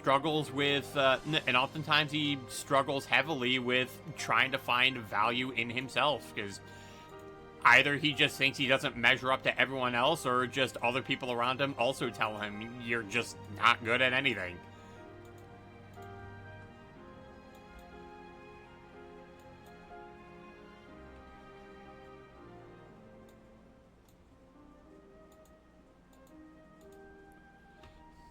But yes, welcome to the Gulag. I love that follow notification, I really do. It's like you just hit that follow button, you just hear, welcome to the Gulag.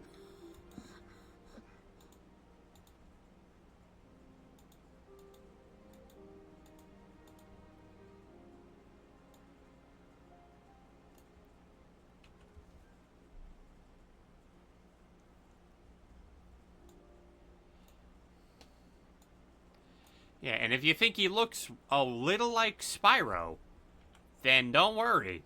That was in fact intentional.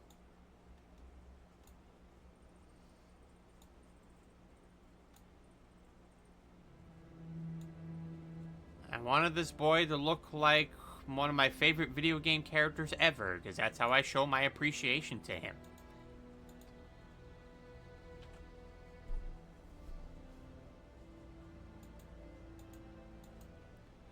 I came back to Gulag. Yeah, that's my follow notification. When you hit the follow button, you just hear welcome to the Gulag.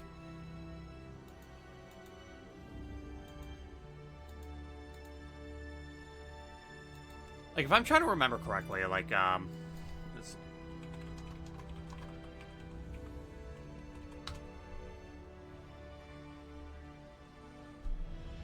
Yeah, I'm trying to remember where exactly I got that from, because I think okay, yeah, I think it was Warzone. Oh no, it was Call of Duty. It was Call of Duty Modern Warfare, where they just say welcome to the Gulag. If you survive, you earn your freedom. And I was just like, you know what, I think that make for a great follower notification.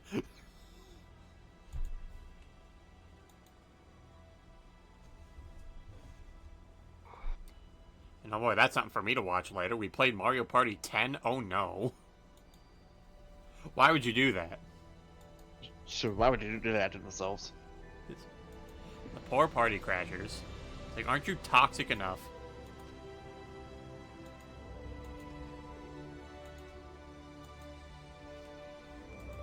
But, yeah, that now brings us to 35 followers away from 200. We're slowly getting there, guys. Yeah, we're getting there. Yep, we're getting there. Eventually, you guys will be able to win a free art piece from me.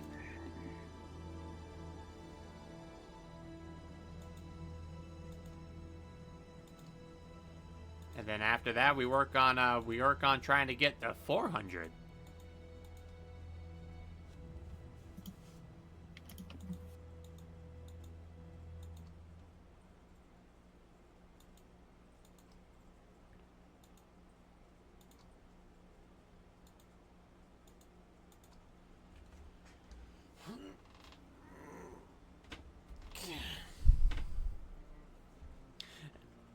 Actually, something I should also get lined here.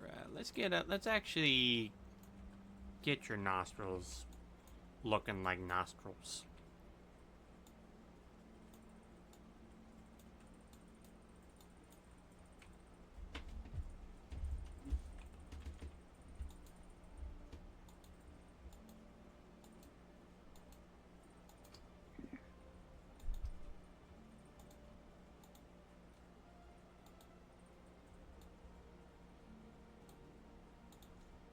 Right here, we'll just turn that up just a little bit because that track's pretty quiet.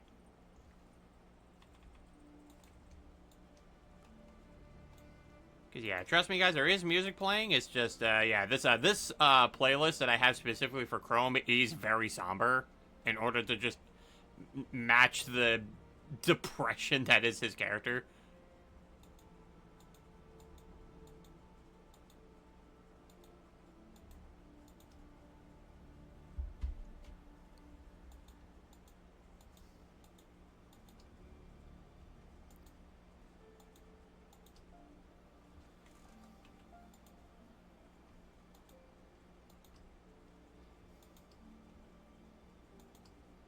This is probably, without a doubt, one of the most polarizing streams I've ever put together.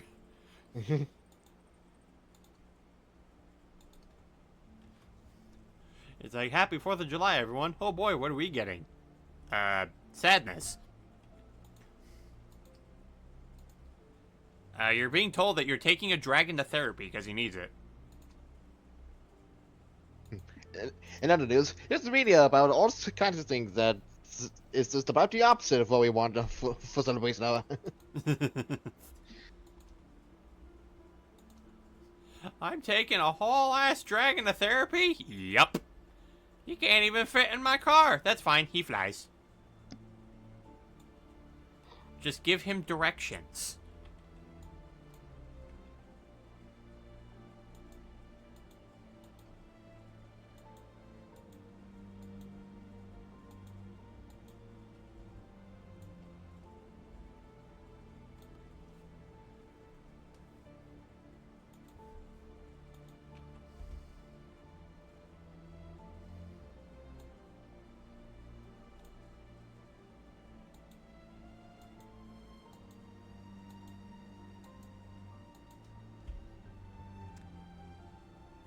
We're starting to slowly get the wings done. Actually, yeah, it's about the dragon shapeshift, so I'm sure you can fit him in your car. Just have him turn into a cat. There you go. These guys can't. Chrome is not capable of shapeshifting.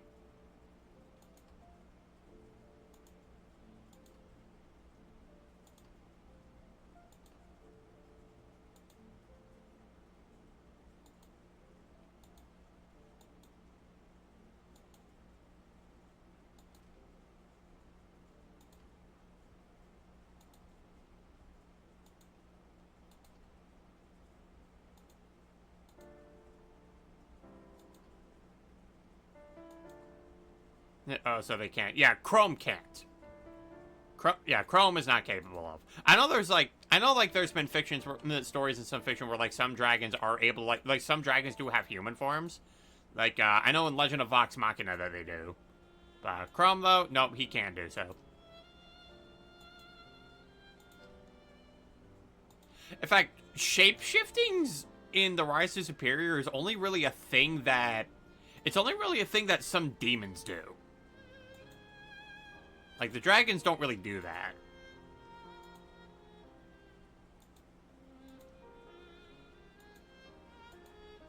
And honestly, a big part of that is mainly because they wanted to try to keep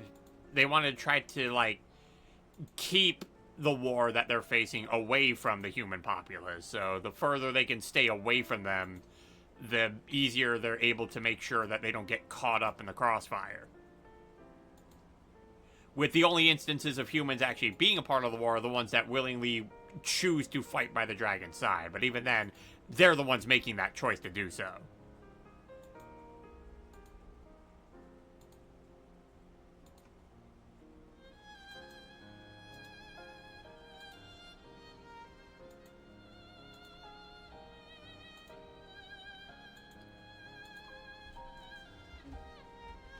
Speaking of Legend of Vox Machina, here's a scene of Scanlan and Vax going up a dragon's ass.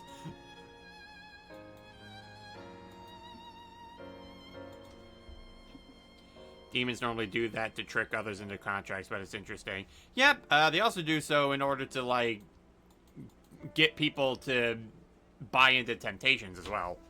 Like, it's all about the trickery.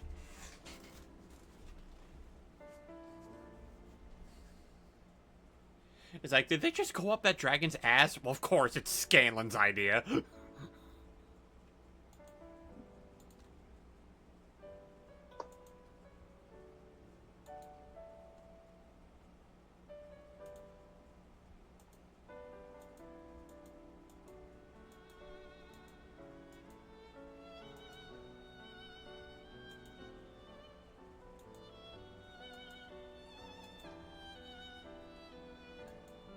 He's like, damn bard. Yeah, that's exactly what Scanlan is too. He is a bard.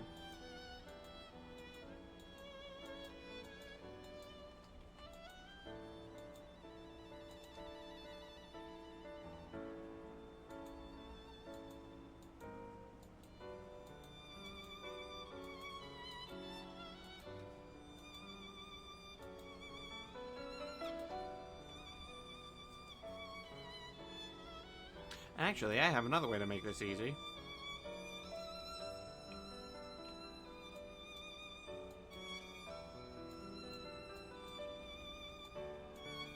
Yeah, I like Grog more. He's so dumb. Grog is a dumb boy. Listen, he has an intelligence of 6. He knows what he's doing.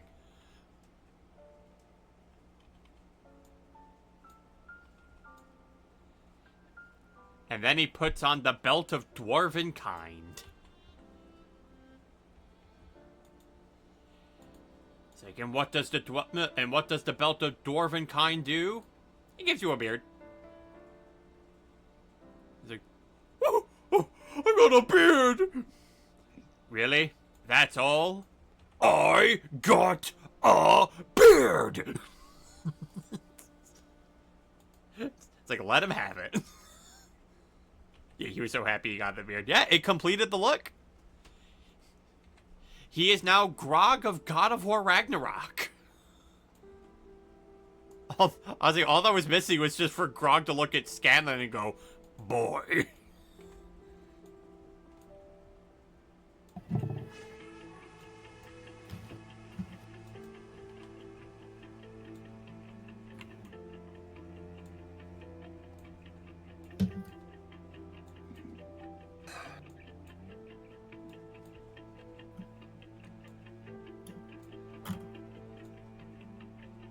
Actually, another thing, I was speaking of Legend of Vox Machina, so I know we've raided into them a couple of times, but I do recall that one of the instances where Fairbanks did his Death by Snoo Snoo meme, he did in fact make an animated sequence of that for Vex. And of course, the one to shout Death by Snoo Snoo as she's doing the strut is Percy.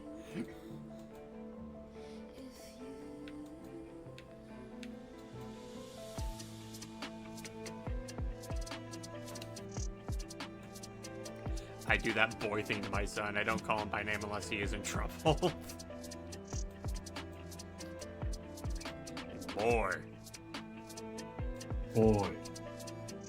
See, the funny thing though about that is that, there actually is kind of a reason why in the original, like, 2018 God of War, where Kratos was only referring to Atreus as boy, and that's because that was actually a byproduct of because they didn't quite know what kind of setting that they were going to be putting the game in. The only thing that they knew is that Kratos was going to have a son, he was eventually going to have a decapitated head join his side, and there was going to be a woman involved in the story. So, during the initial writing for the script, they didn't have names for these characters yet. So they only had, like, you know, boy, head, and woman. And Kratos would just simply refer to these things as these guys just because, again, at the time, they didn't have names for them yet. But they cleverly put that in to showcase some character development with Kratos by so at the beginning, because like at the beginning of it, he's only referring to these people as, you know, what they are. So like Atreus is boy, Mimir is just head, and then Freya is just woman or sometimes witch. And then by the time God of War Ragnarok comes along, he stops doing that. Like, he actually refers to Freya as Freya, Mimir as Mimir, and Atreus as Atreus. The only time they ever do the callback to him calling Atreus as boy is when Atreus is basically losing his shit and starting to run away from everyone and thinking of wanting to go to Asgard to talk to Odin.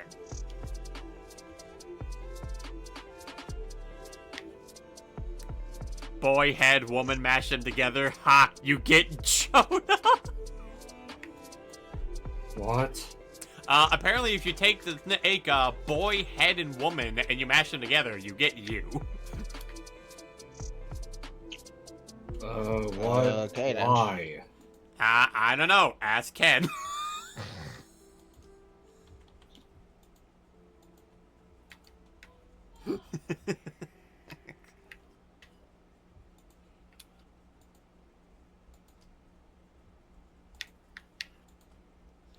It's like, are you trying to say that he's horny?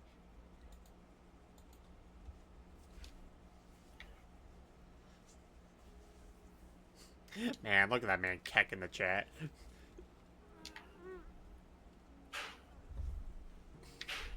It's like absolutely kecking.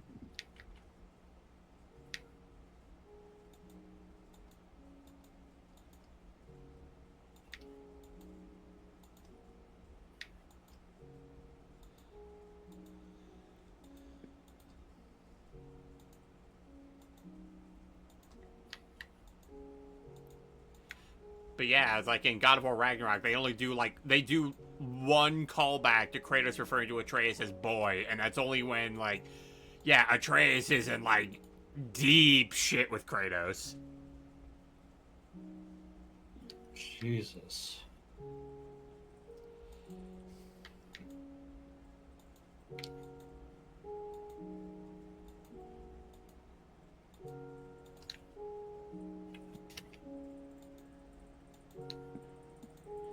Tell me the truth.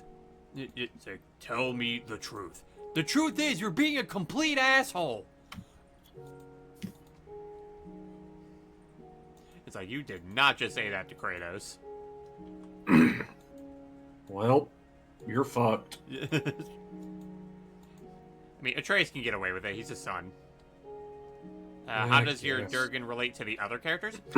Okay, so I've made mention before that, so when it comes to Kamiko, Chrome very much heavily takes up a fatherly position to looking after him. Out of all of the human characters, he does care for Kamiko the most.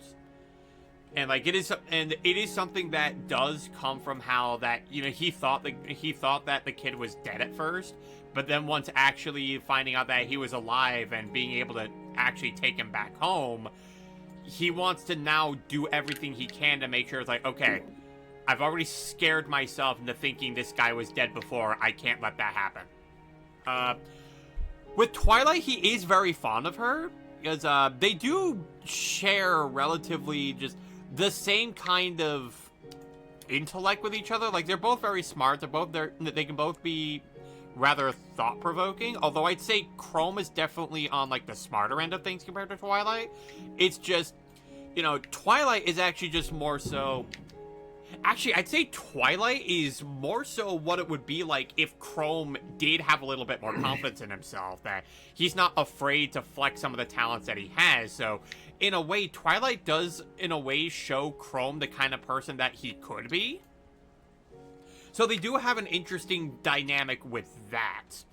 Amara, on the other hand, is one that's much more blunt about wanting Chrome to be hey, you have talent. You're really good at shit, all right? You gotta start understanding that. I get it. There's a lot of things in your life that went wrong, but you beat yourself up way too much in instances where you really shouldn't have to. It's but so many other people. Fuck the other people. Are they your general? No, they're not. Their word don't mean shit. Dang.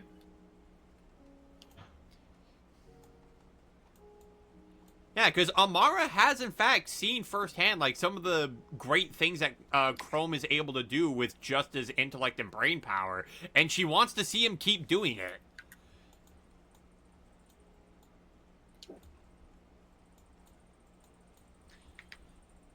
Let's see. I know we haven't for some of the ones that we haven't covered yet. So I know for Riona, she does pity Chrome. Mainly just because, like, typically, like, Riona's whole thing, like, even though that she doesn't, even though, like, she tends to, like, despise men, Chrome is obviously an exception because, I mean, he's a dragon, he's not a human. They're much different. Right. So, Chrome gets a free pass from Riona. Iwa Kenja, he's a bit friendly with Chrome. And part of that is also because Amara is very friendly with Chrome, so he does, like, I mean, hey, if Amara thinks you're cool, I guess I can think you're cool, too. And, Hiyashi is very chill with Chrome. Like, he's probably, like, one of the more, like, patient with him. Which is very fitting, because Hiyashi's generally patient with just about everybody.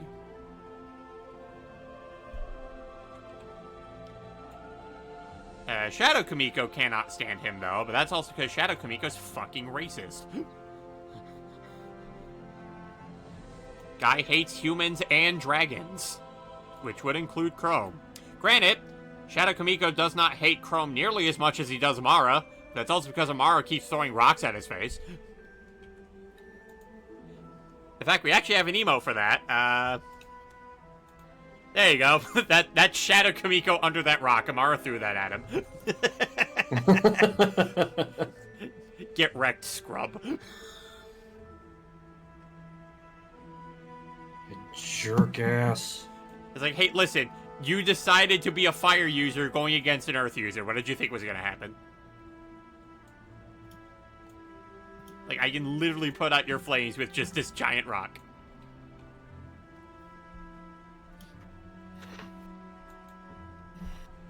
But, like, when it comes to Chrome getting a lot of flack from others, it more so comes from, like, some of the other background characters, like some of the other dragon recruits that are training for the war. Like, they're the ones that he tends to get the most jeerings and criticisms from.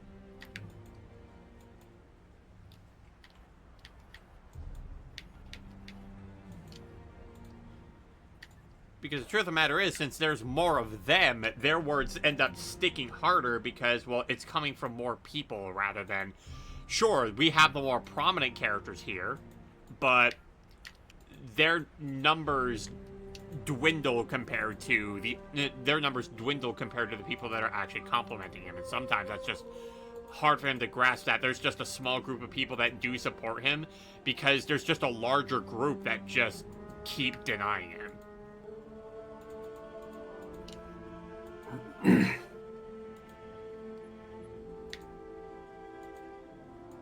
Because there's also just a thing that in that sense, because in this, it is definitely on the more literal sense where he definitely does have the odds against him. There also are just some times where people don't recognize the amount of support that they have, but because of the people that are constantly criticizing them, constantly telling them to stop seeking their passions, people who tell them you're not going to do well with this, so just quit. They think that there's more of those people than the ones actually supporting them.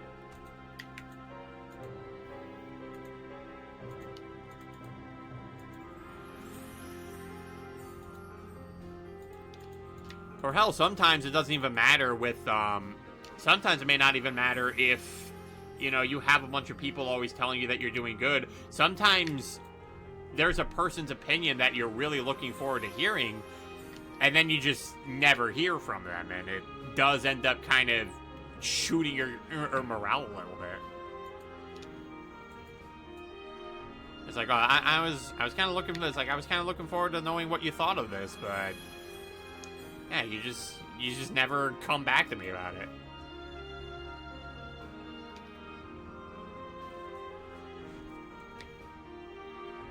Oh, and there goes the ad break.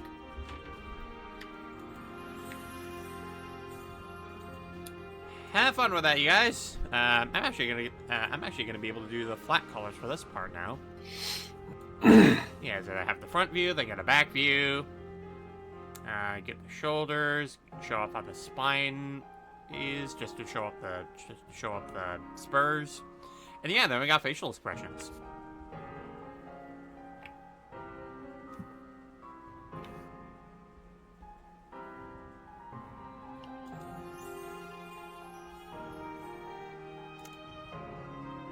Okay, just wanna. Yeah, I think I can get the spurs colored. There's not too many. Not too many in the front view.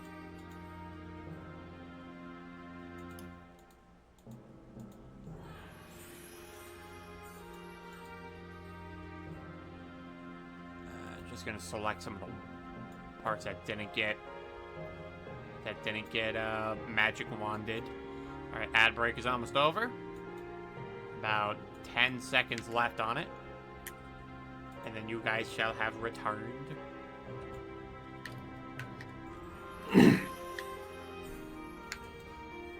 And welcome back from the ad break, everybody.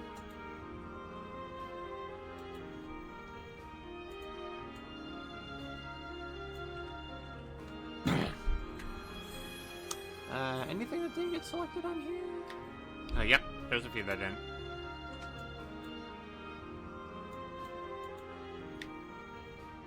Oh, actually, hold on. That's actually the wrong shade of red for the shoulders. Yeah, wrong shade of red. That's supposed to be the. What? Oh, there goes Pikmin. Yeah, he probably had to end up going somewhere. Possibly. Yeah, I mean, if he comes back, he'll come back. Yep.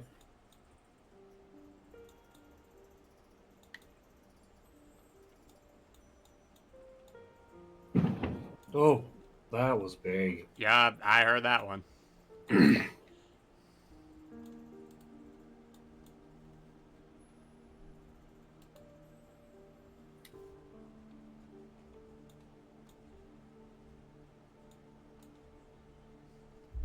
Meanwhile, you just probably have some people who are like, oh, so when they set off explosions, it's for a celebration. Whenever I do it, I get called a terrorist.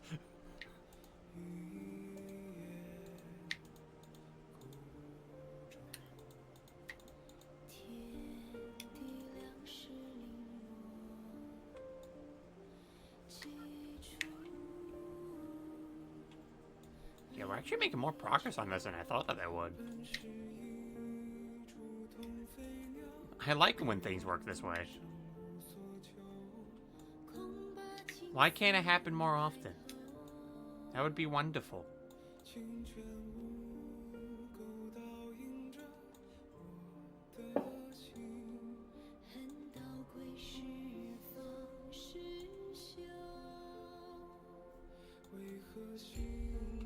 Okay, there we go. I think that... Oh, no, hold on. Found a spot. There we go.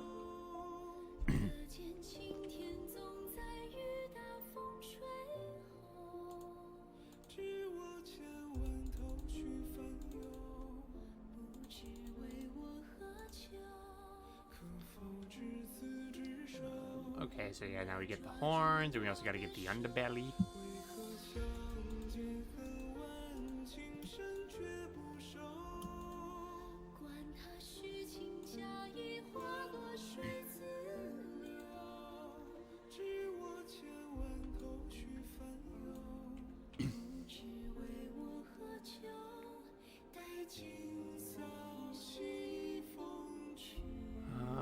Anything? No, I think I just need to get the parts that are white, and then we're good to go with adding the scales.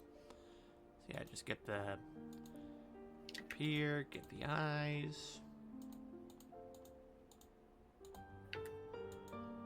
The claw.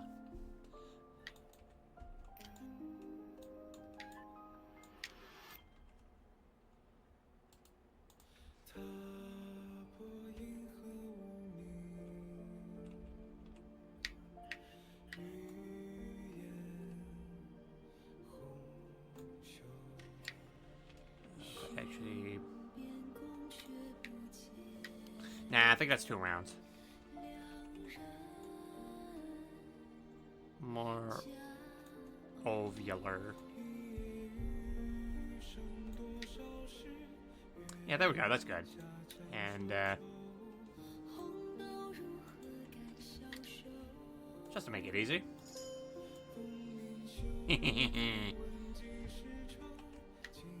I love making things easy. I say that, and now I'm about to draw some scales.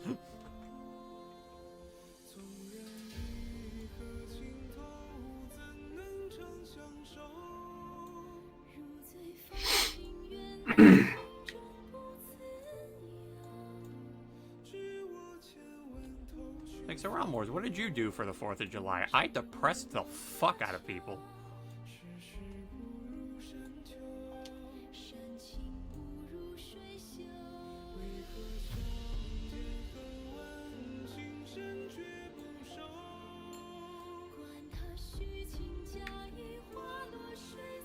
Man, luckily this shouldn't take too long, because I'm only really doing the front side of it. I don't have to do too much for anything else.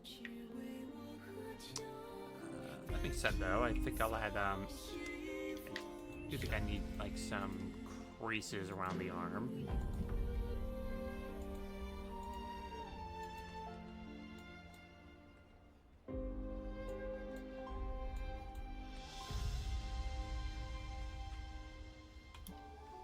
This down.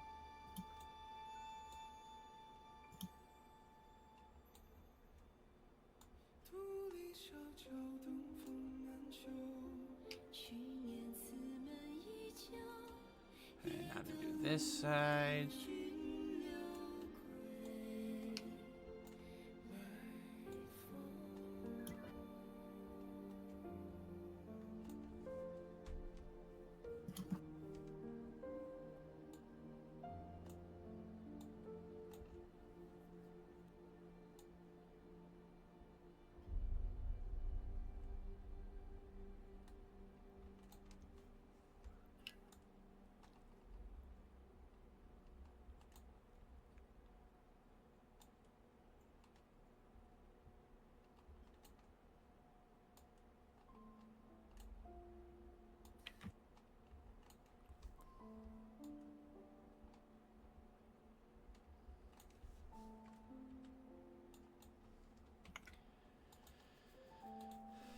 Alrighty, there we go with that.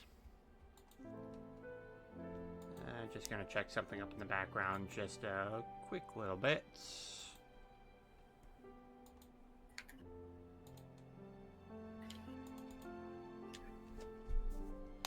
And actually, Spyro, I don't need you to stand like that anymore. You are good, buddy.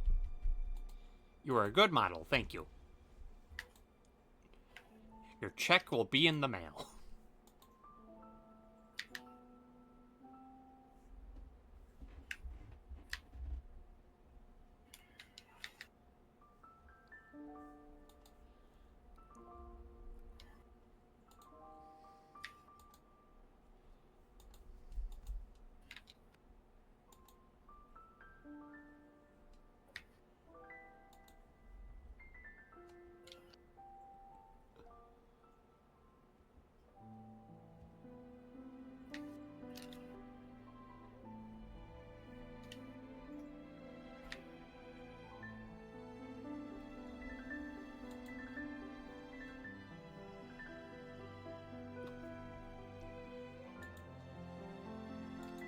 Okay, that should be just about well.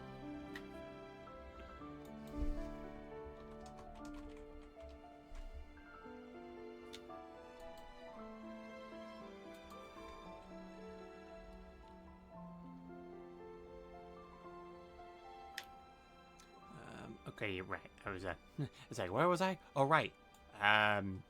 Scales. Scales. Yep. General scales. I was built up to be the main villain, and then I was cucked by a floating monkey head. Yeah, I was gonna say a villain that everyone was hyped about game to face, only to be replaced by A villain no one asked for because they thought he died already. I was like, alright, so who's gonna be the main villain here? Is it General Scales? Nope, Andros. But he's dead. Well, the Krazoa spirits are used to revive him. Then who was responsible for reviving him? Listen, Andros is just showing that he's going under the trope of too angry to die. I swear.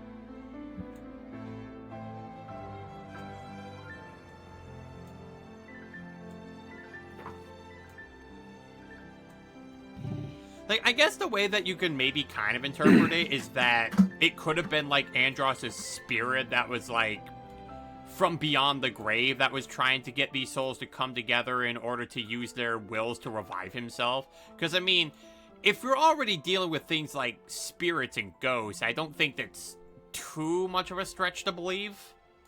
I mean, if you put it that way, sure. I mean, granted, it still robbed General Scales of the buildup that was going to him as the main antagonist, so still not going to say it's good writing. Yeah. Especially considering Andros was literally never foreshadowed at all during the game.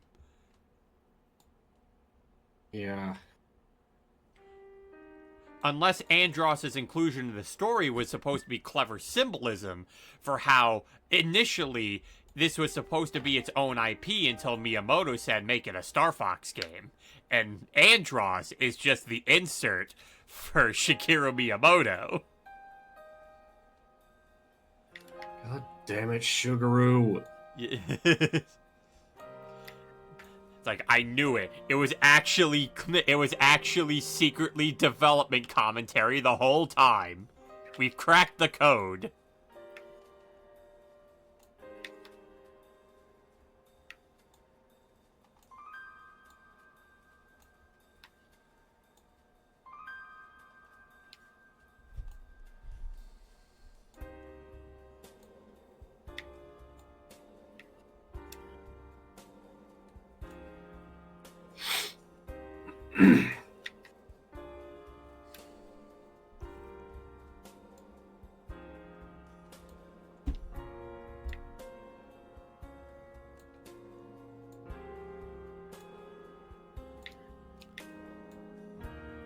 Huh, that was a rather quiet one.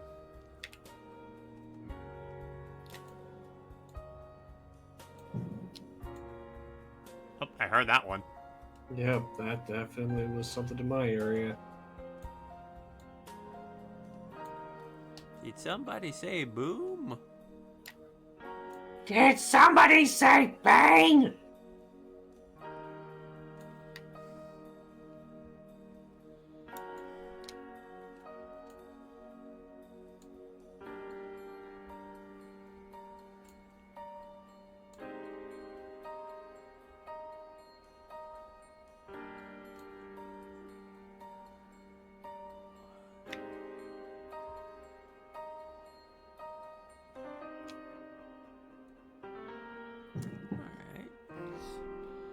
Looking pretty decent. Oh, hold up.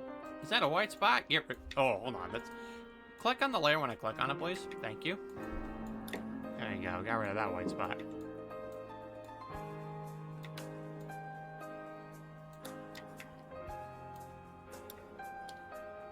Oh, there's some more of them. Can you click on the layer, please? Holy crap. Stop doing that. Come on. Why do you not do what I tell you to do? It's like, God, like it's like I click on the layer and you're just like, nah, you're not actually clicking on it. Meanwhile, I want to try to. Meanwhile, I just click on something once. You think I double click on it? It's like, make up your mind. Do you want to be sensitive or do you want to not be sensitive? You can't be both. Yeah. Make up your mind.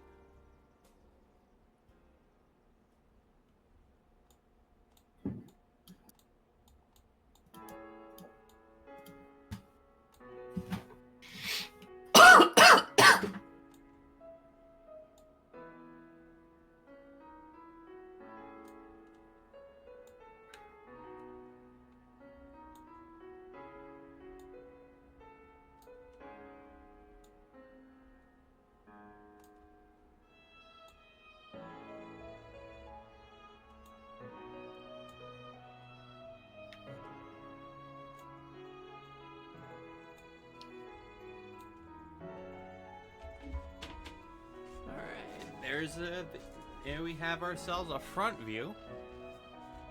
And actually, I think I know a super easy way to handle handle the shoulder. Sorry about that.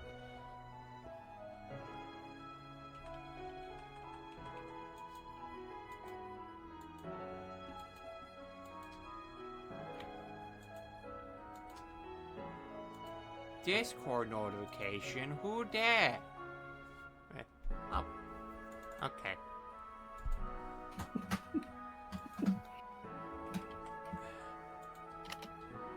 Actually, hold on. Let me make this a bit bigger. Bigger line.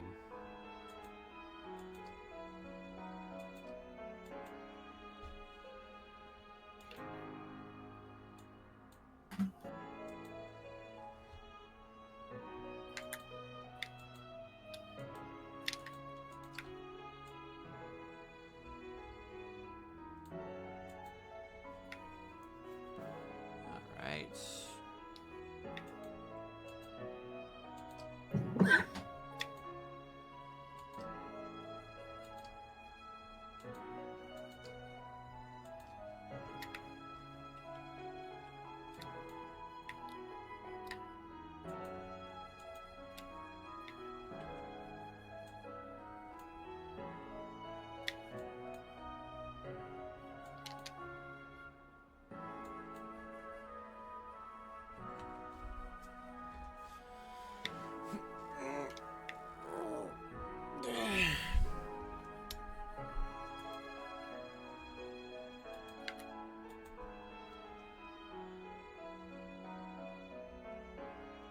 Hold on, one layer. Okay, hold on. I actually do not want this on the scale layer. I actually want this one on here.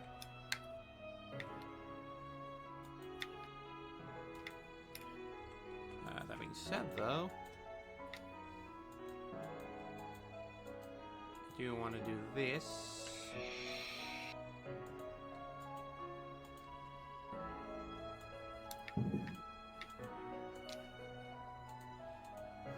Like Tchaikovsky, cannons aren't an instrument. Yes, they are, and I'm going to use 21 of them. Tchaikovsky, no. Tchaikovsky, yes.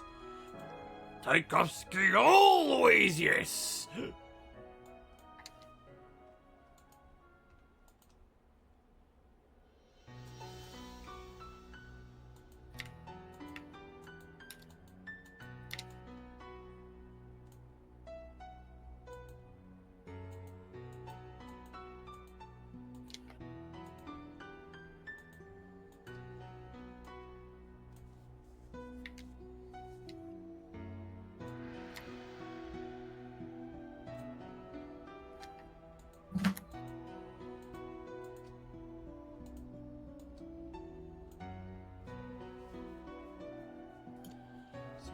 Once I get this, I just copy paste it, and I just put the crest on that shoulder, and then bam, I get more done super quickly.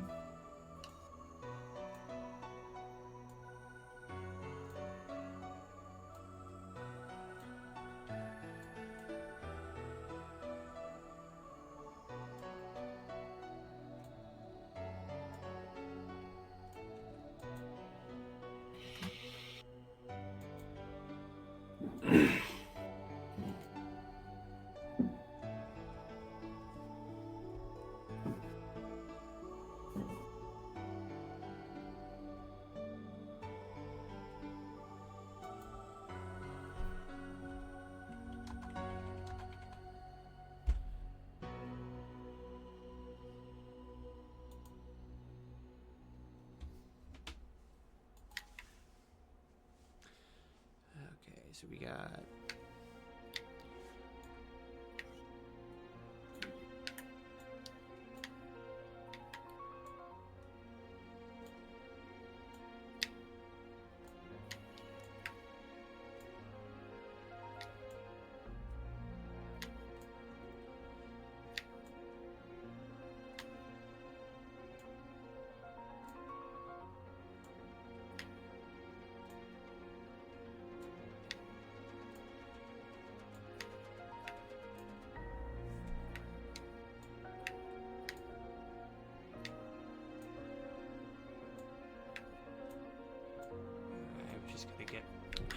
I did not mean to right-click.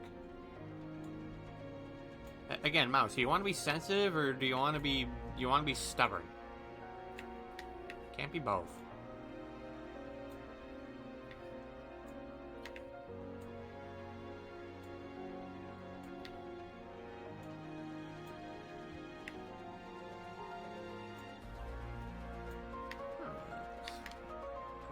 Pretty decent there.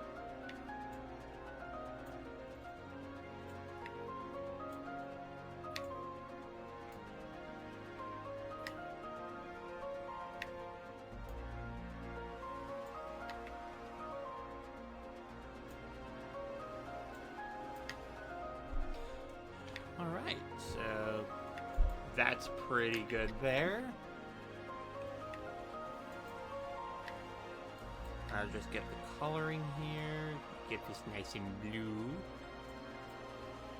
And then it's just a copy paste of this and then just put the crest on another layer, then do some erasing job, bada bing bada boom, and then bam.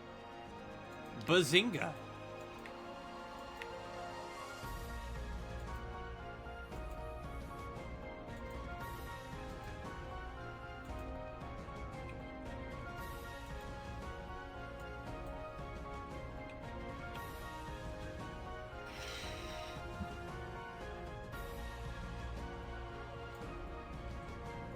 Yeah, there we go. That was easy.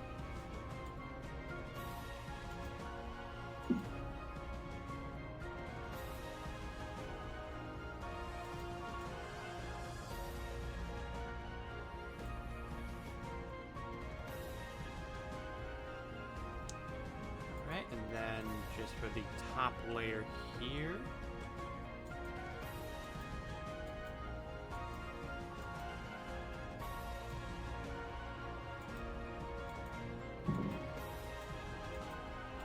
Bada boom. Bang, bada boom, I'm done.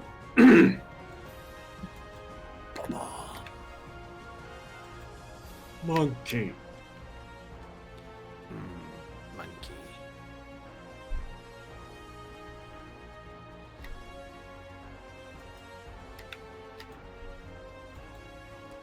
Oh, cursed Pokemon fun fact? Okay, hold on. Just let me get this done here. And then I will give you one. And this one will involve the trading card game. Oh dear.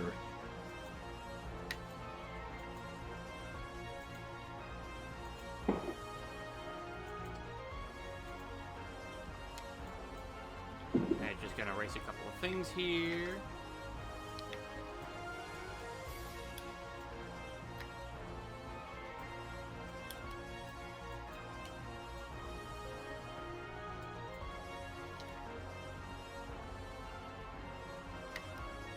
There we go.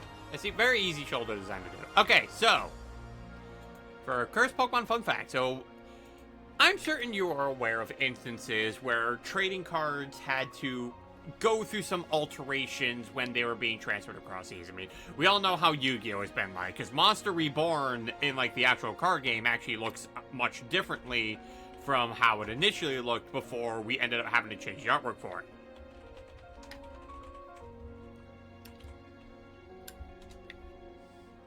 Because, let's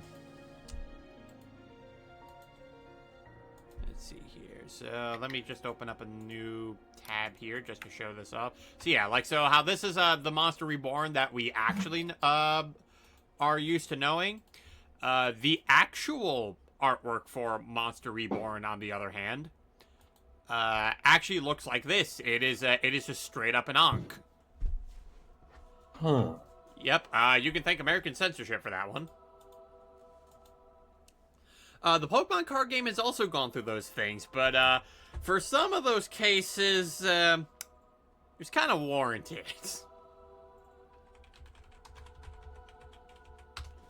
You know what? Hold on. I'm actually going to turn off the light.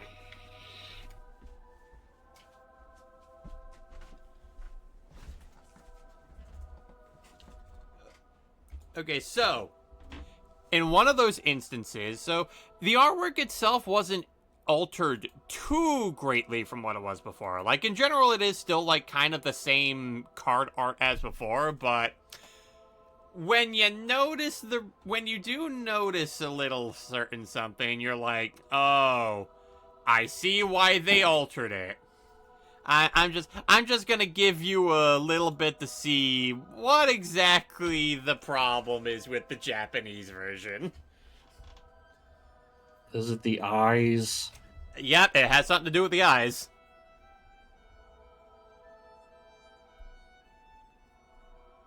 Oh. I know where they're looking. Yup. That's the reason the card art was altered. Because that Grimer card is looking straight up that skirt.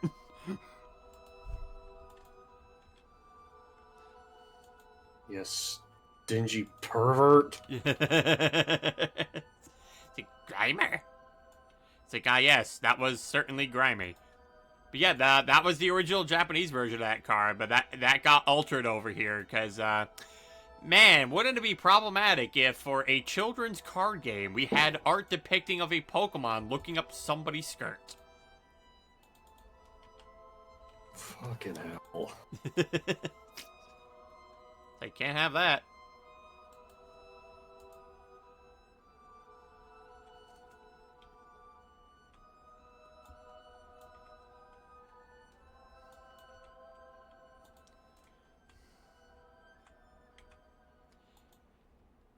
Yeah, there's plenty of other, like, censored cards like that, too. Like, that's not the only one that ended up happening, too. There's also another rather infamous card, too, that exists called Misty's Tears, which depicts Misty completely topless. Oh.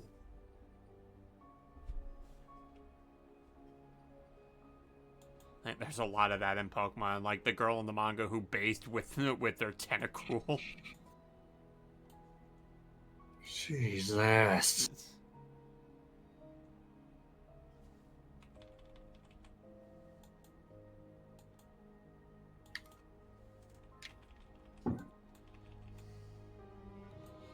A family franchise. Was Okay, Fireworks. I guess you disagree with that statement.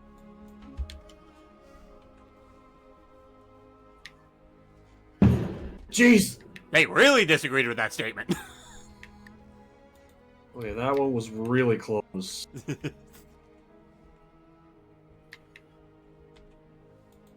Now I know that's one of my neighbors doing it.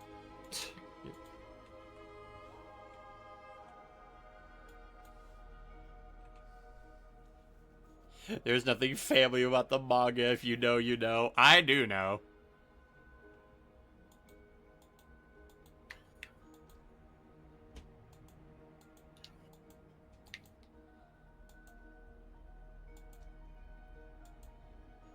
I'm especially familiar with the instance where they decided to crucify my wife.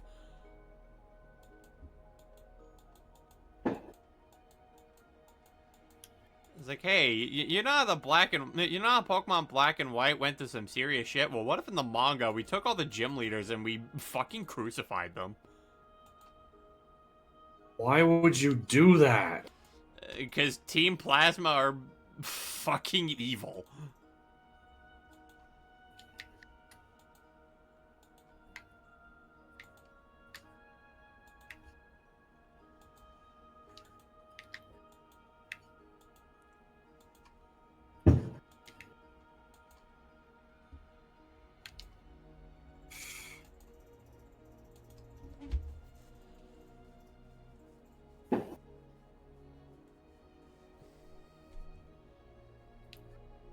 And there is an ad break going on.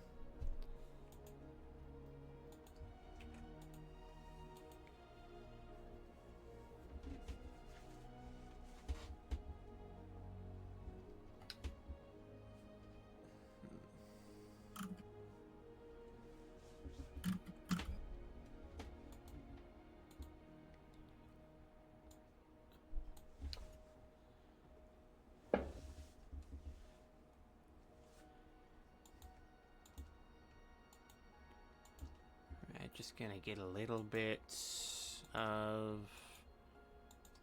up here. 'Cause, yeah, now the only angle that we have to work on here is the back view.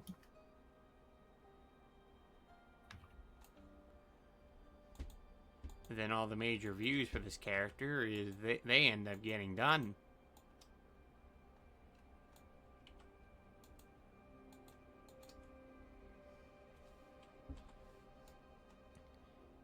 See, it's a pretty good thing that of all the days I had to draw a dragon, it's on the day I have off from work.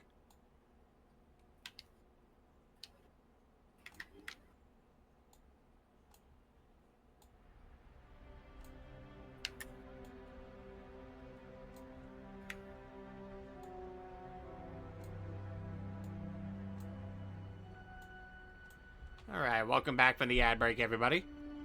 I love Plasma's leader's theme. It sounded like something out of Final Fantasy. He's evil as shit and not even doing anything, not even going to hide it. Yeah, although, admittedly, his plan is a tad on the convoluted side of things. It's like, oh, hey, so, alright, so I'm going to make everyone release all their Pokemon so that, eventually, I'm the greatest trainer of all time by default because no one else has Pokemon. It's like, okay, I guess I see the vision, but how are you going to start carrying these things out? It first starts with me abusing my son. What? Excuse me? It's like, oh yeah, I'm going to abuse my son and treat him like absolute garbage. How does this correlate?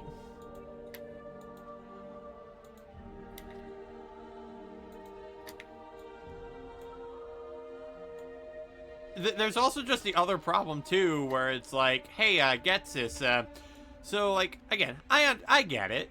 I get what you're trying to do here. You're trying to make it so that no one else in the world can have Pokemon, so you're just the master of Pokemon by default. So, what are you gonna do about the Pokemarts that literally sell Pokeballs? Like, oh, you get everyone to release all their Pokemon. Oh, no. What's little Jimmy going to do? Just get more Pokeballs and then catch them again?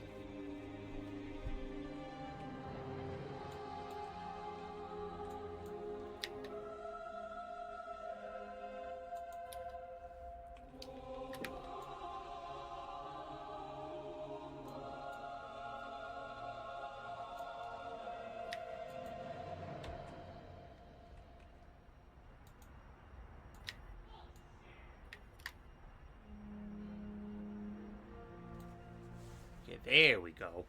Symmetry.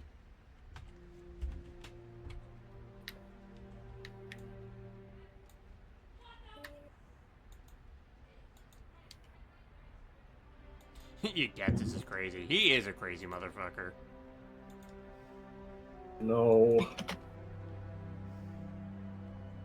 I see my neighbor walking their dog outside.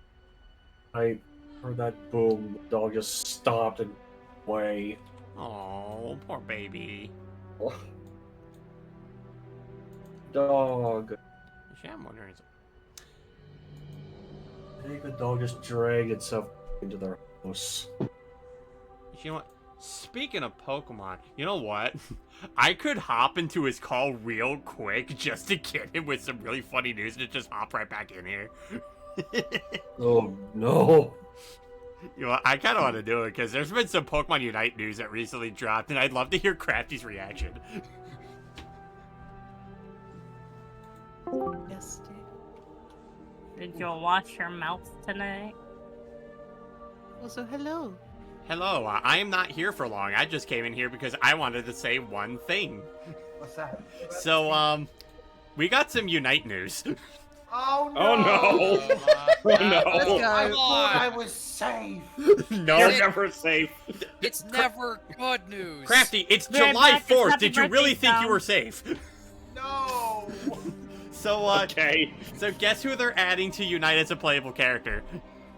Right Is it back. Dracovish? No, it's Ho-Oh. Oh, great. What? That's so much Oh. better. Oh. Yeah, and, Oh. we know what its Unite move does. Alright, what does it fucking do? Because it's gonna be broken as shit. It revives a fallen team member. Is that good or bad? Well, it allows you to just Well, it lets you revive a recently fallen team member. Like, while they're waiting for the respawn time to come up, they could just get called back. Like, they're literally Mercy from Overwatch. Yeah, that's what I was gonna say. It's like, isn't that something they should probably have had like way earlier? Is Palmot in the game? Like the Palmot No. evolutionary line? Oh, okay, because like that's usually their thing. Yeah. Well, I mean, like, lore-wise, yeah, that is Ho-Oh's thing. Yeah, which is funny because Ho-Oh in the games can't learn Revival Blessing, even though it should. Mm-hmm. But, yeah, you can just revive a fallen team member, so it's like, oh no, you guys killed my Mewtwo? Come back. Well, really, in that case, that means the move is only as broken as the player you're bringing back. Yeah. Yeah, but in the case that it's Mewtwo, because you can have more than one EX license on your team, even though their design fundamental is, oh, the legendaries are supposed to act like the leaders of the team, so they're the strongest. You can have more than one on the team. Oops, all legends. Yeah, oops, all legends. Anyway, back to what I was doing.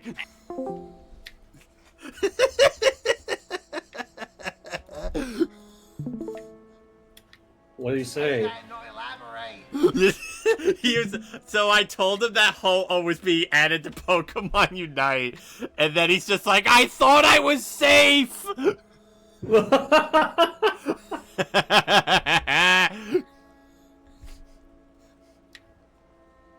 He's like, rise from your grave. Really, you absolute mad lad. Hello, Lance.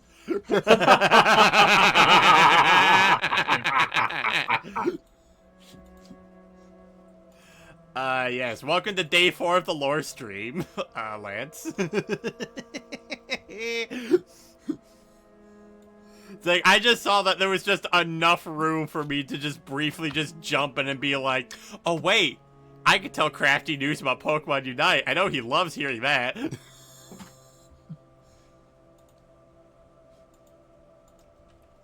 Also, curious question. Would Yep. you consider a good thing or a bad thing that YouTube is allowing creators to remove copywritten music from videos while keeping their voice intact to regain monetization? I think that's a good thing. Because, like, that way, you know, you're not... Because, you know, that way you're not just outright cutting out audio from a video. So, like, say maybe you're talking about something important, but they wanted to, like, mute that whole segment because there's copywritten music in it. Yeah. I can't believe this was a secret cover stream here on twitch.tv/RealMWarsaw. like Crafty and the other call is just probably thinking in his mind like, this guy, Real M Warsaw. What? Oh, Joda, have I never told you of the legend of Real M Warsaw? No, I've heard of Real Wars. Okay, so allow me to tell you the story about the worst way my name has ever been pronounced. So, this happened years ago when I decided to make a commentary on somebody's really god-awful top 10 female anime characters list. Because the biggest problem with it is that it was such a poorly delivered list where all the guy would really do is just talk about, like, oh, this character's badass, they're cool, they're great, without actually telling us why they're so great. I kind of remember you commenting on a top 10 worst Pokemon list years ago. Oh yeah, no, this Anime? is a different person. Yeah, I know it's a different person, but I don't recall you doing that. But anyways, Yeah. go on. Yeah, I mean, the difference is Metal Blade at least pronounced my name correctly.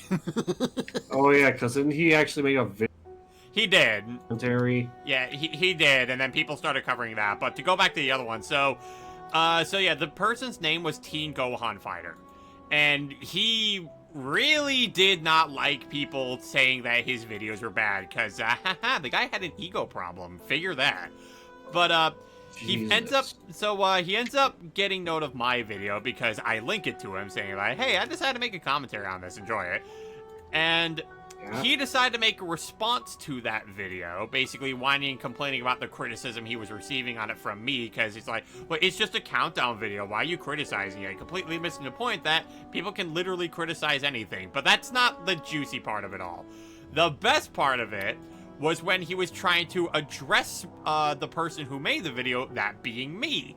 And That is where that audio comes from. It comes from the video where where that is how he tries to pronounce my name. This guy, Real M Warsaw. Can you seriously not read? It's like, buddy, that's not even close.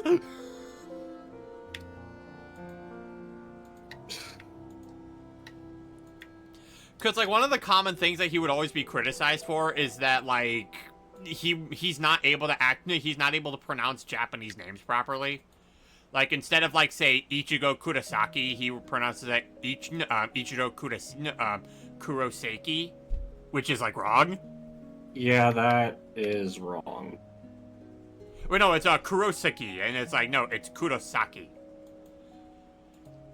But, you know, he'd always, like, try to argue, it's like, well, yeah, I can't always pronounce Japanese names well. It's like, well, apparently you can't pronounce English words either. Yeah. Like, what, did he think your name was, like, a Japanese name? Or...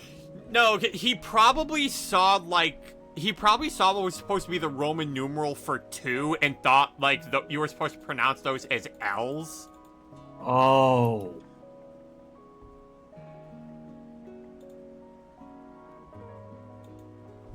And I thought my ego was bad. Oh, no, trust me. Like, this guy's ego was insane.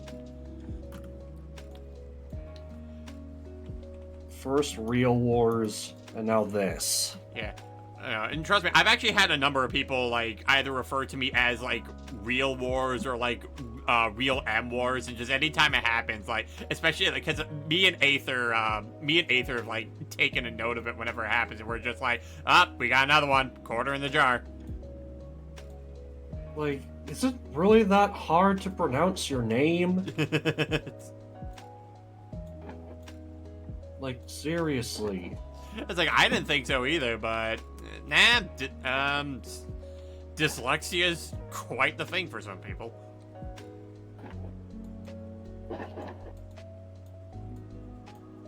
Like, I don't want to be too mean to some people, because, like, I know there's just some people out there who are, like, kind of dyslexic and whatnot, and sometimes you just see a word and it's like, oh, I ended up seeing this first and not the whole thing. Teen Gohan Fighter is an exception to that, though, because, he was a fucking idiot. Right. It was either Real Wars or Mega Man. Yep, both of those result in the quarter in the jar.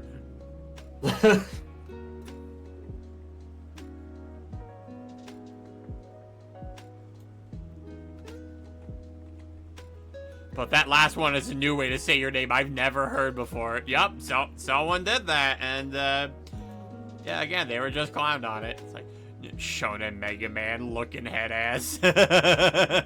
Shonen Mega Man, that's something.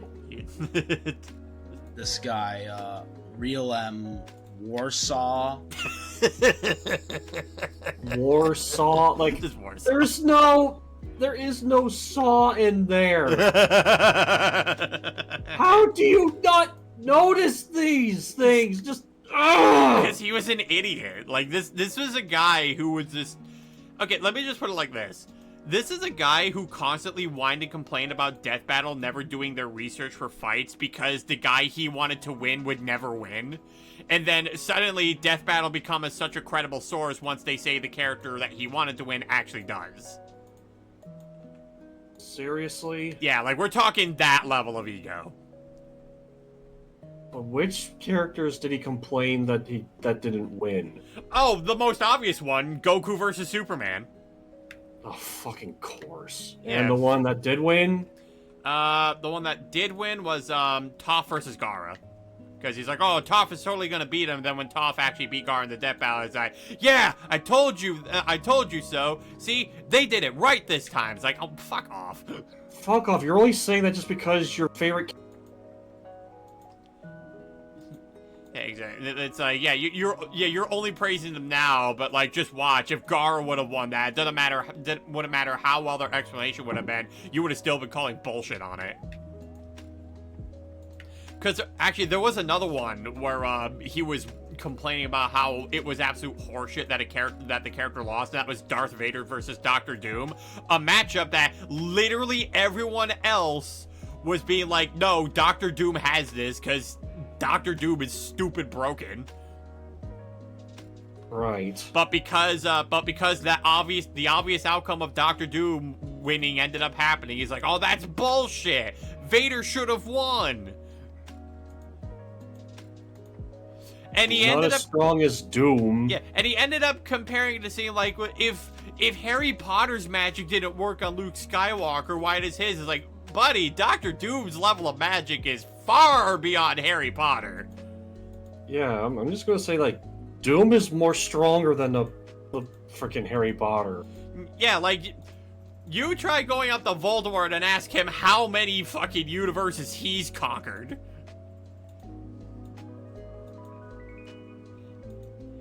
Because, fun fact, that number is in fact 0. Meanwhile, Doctor Doom, on the other hand, has conquered the entire multiverse before. Oh yeah, that is true. Yeah, in fact, he was literally in line to be entitled as Sorcerer Supreme, which is the same rank as Doctor fucking Strange.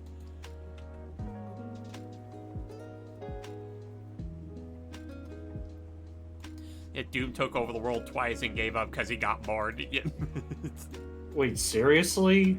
Yeah, because the thing about Doctor Doom is that he is a bit of an ambiguous type of villain, because the most consistent thing with him is where he talks about just how much of an asshole Reed Richards is, which, you know, let's be real here, he's not wrong. Mr. Fantastic is an asshole. How much of an ass are we? Ignores his wife constantly. Okay. Is there anything else, or is it just that? It's really just that. He just ignores his wife constantly. He just has a massive ego. Okay, yeah, that does sound dickish. Yep. And why is she married to him? Good question.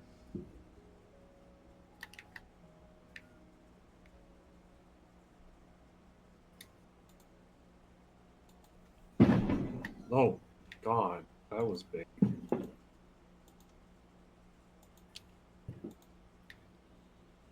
In fact, there was actually a storyline where Doctor Doom eventually became Iron Man. Really? Yep. How was he able to do that? Because he ended up picking up the mantle as Iron Man one time. And I mean, it's not like he didn't have the... It's not even so much like he didn't have the skills to be able to do that. Guy was already kind of part metal. Yeah. Kind of wonder, like, how Doom is made of metal in the first place. Well, a lot of it really was just, like, just enhancements that were placed onto him. Like, even, like, the mask that he wears, like, that's just a metal mask. Right. That apparently was embedded by the nails used to hammer Jesus to the cross. Serious? Ladies and gentlemen, comics are stupid. Clearly.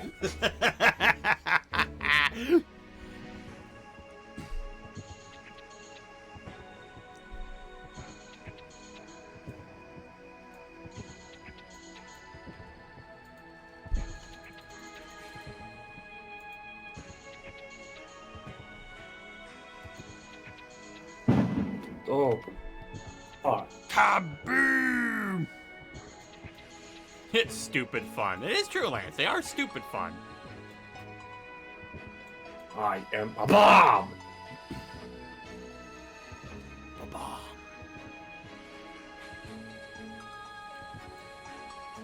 Yeah, Lance, I'd be working on a big Durgan. His name is Chrome. He's a very sad boy. That's why the soundtrack is very somber. Devilman is drunk again. When is he not drunk?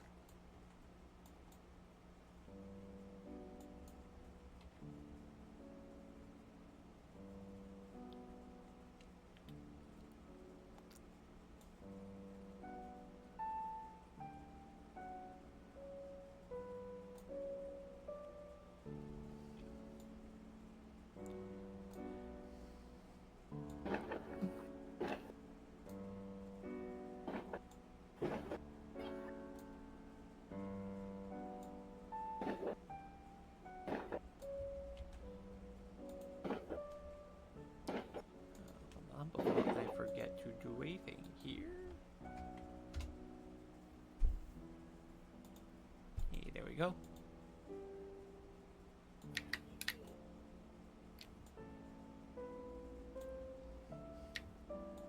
Also, yeah, and after I left Crafty's call, I quickly unmuted his stream a little bit just to hear what he said. As soon as I left, he's just like, "You can't just say that and not elaborate!" It's like, sir, I believe I did all of the elaboration. He's so drunk his eyeball is haunted, and every Halloween it comes alive and attacks them. It's true!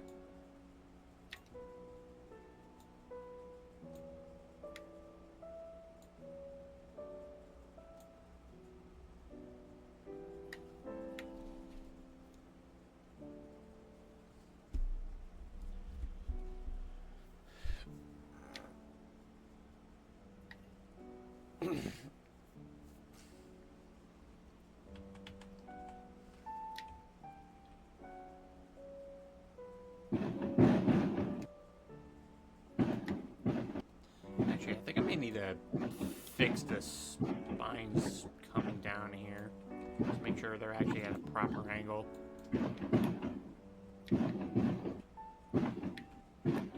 Something tells me this is a finale. Oh yeah, that sounds like a finale.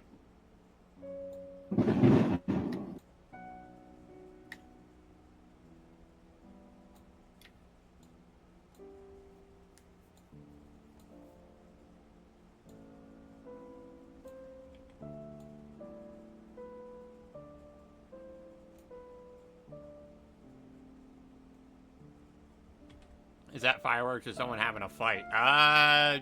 Yes.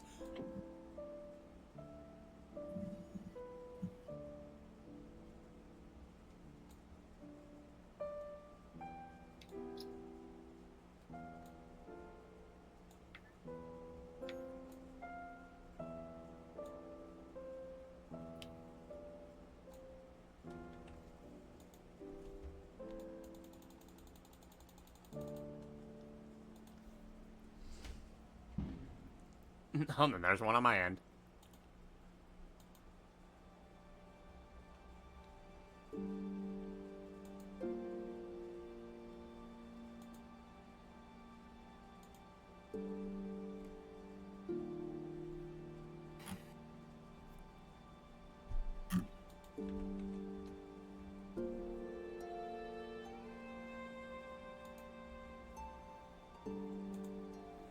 I'm just gonna click this out, just so I don't have too many windows open.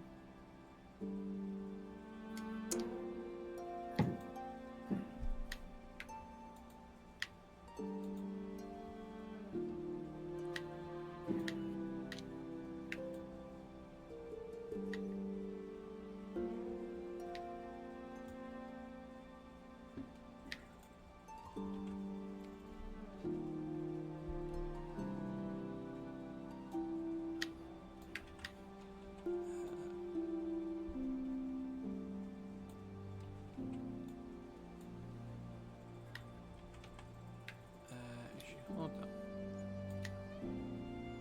There we go.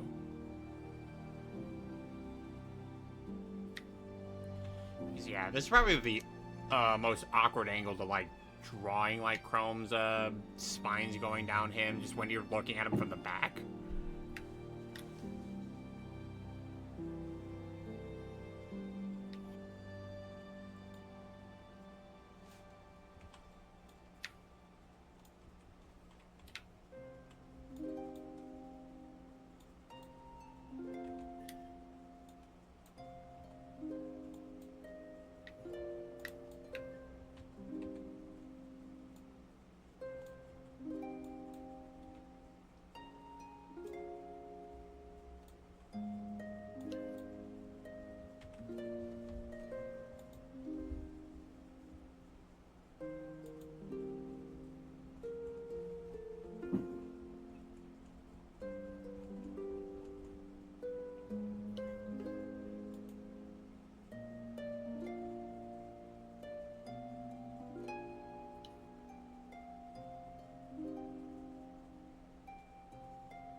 More fireworks.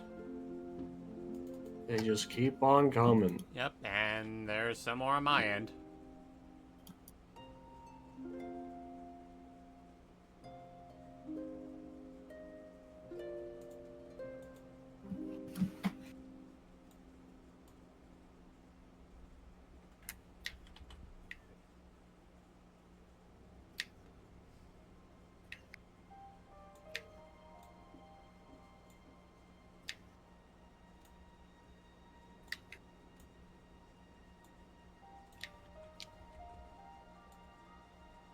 What's your goal?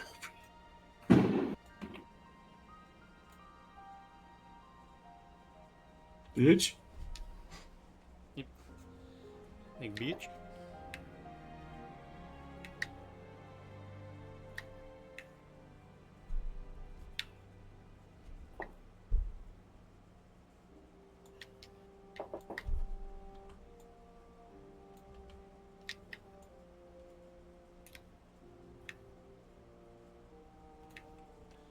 So this just popped into my head. EA as a salesman who sells superpowers, but they can revoke your powers at any time you fail to pay them every week, and it's not cheap, like $50 a week, and that's just for basic powers, and you can't use them on EA.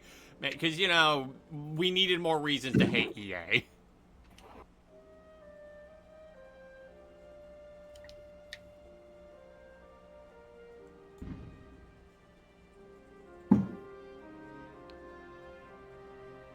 EA games. Piss off everyone. Because all we care about is their...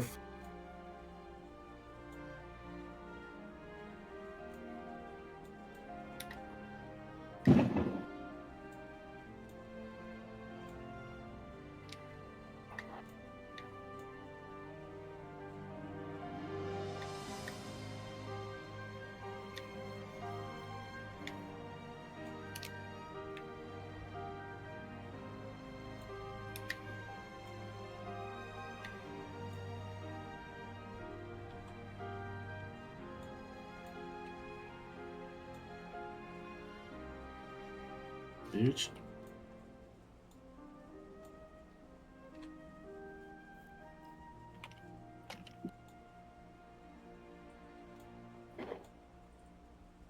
It's a shame, too, because it's like... I mean, EA, because, you know, EA do got them the Dead Space, and it's like, you know, you had yourself, like, something really nice and going there, and then you just decided, nah, we're gonna do the EA thing and piss off everyone again. It's like, okay, but could you, like, not do the EA thing and piss off everyone? Too late. God, is this the same company that was like, hey, you don't buy it? I'm sorry, what was that? You kind of cut off. Anyway, I can't remember if this was EA or something else, but it was... He'd bring up the whole excuse saying, hey, you don't want our game, don't buy it. It might have been? I don't know. Because that also sounds like an Ubisoft thing. No, it does, but I don't think it was Ubisoft that said that. I think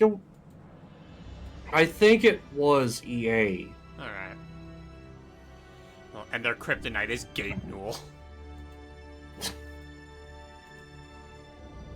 Gabe Newell is their kryptonite. It's like, so what is EA's weakness? Gaben. Gaben. Half-Life 2 isn't working. And there goes the ad break, everyone. So I shall see you after that. Hopefully you are still with us. Actually, just about done with the basic linings on this. Him and his cheap summer sales. Indeed. I mean, we already saw how much God of War is going for on PC. It's like, oh. It's like, ooh, it's like you're tempting me, Steam. You absolutely are tempting me.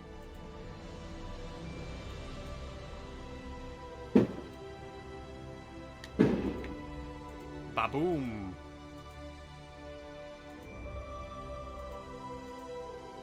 Blammo.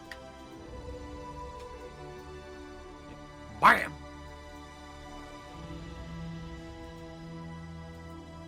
I am a bomb! Yep, and the worst part is, even outside of July 4th, they're still going to be setting off fireworks. Oh, yeah. It's like, guys, It's July definitely 4th gonna is be this over. one. I don't care. It's America. We got so many extra fireworks going to. You gotta set them off now. But what is there to celebrate when it's over? Being American. That is not an excuse.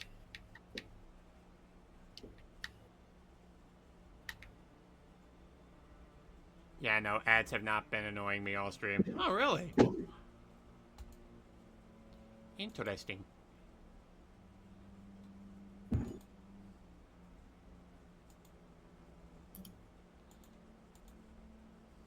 Alright, so now it is time to do a bit of the flat colorings before I actually get to working on all the scales. And again, since I'm only doing a back view of this, it shouldn't have to worry too much.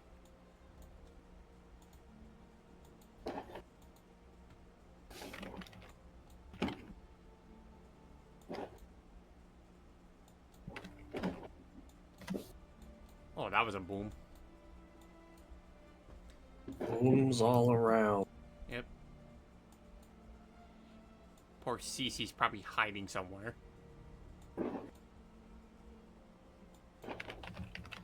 Like the poor little baby. It's like, tell the explosions to go away.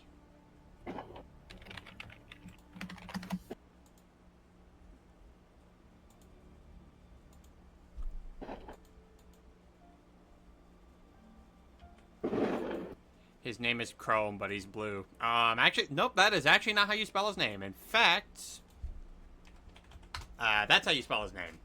It's spelled Chrome.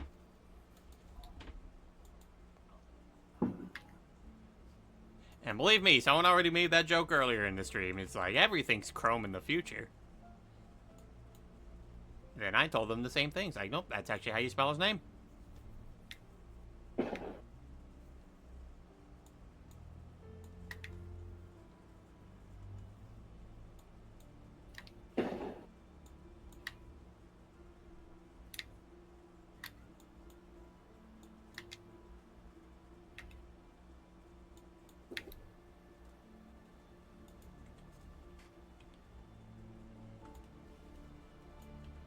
So that part's easy. Like that part's easy enough. The wings are going to be a bit tricky because those are actually those lines aren't getting closed off by anything.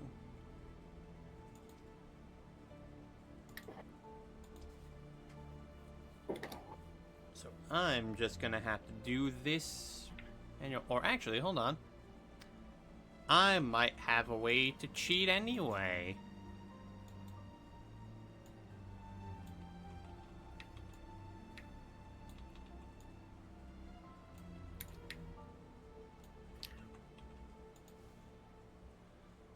All I just gotta do is this.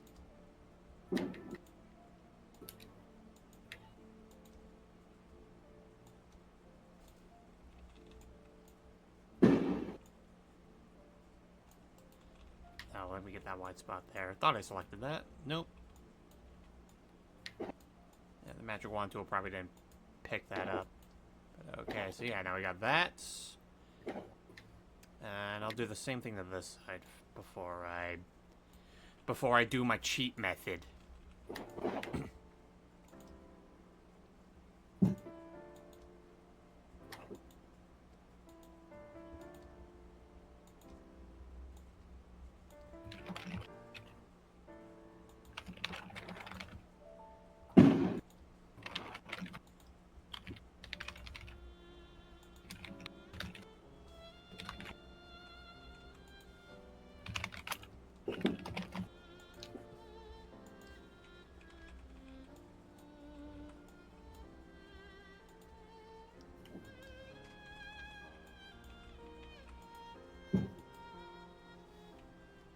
Alright, get a little bit more of this down, and And okay, I believe I'm ready to do some cheating.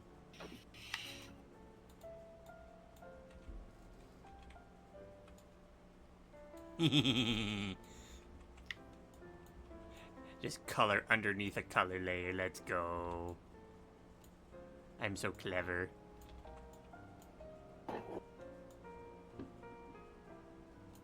Let's see AI replicate those big braid strats.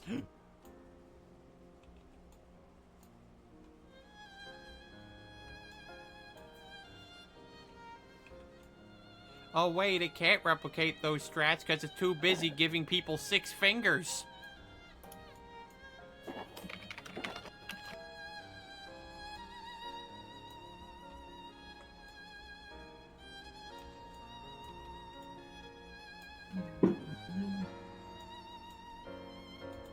And there we go, we made that easy.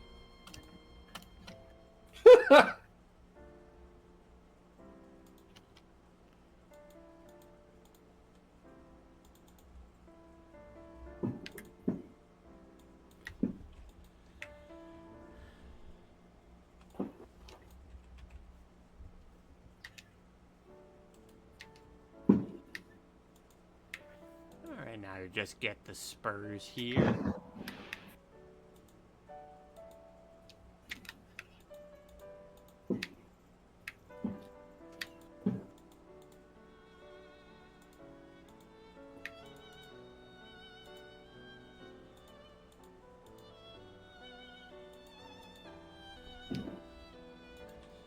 Okay, so here's how I make this easy. I do it again. Do it again, Tony. I'll throw you again, bitch.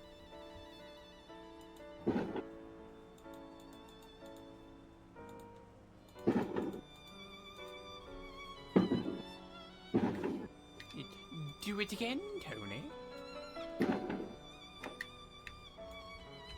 Do it again. Yeah, do it again. Do it again, I ain't dead yet.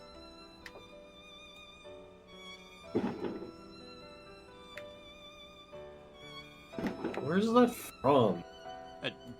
Do it again? Yeah. Napoleon Dynamite. Ah. Do it again. Do it again. Because a friend of mine has used it before in his videos. Where's that from? Yeah, like it originally came from Napoleon Dynamite, but a lot of people just know it because King of Skill. Right, right.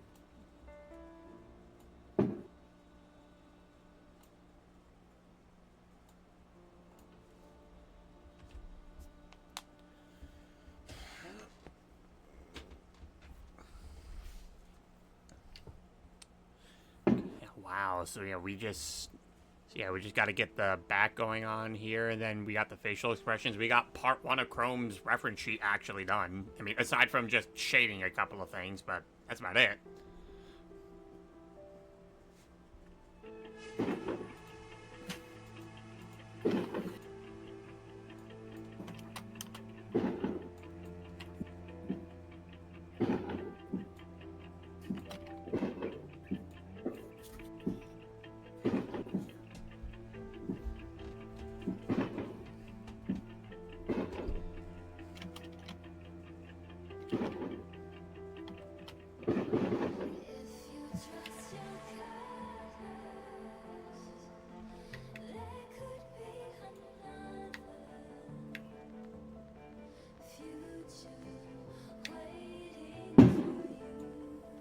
Boom.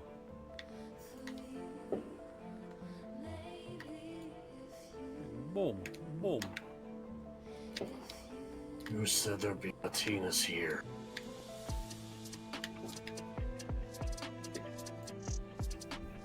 What in the audio jungle is going on here? We're celebrating. Come on, Eggman. Well, aren't you forgetting someone? No, your game is terrible. Not me, you idiot. Him! Whoa! His game is even worse! Don't care.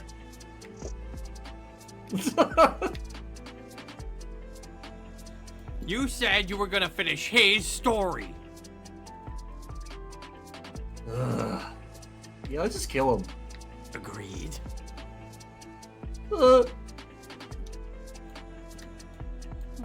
Wait!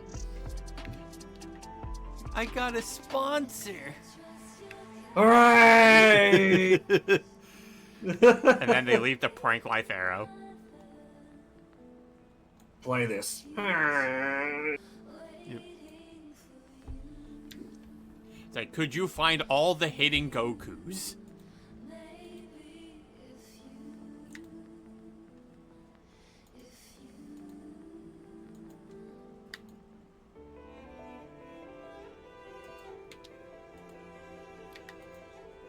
I brought pizza.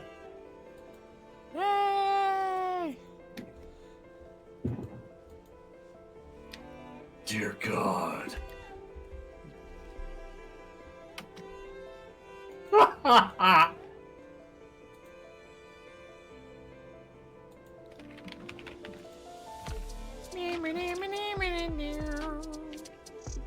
Hey.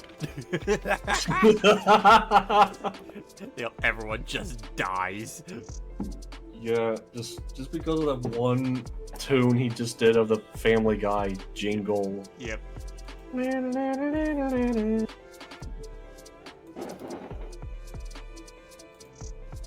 Thank you, so funny. I think Gary was the first to like break, and then Yes. everyone else just broke as well. Yep. Honestly, his laugh is contagious. Gary? Yeah. It is. Especially when he keeps slamming like was it his chair or his desk? His Whenever I hear desk. the I always thought that was like his chair or something. I didn't think that was his desk. Yep.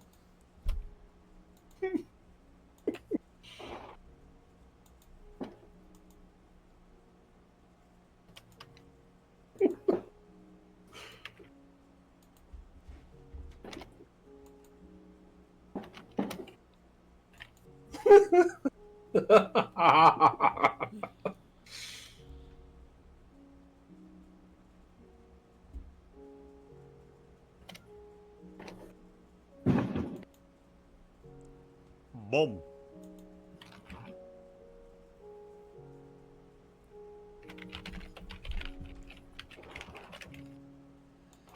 Just gonna refresh my Steam page here, just because when I eventually want to raid out, I want to make sure that I can find someone who's actually online. D.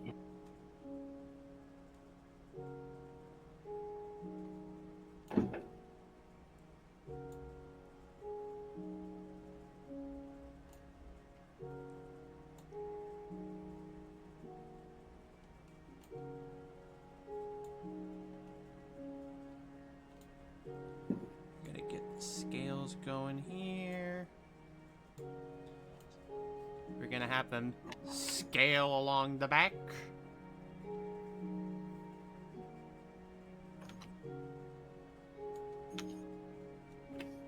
I am not sorry. You cannot make me sorry. I know what I said.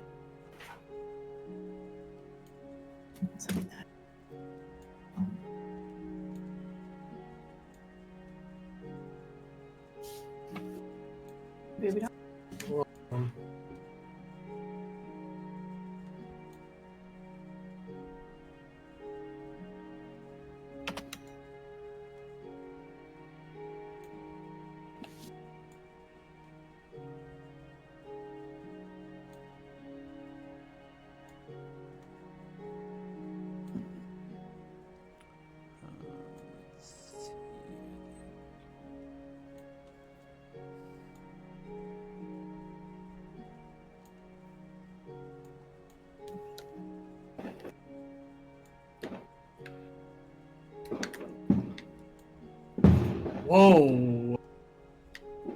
I Bam. saw that flashing light.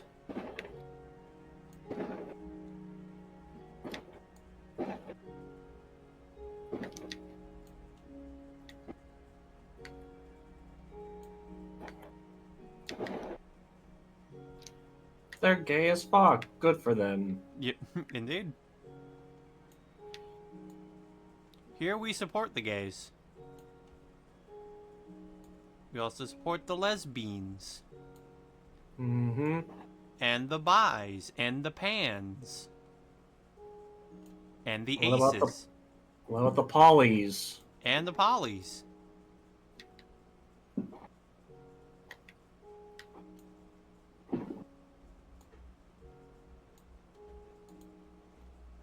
We respect all of them. What about the pedo? No. Get out of my house. It's like, you know what? You don't get you don't get a head start. You'll get a head start. I'm just straight up killing you.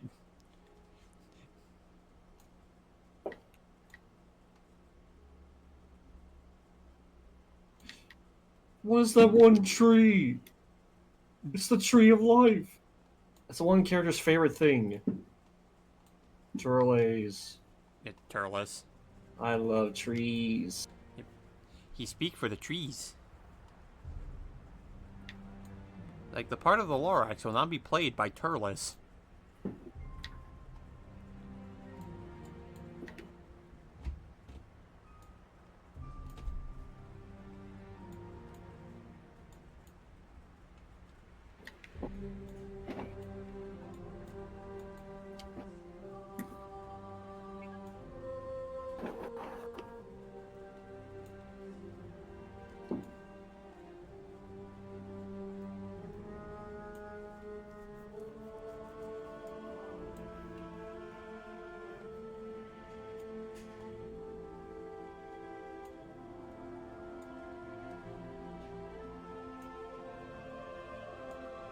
Light the fire.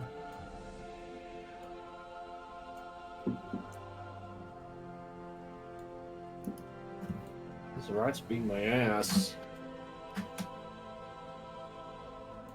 Hey, listen, don't underestimate Rat.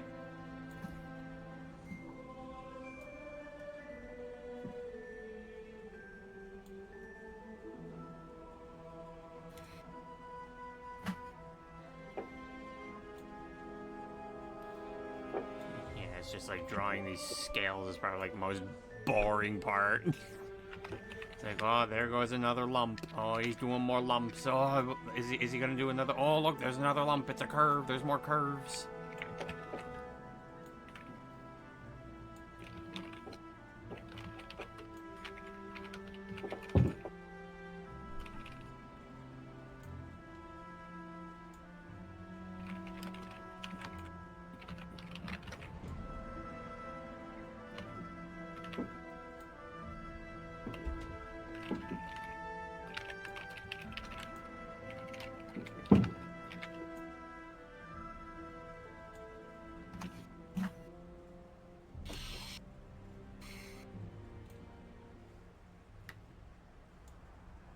I mean, at the very least, it is looking good.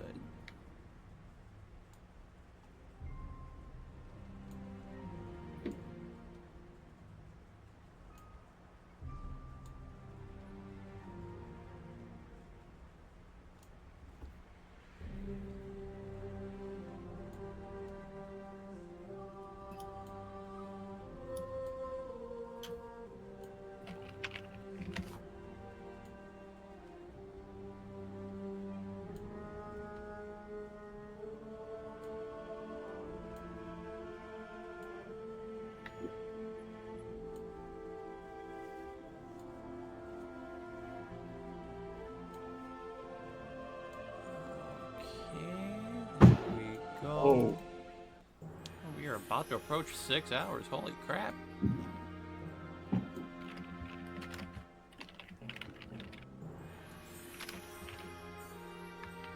It's not often I get to hold streams for this long, but here we are.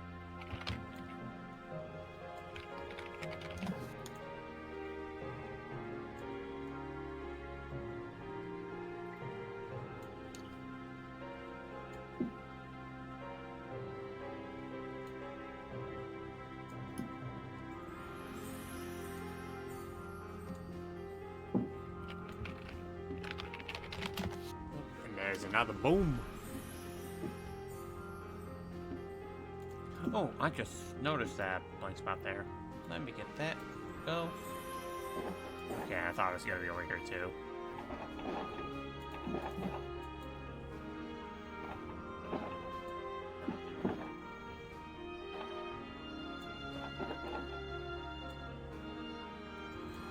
Yeah, imagine if Brandon were hearing the music playing right now, he'd probably be listening to this just being like, I could make that better. What, with the fireworks? No, I mean the music that I'm playing on my stream right now, because Oh. yeah, because I'm repurposing like some of the music that he made specifically for me.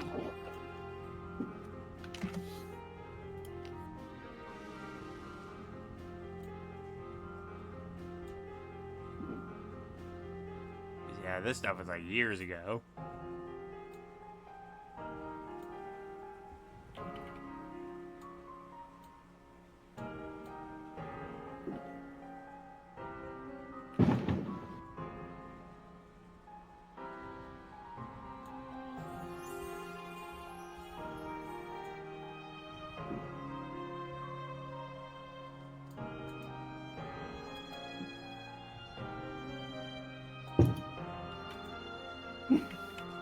What if I skipped? Oh, I had a yeah. quote from chat that I was gonna say it. Ah!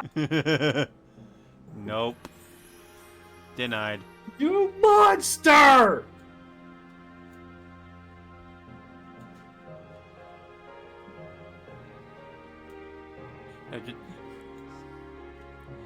The duality of men, like Javi hating getting his moment skipped. Meanwhile, Alfred, it's like, oh, are you ready for your moment? Skip. And he's like, oh, thank God. Then just breaks down to laughter. Yep.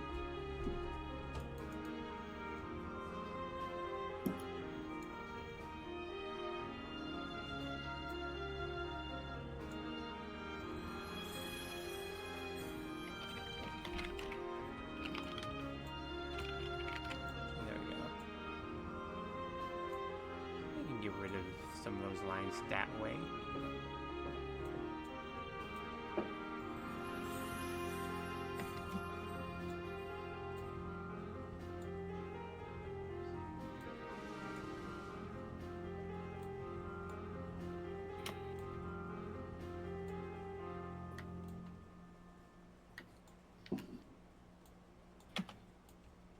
There's just a Final Fantasy character.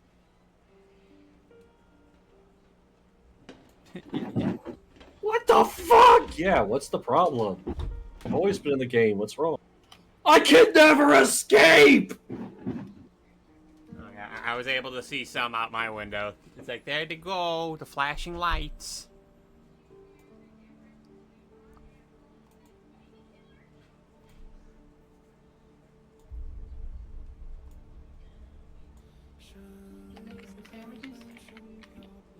And then Peter Griffin blows off his fingers.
Here's some more boomies. And we've hit the 6-hour mark.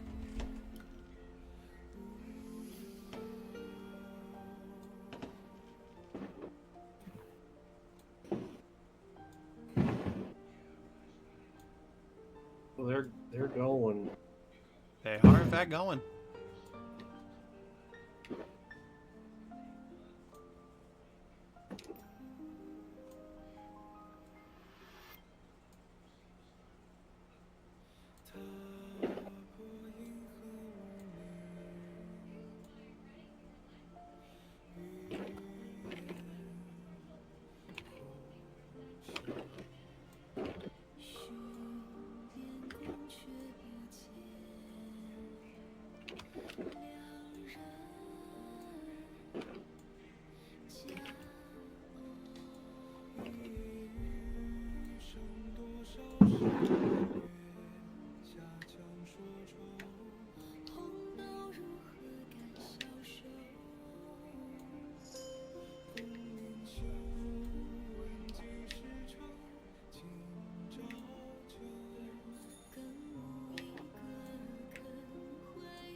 Don't worry, folks. I'm almost done putting the scales on his body. And then we get to his back, and then we get to some faces.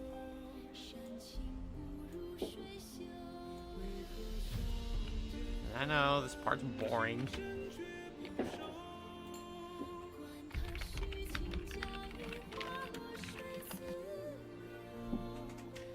But I must do it. It's what I have chosen to do for the character. He is a dragon, and I was like, you know what? I want him nice and detailed. Let's draw all of his scales. Of course.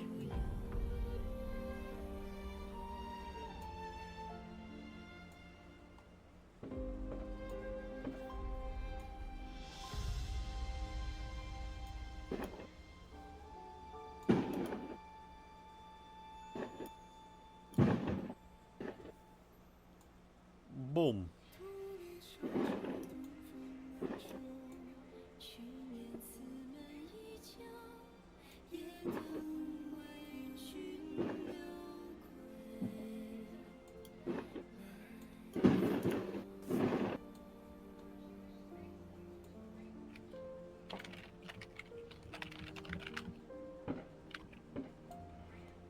And more boom.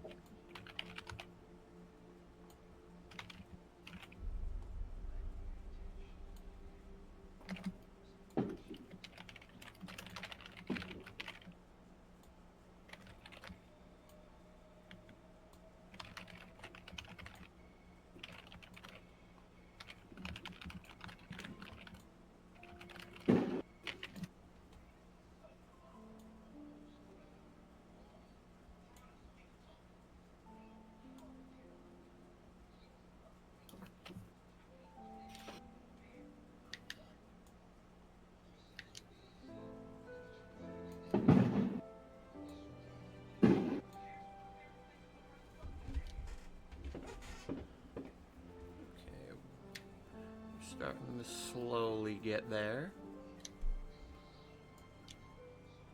Alright, an incoming ad break, everyone. You'll just have to deal with those.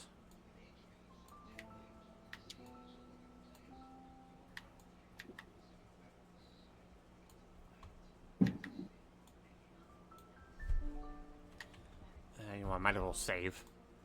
It's like, just, oh my god, how many scales have I drawn? Quickly, save, before I lose it all.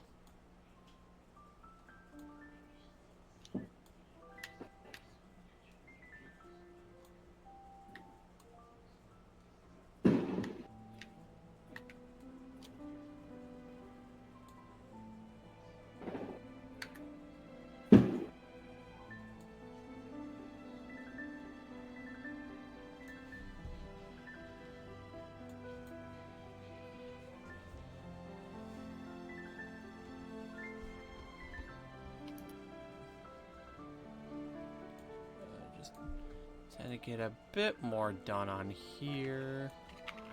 We're very close to finishing up this back view.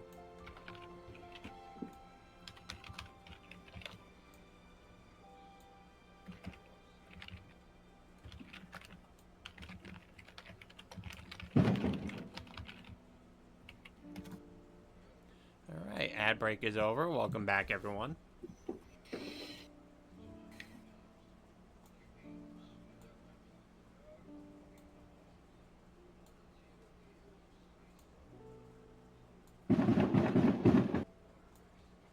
Ba-da-ba-ba-bam.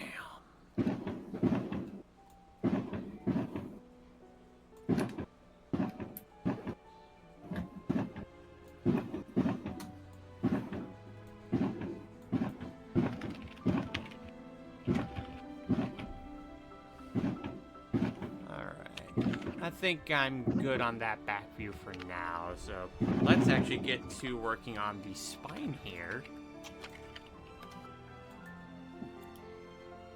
Just so we can make some progress off of Chrome's back.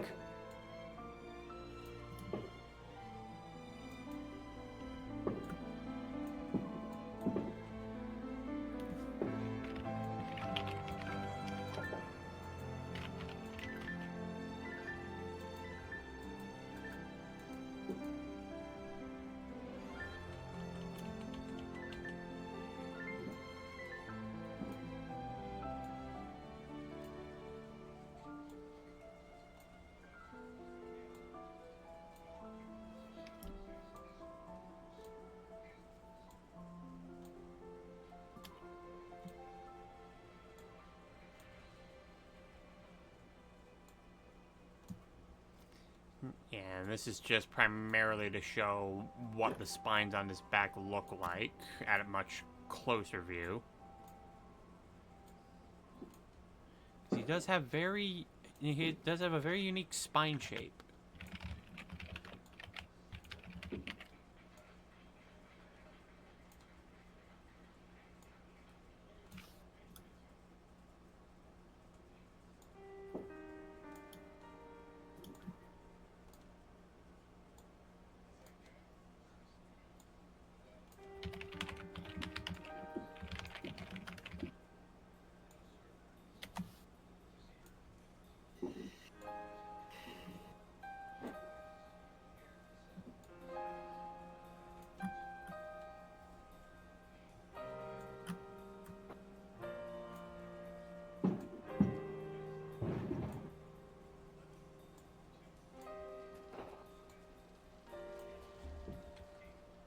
Oh, that sounds like sparklers.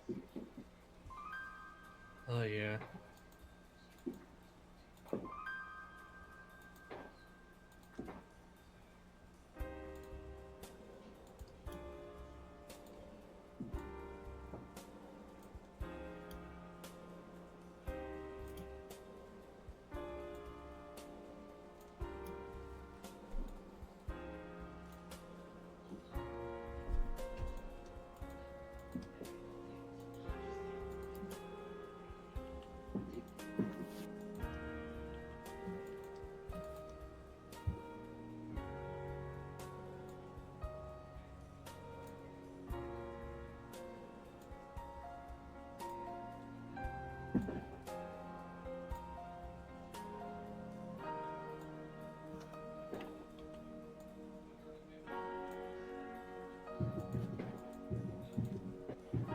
So we have 3 little, 1 big.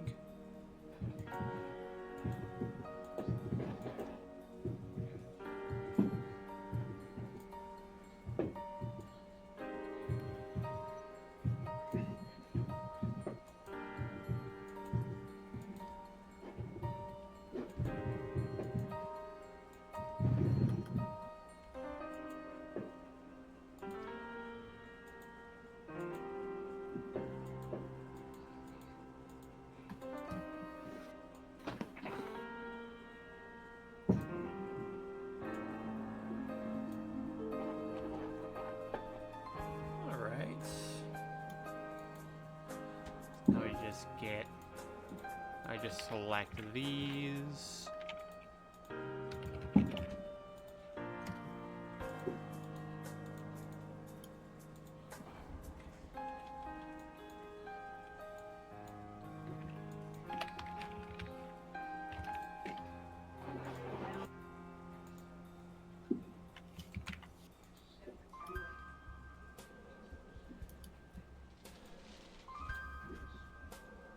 I saw that one.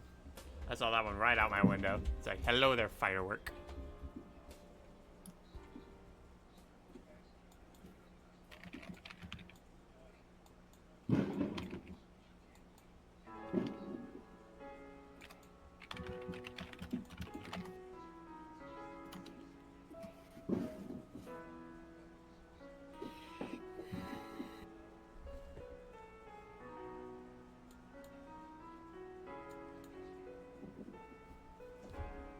This will just be easy to put the blue underneath.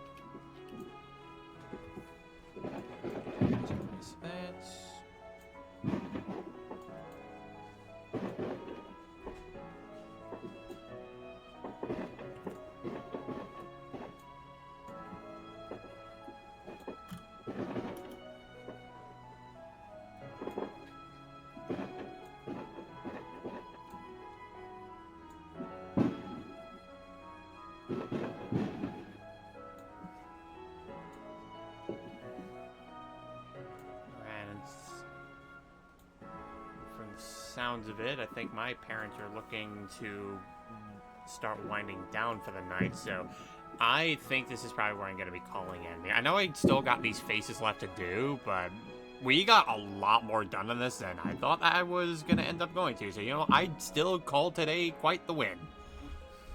Alright, so tomorrow we will be working on Amara's character sheet, so hopefully we'll be able to step out of a bit of the somber and depressiveness that was talking about Chrome's character. And then Saturday we will be working on a crossover drawing involving me and Jordan's characters, but for now, let me just refresh the page again. Let's see who's on the raid into. Yeah, I've been rating the Kaya quite a bit already, so I don't think I want to do that just yet. Because I don't think I want to do that again. I want to see if I can get somebody in. Ooh, hold on. How long have you been going for?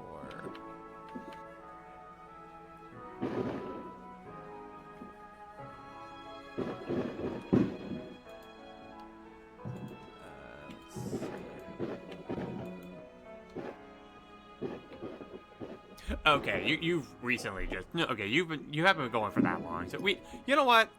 How about we raid ourselves into one Gamer Goblin Gary, who's going through some doom.